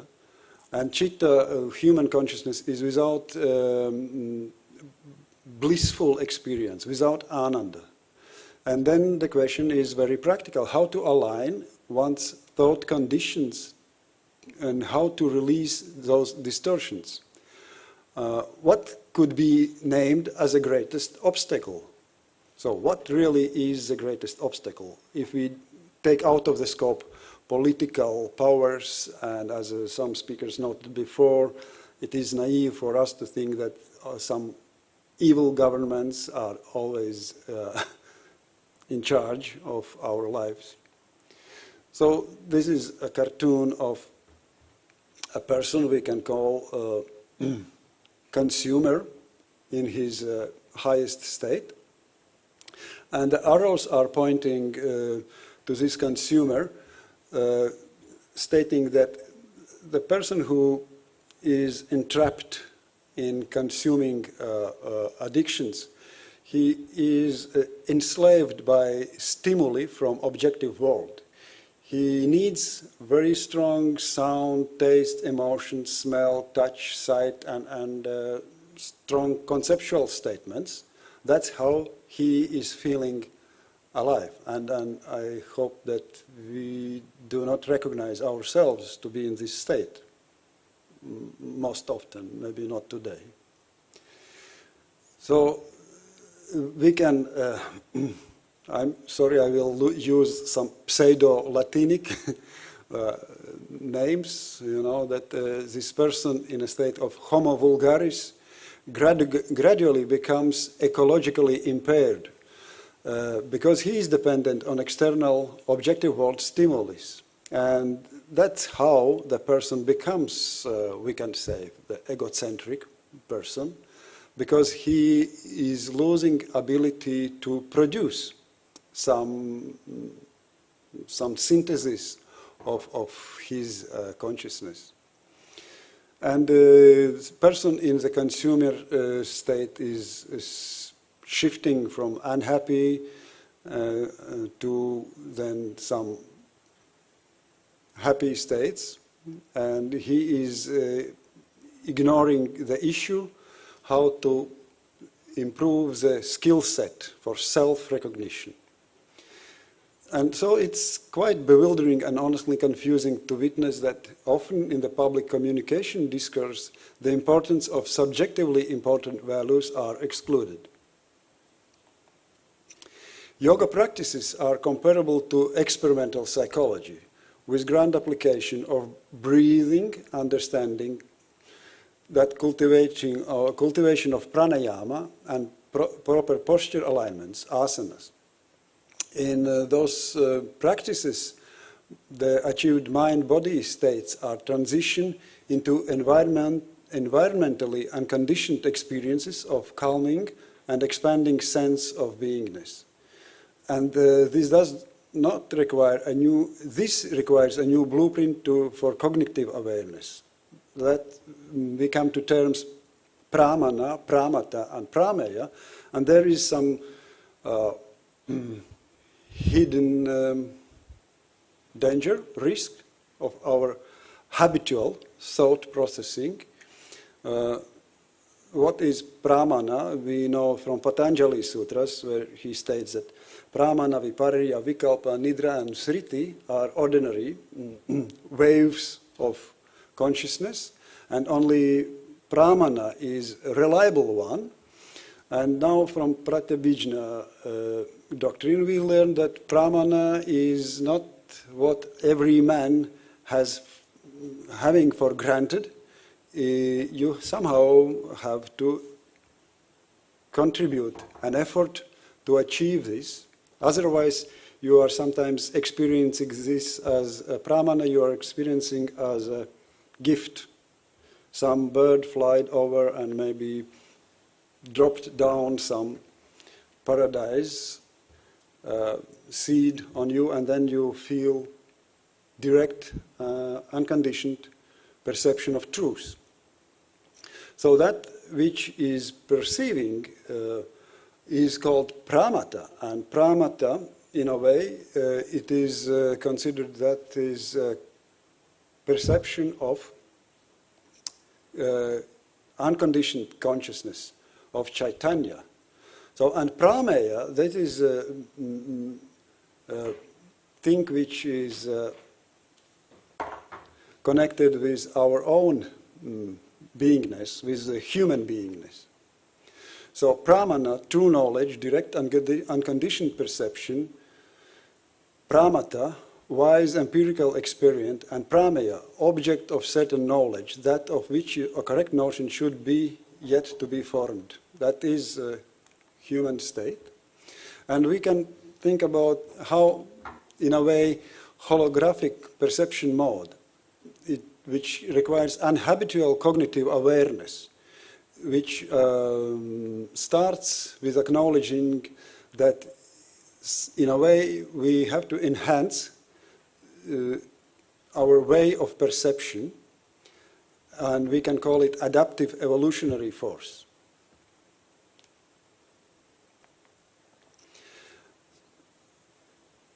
There is many hidden questions how we can perceive the cosmological, cosmogonic processes in our individual life. And it is important to question that we have to be careful that those questions are not speculated by religious sentiments or by help of conspiracy theories. So adaptive perception modes requires also kind of trust to our beingness, to nature, to prakriti. And we can say that routine daily perception mostly employs, in a way, monoscopic or stereoscopic perception mode. In a way that this hearing, seeing, tasting, smelling, and touching is only working towards us, but we are lacking mastery of producing. And when we can synthesize objects for other beings as ideas or nice vibration of music or touch or taste, then we are struggling to adopt to adaptive perception mode. And only through practice of asana, dhyana, pranayama, samadhi, we have this experience that our senses in the very special meditative state are pushing us towards the need to produce, to synthesize. So in this graphic I put, like if we say this independent variable could be the state from amoeba till divinum hominem. So the melting point would be this homo vulgarus, vulgus hominem, which has a great struggle of producing adaptive perception, because there is a big addiction to only perceive stimuli from objective world. Then value which is dependent is the self-recognition, which is given to us from universal consciousness. But the transformation of the persona is only actually produced from inside. It's very unfortunate to recognize that there are no ideal circumstances which provide transformation of a practitioner who can bring himself out from Homo vulgaris to Homo sapiens and then to divinum hominem, which is like giving person who is able to produce and to synthesize ideas, sounds, and taste which are enjoyable for entire world.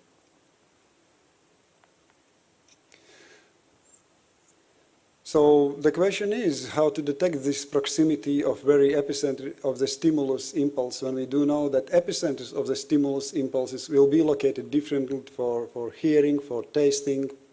We need experimental psychology to really see what is the legacy of our senses and perceptions.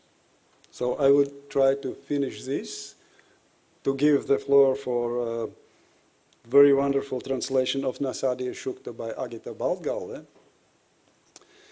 And somehow this knowledge, we see that on the level of collective knowledge is in great deficit.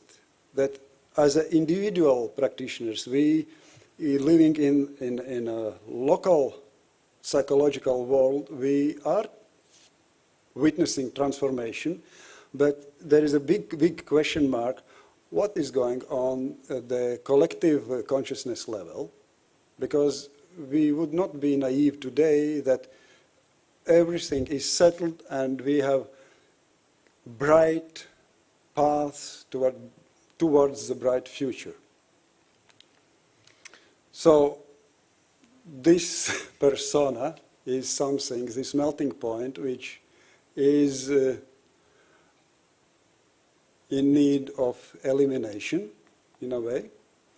And then this is ancient diagram of this pramana, pramata, and prameya. So the prameya is applicable to nara, which is human being.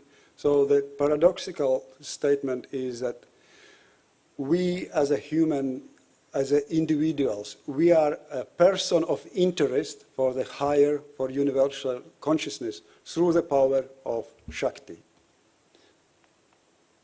Thank you. And let us wish freedom of consciousness to every single individual on this planet and to individuals in and from other worlds as well.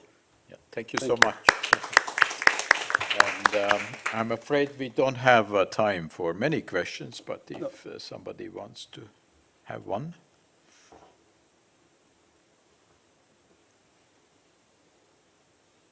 So if not, then I have to ask you at least one question. And please. Who has a question? Yeah.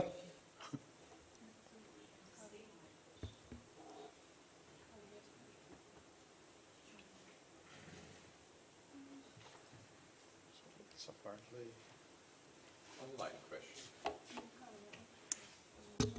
Hello. Yes, I see you there, Isabel, but I don't hear you.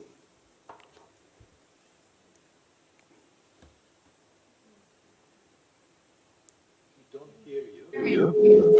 Can you switch on your microphone, please? My microphone is on. Okay, never mind.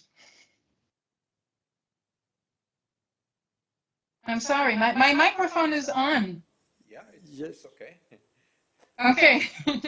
Okay, so I'm sorry. I was just saying, I was thanking Arnis for his role in the organization of the conference, which is a very interesting conference. And I was also thanking him for his presentation, which I think is very brave, because I know by experience how difficult it is to explain aspects of the Pratyabhijna system in simple terms. So thank you very much for this. And I know that historical accuracy is not necessarily your primary concern here. So I just wanted to note, as a point of historical detail, although maybe it's a little bit more than a detail, that Kshemaraja was not the predecessor of Abhinavagupta, and he was not his master. Kshemaraja was the direct disciple of Abhinavagupta. He studied under him, he was his student, and he lived in the 11th century. That's all. So anyway, so this was just to say, thanks a lot. So thank you, Isabel, for this valuable comment. So then, thank you so much again. So then I would give the floor for Agita. Yes, She I is have now to give a floor. Ventspils. I just have to say a few words that it's recently, probably many of you know that Nasadi Shukta, which is one of the main epic hymns of Rigveda, and it is very wonderful that now we have this translation into Latvian, and maybe Agita will tell what were the main challenges in translating this, and we can then also enjoy the sound of Nasadi Shukta in Latvian. Thank you. Agita, please. Can everybody hear me? Hope so. Distinguished guests and participants, good afternoon. It is my pleasure to participate in this great and this meaningful event. And many thanks to Yoga Acharya Arnis Siliņš for inviting me. And many thanks to all organizers to put so many efforts to let this happen. The text that I'm going to present is usually called in English creation hymn or sukta, but actually in Sanskrit the name is different. It is Nasadiya Sukta, and the first line is actually also the title of this work. And the first line sounds, there was neither non-existence nor existence. And so this, these two first words, there was not non-existence, is taken as the title of this sutra. There are many negations in the text to show that it is really unknown what was in the beginning. Like there was no day, no night, no death, no immortality. There was only emptiness. And then this one was born out of the heat. And there are no specifications, no name for this one, no specifications about his characteristics. Only it said that the one, the united one, was born. And only after that, the seed of mind, manas, came into existence. And after that, all gods and humans, all other beings came into existence. The text is full of questions and negations and conditional sentences. So we can see that it is really impossible or very hard to know what was in the beginning and what was really the beginning of consciousness and mind. And now a few words about Latvian and Sanskrit. Latvian language is very closely related to Sanskrit. There are very many similar grammatical forms. Phonetics, morphology are very similar. It is even more related to Sanskrit than German or English. And so maybe you can also hear some similarities in this Latvian translation. I tried to do possibly direct translation so that one can feel the original taste. but it was impossible to make it as rhythmic as it is in Sanskrit. In Sanskrit, it is a rhythmic structure called Trishtu. One line consists of 11 syllables, and there are 4 lines in one verse. But in Latvian, it will be just approximate structure and metaphoric or poetic text. Now I will read the text, and those who understand Latvian can also follow the meaning. Those who don't understand Latvian can maybe enjoy the sound and compare it to Sanskrit. Then I will share my screen, and you will be able to see the text.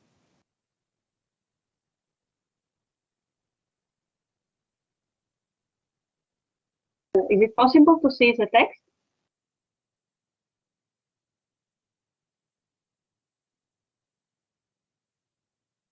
So I will start. Himna par nēsošo nebūtību. Toreiz nebija ne nēsamības un nebija esamības. Nebija mākoņu, ne arī debesis pāri tiem. Kas bija pilnībā aizklātais, kur un kā patvērumā? Kas bija ūdens dzīves noslēpumā? Tolaik nebija nāves, ne arī nemirstības. Nebija parādījusies ne nakts, ne diena. Tas viens bez vēja savā nodabā elpoja, jo cita neviena vispār nebija. Agrāk bija tumsa, ar tumsu slēgta. Šī bija neustverama viļņošanās. Tas, kas bija visaptverošs un tukšuma klāts, viens pats dižena piedzima no svelmes. Vispirms to pārņēma vēlme, kas bija pirmā apziņas sēkla. Gudrie, sirdī meklējot un pārdomājot, atrada esošā saikni neesošajā. Viņu stiegra pletās šķērsām pāri, kur bija augša, kur bija leja, bija sēklas radītāji, bija dižena spēki, apakšā dabiskā jauda, augšā pretīmnākšana. Kurš ir skaidri izpratis, kurš nu var izskaidrot, no kurienes plūda šī rašanās?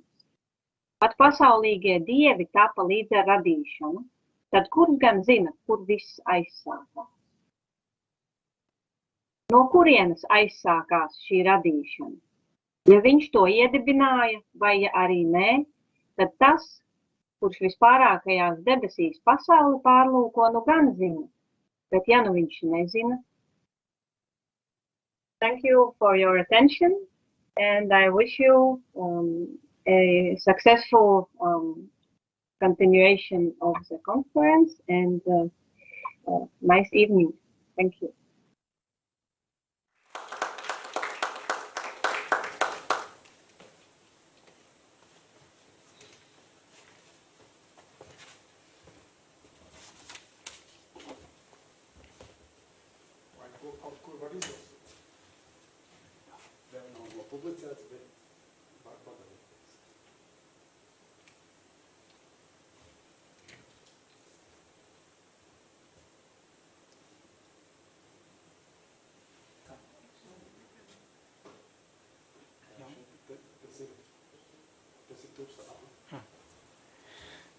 Tā. Es varu sākt. Labi.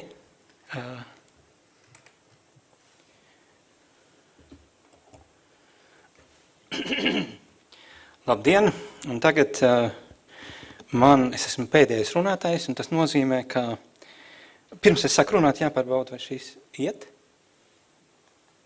Iet. Jā, viss kārtībā. Visi noguruši. Skaidrs. So, but probably you may switch to English. Yes, of course. Yeah, for sure. Yeah, thank you very much. Thank you. So everybody is tired, so I will try to a little bit to entertain you and be maximally brief. But I see that there were a lot of questions asked today, And I don't know how, I think that some points in my presentation, by accident, are the answers to the questions. So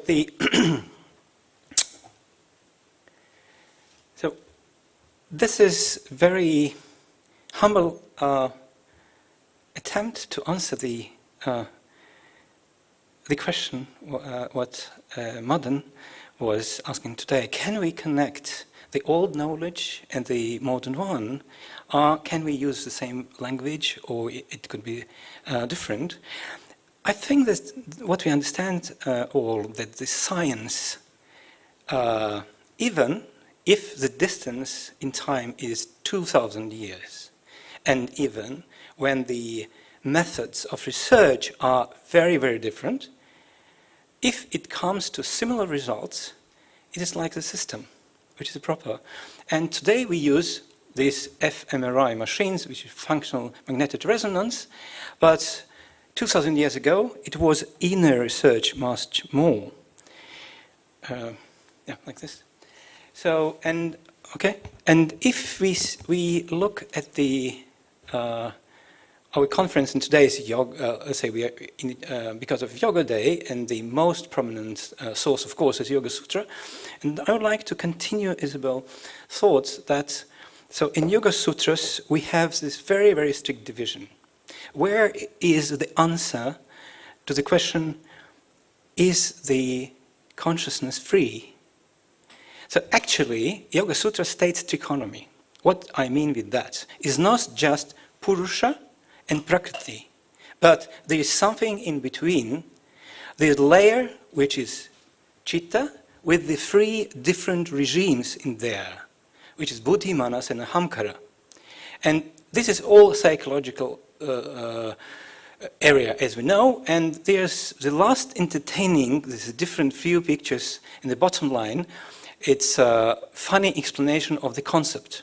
What I mean, that the man who is at the first picture looking TV is actually Purusha, is only one who is observer. It's only one who is life.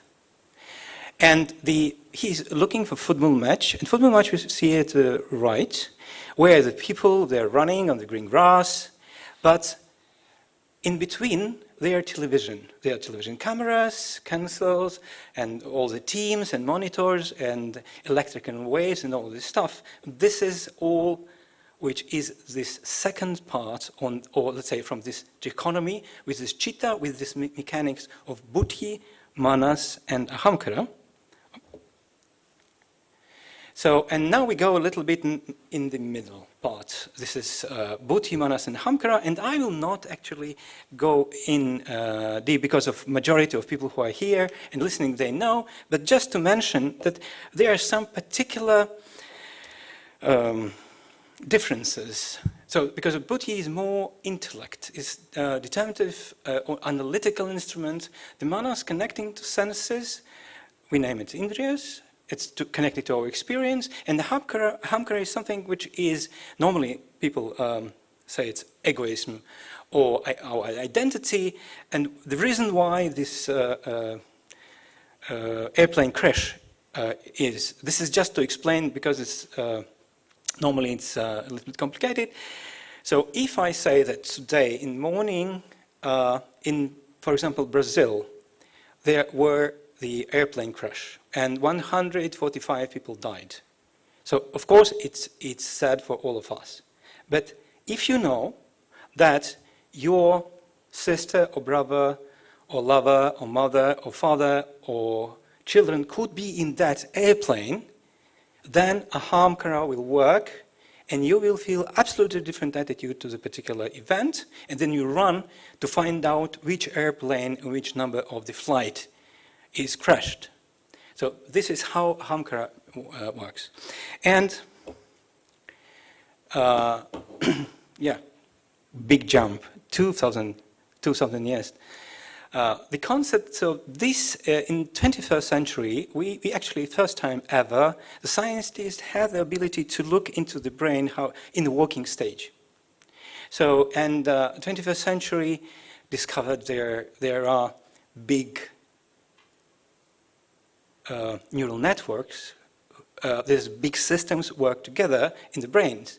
Or we can name these like 3 different regimes in brain activity.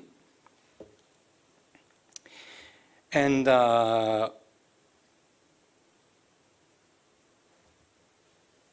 yes, I can say a few words about this. Just this different neural network. I think I just keep a little bit of time. Then later, if you want, I will answer the questions more about this. But what is the most important? The most important is that if we look at the characteristic of the internal mechanism, which names buddhi, manas, and ahamkara, and description of action of central executive network, default network, and salience neural network, we see it's just similar. Of course, there are some some changes in terminology, but by the general idea or by the concept, they are similar. And this is, I think, just amazing fact. The next part shows how the modern science, The next is how the modern science is stepping towards the Yoga Sutras of Patanjali concepts. This one is hypernethic theory of brain. It's absolutely, let's say, fresh. Konstantin Anokhin from Moscow created it. And the very beginning of the conference was a question of question of consciousness, and so also the Professor Schilters was saying about that the science is trying to figure out how the brain and mind in a function of neural networks are related. And what he says that actually this is a wrong question. So it is impossible to get one from another, like materialistic to the mind. And he said, let's imagine there is some high level of the system that could be correlated or related or could be some causality to the mind. It's very interesting step up or closer to Yoga Sutras concept. And to explain it, it's again trying to entertain. So imagine, so if we speak about different levels, for example, elementary level, chemical element, some complex structure of elementary chemical elements up to organic level, up to protein level, which is complex structure, up to gene, which is information level. And so the Anokhin state that it's like analogically we have neural cells in human brain. Then the cells are connected, and the name of that is connectome. So 86 billion of cells are connected, and this is quite complex structure. But what he looks at, the hyper network, which he names cognitome, and this is like one level above, could be compared to gene or genetic level above the protein level as just morphologic. And what we see that this hyper network perfectly fits the idea what is Sukna Sharira or mechanics in Chitta, which is Buddhi, Manas, and Ahamkara, as it is stated in Patanjali Yoga Sutras. But he's saying nothing about Purusha or Self or Atma in his theory. But this is just a very big step in the science. And the next step is made by Donald Hoffman, which is very interesting again. So he starts with the idea. Oh, sorry. Yeah, I'm pressing not the right buttons. So that was the previous one where we see the connection, how it is, how in theory of hypernetwork, theory of brain, it's connected to Sukna Sharira or subtle body in Yoga Sutras. And so now about the David Hoffman's theory of conscious agents. So he starts with the idea that all of the species we believe, or say science believes that we all are creation of evolution by natural selection. So, and if it is that means that our perception system or our system to interact with the world is also shaped by evolution, by natural selection. That means that our perception is formed to maximize fitness payoffs. But that means that our system of perception is not tuned to perceive reality as it is. So his first theory is about interface theory of perception. Again, it's a very, very simple analogy. Analogy is the computer interface. So I can take my phone, I can click the icon, I can open email program and send the email to you just in 3-5 seconds, very easily. But if I want to know, is it reality, what I'm doing is very useful. So I understand that behind of that, the application code exists. And when I send the email, I'm not writing the code, I'm not changing. And the next level is operating system, which is the code of operating system can have some 10 to 20 gigabytes, which I even couldn't read. So complex it is. But if you go further, so the next step is the particular hardware with the computer chips, where the processors and so on. So I can touch the chip, computer chip. I can touch the memory, but I can not interact with that. I can't send email by that. It is impossible. And if you go to the next level, because the next level is binary, there are physical processes in the particular semiconductors. And there are 11 trillion of impulses per second. 11 trillion, it's quite much, big number. No human can really perceive it. So in this example is about that, so as the theory of conscious agents states, that because we are shaped by evolution, because our system of interaction with the world, the perception, is shaped by evolution, so it maximizes our evolutionary payoffs and actually not giving us the true picture. But this is very, very useful as for example, some email application as what we have. But the conclusion of this all, let's say that Donald Hoffman is a neuroscientist and artificial experiment scientist and mathematician, and he did a lot of things. The result is a mathematical model where he states that the most fundamental element of the universe is not time-space, but the conscious agent. So, and as we see, it absolutely perfectly fits with the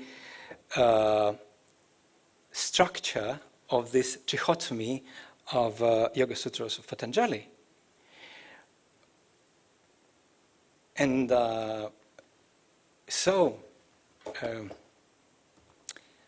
22nd century, by the way, there just if we speak about Donald Hoffman's theory, this is the only theory, as I know, which very explains all the quantum mechanics and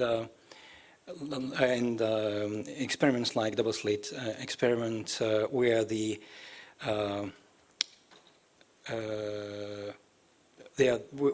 in experiment the waves becomes particle when some observer is there. So in very elegant mathematical model way. So, from my point of view, it's very, very interesting, very exciting that the modern science, which has very different approach, which is from outside. So we make experiments of our brains using very complicated technology to see what happens in the brains, comes to the very similar conclusion of the yogic science made by so the gurus. I would say they were really scientists using absolutely different approach. They made their research from inside. Actually, thank you very much.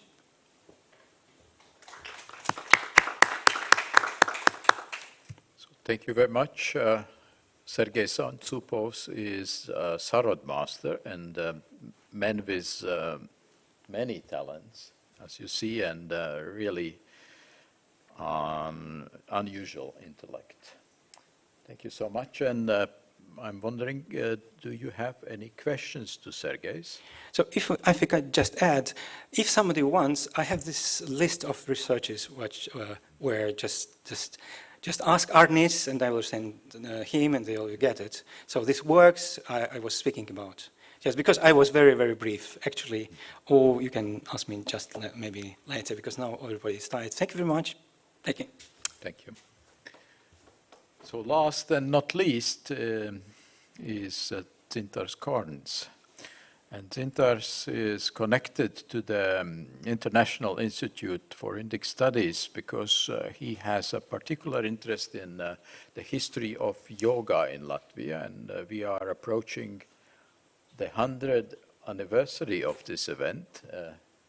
Dzintars, please. Yeah, not that year, but 1920, 2025, yeah. Okay, because Latvian Society of Yoga, it started in 1925, yes. So after 3 years, there will be 100 years. Not now, of course.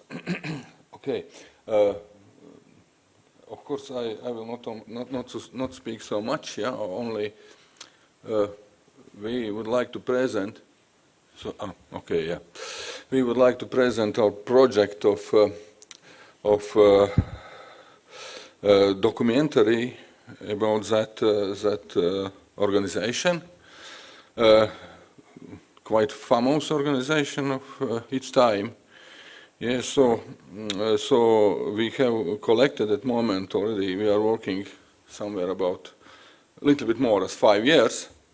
So and we have collected really, I think, more as 20 hours of video materials, and also we have, I think, somewhere about 700 or more letters from different yoga teachers. As a result of communication of members of Latvian Yoga Society with these yoga teachers of India, mostly, yoga masters of their time, and so on. Yes, so a lot of materials. Of course, today we will present only very short glimpse in this work, yes. So that's all. Thank you very much, organizers, because they allowed us to show something for you. Please.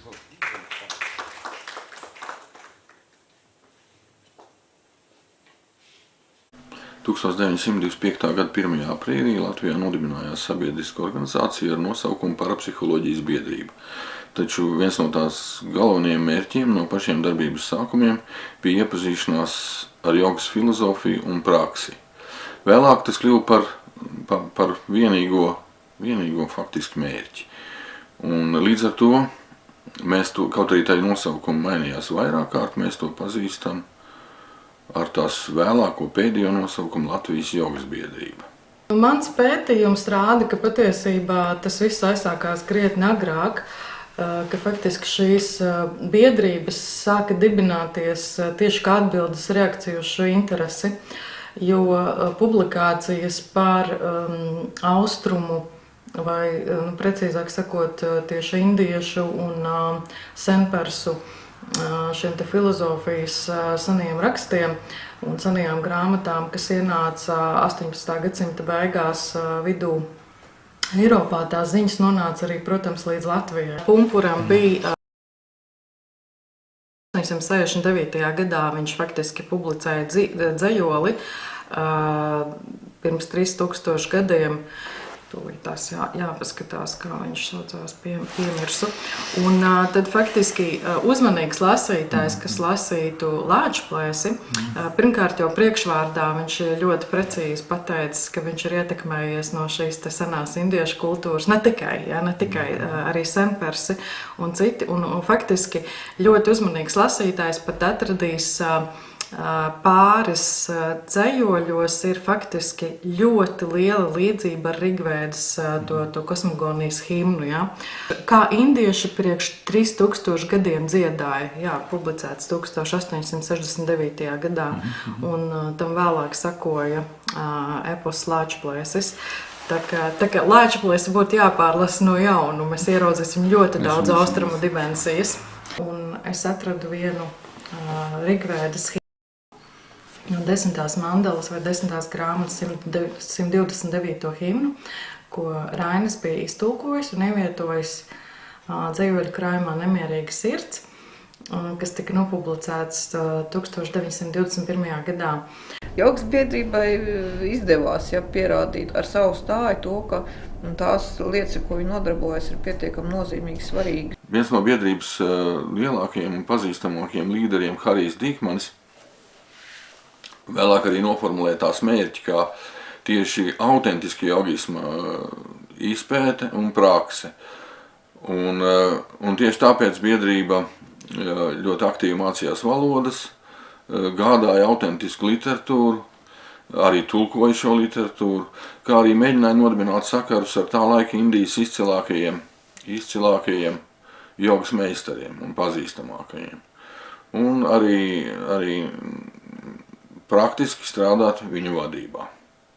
First impressed me Ramakrishna. Ramakrishna was, of course, had passed away. Then I read his disciples, Vivekananda and Abhedananda. After Vivekananda and Abhedananda, I came in contact with Ramana Maharshi, a great sage of India who was living at that time. Now it is long time he had passed away. And then of some others also teachers of India, but they were mostly Vedantins. That means the followers of the philosophers of Shankaracharya, who taught the Advaita Vedanta, that means monistic philosophy. That there is only one reality, and the reality is God, and the universe is more or less an illusion. Now that everything appealed to me in this philosophy, except that how could I regard that this world is an illusion? Then I started more Patanjali's philosophy, which is more based on Sankhya. And Sankhya is a realistic philosophy, but it is not monistic, it is dualistic. Yoga is more practical. Vedanta is more philosophy. And then I needed to get some real teacher who is yogi, not Vedantin. And then that I got in the person of Paramahamsa Yogananda. And really I must say the highest and the most impressive teachings or interesting teachings on high spiritual teachings as regards yoga I got from Yogananda. Man ir oriģinālās lekcijas eksemplārs, toreiz 30. gadu. Oriģinālās. Tādā veidā viņas nāca, tās bija iknedēļas lekcijas šeit. iknedēļas lekcijas, kas nāca katru nedēļu, un tur iekšā tādā vēstules formātā viņas nāca, ja?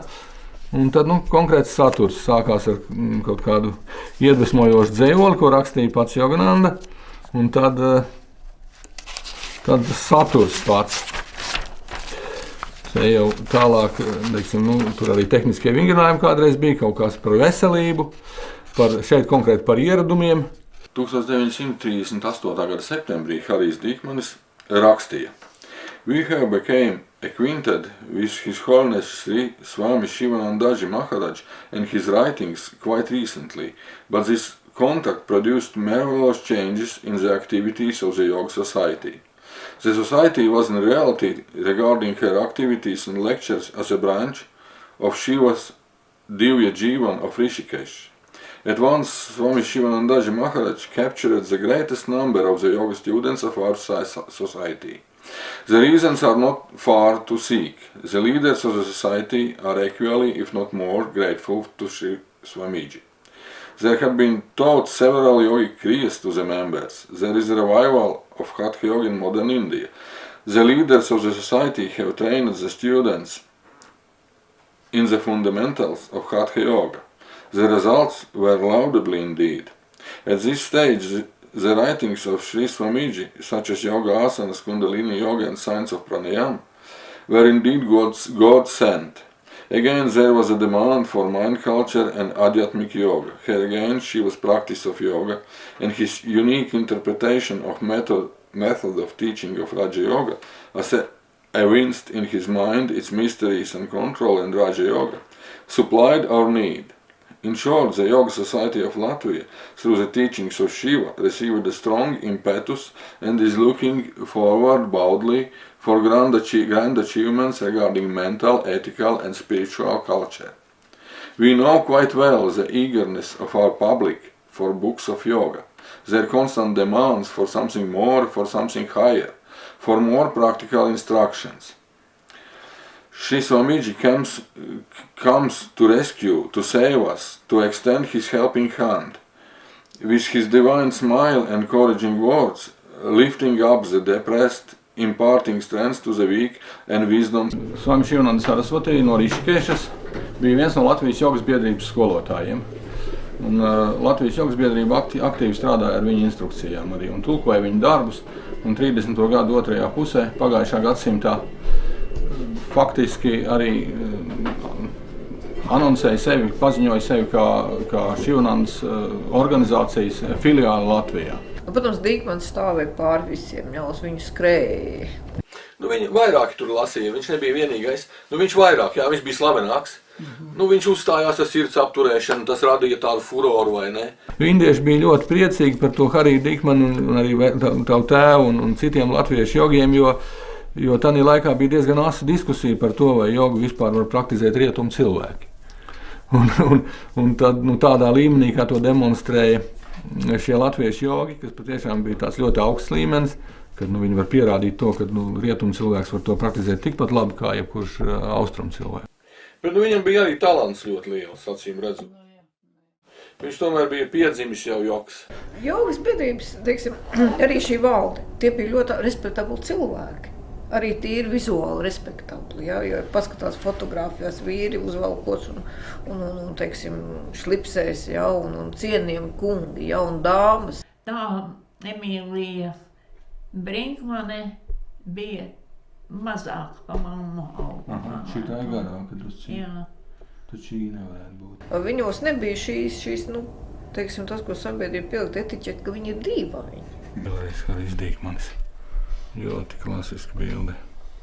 Viņam bija milzīgs, plašs, savam laikam redzes loks, salīdzinoši plašs. Es domāju, ka salīdzinoši arī ar mūsu laiku. Mēs varam iedomāties, ka teiksim, ir kāda lekcija, Dīkmans lasa, Rainis sēž un klausās. Te ir tā grupa kopā ar indiešu skolotāju. Jānis Vesels Liepa un Dīkmanis. Viņš mēģināja pierādīt, ka faktiski arī Latvijā kad ar jogas palīdzību, Hatha jogas palīdzību arī, teiksim, dziedināt. Tā taču ir zinātne, vai ne? Tāpēc es tagad neesmu šitāds, vai ne?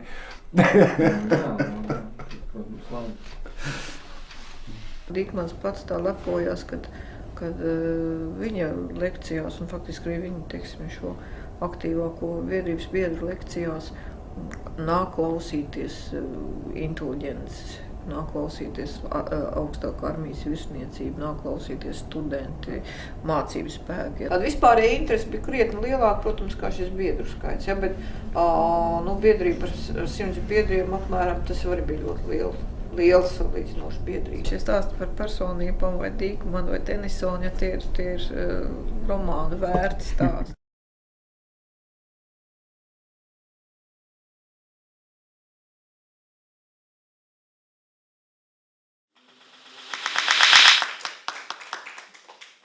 Un kad mēs redzēsim pilnu versiju?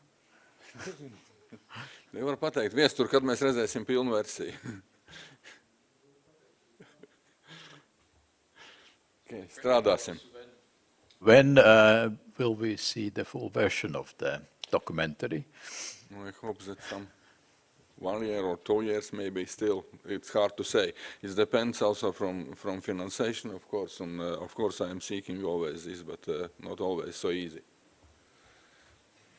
So any other questions of that? Regarding history of yoga in Latvia? Or this? Thinking about the person Yogananda of the Himalayan masters, or from autobiography of a yogi. Yogananda, yes.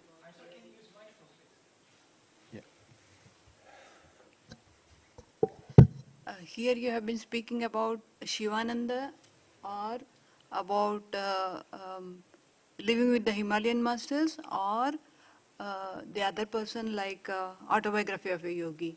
Who is the person you are speaking They worked with both. In Latvian Yoga Society there were more than 100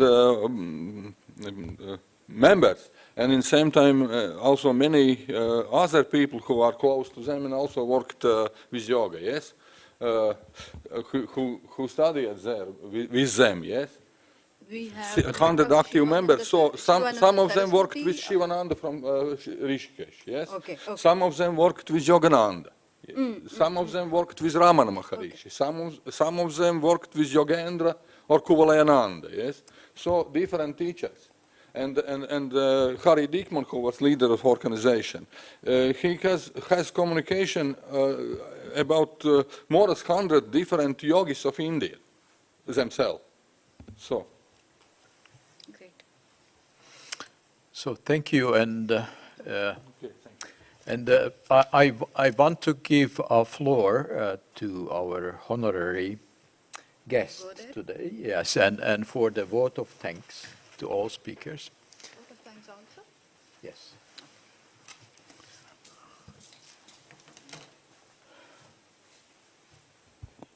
The first thing that I would like to say is thank you everybody for such a fantastic and marvelous day. It should go down into the history of Latvia. It is such a marvelously organized conference. When I heard that the subject would be freedom from consciousness, I was surprised because I was under the impression it's too subtle a concept, and how come that this has been chosen. But today, by the end of the conference, I am getting a lot of answers. I am so happy that this was the best topic that could be chosen. So in brief, the very short word is, it was a fantastic conference. And now seeing at the last that Latvia has had a great future, great past only brings out the best future.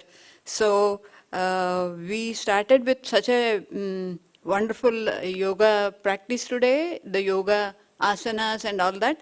And then next, from His Excellency, we heard a keynote, or rather a opening note. It was a big surprise. It was an inspiring note because we assume that being so busy a person, he would have updated everything about the latest into consciousness studies. And then we had, each one of the speakers have done great to the conference. They have added so much. Every speaker has done their best, and I'm so happy. We in Ayurveda say, Sushruta is to listen to everybody. So you add up all the knowledge by hearing to everyone. So I have accumulated a lot of knowledge, and I'm so happy that I'm here. I have been very much inspired by hearing to everybody from all the departments, all the fields that have been selected so wonderfully well. The speaker selection was also very good. And then we had morning a different set of topics like philosophy and the cross-modal consciousness. That was also a wonderful selection of people. Shaivism was very good. She spoke so well, and it was a historical aspect also. Then from the collective consciousness from Sri Chinmay Pandey, it was a enlightening speech. It was very good. Then we had from Ukraine. That was so very good. Being in Kyiv, such a place, she could do so much. We are very thankful to her. Each of the speakers, we have a heartfelt thank you, and for all the people who have gathered here also.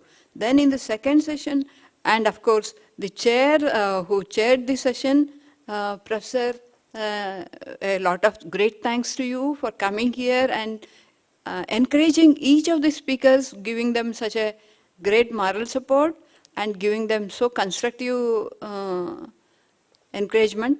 So then again, we had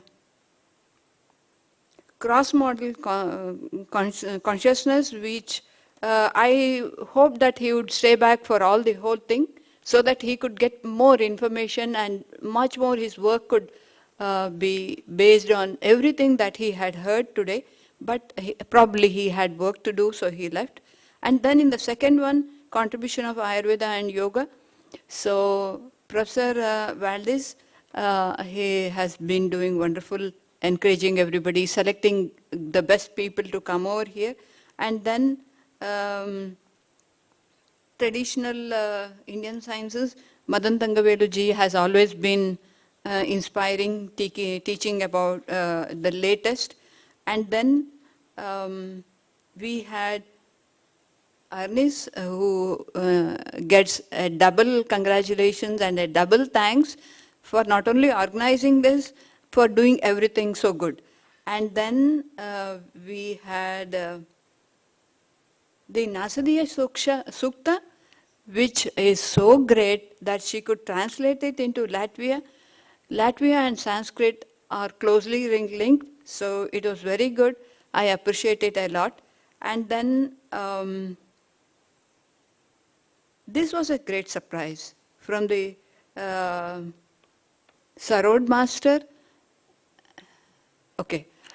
And I could get a lot of information from there, wherein it could add up to my talk, because I focused only on few things, and not the yoga concept, nor Sankhya concept, or Nyaya Vaisheshika. I took only the Ayurveda concept, but now that you have thrown a lot of light on this also, that too, we could, I think, maybe bring out a book, or a Latvian Indic studies is doing very well. So that is one thing. And the last talk, the new documentary, is simply marvelous. I think we should bring it out very soon as a documentary, because we understand the history of Latvia, we understand the history of yoga in Ayurveda, in Latvia, is so good. It is going to create a great future.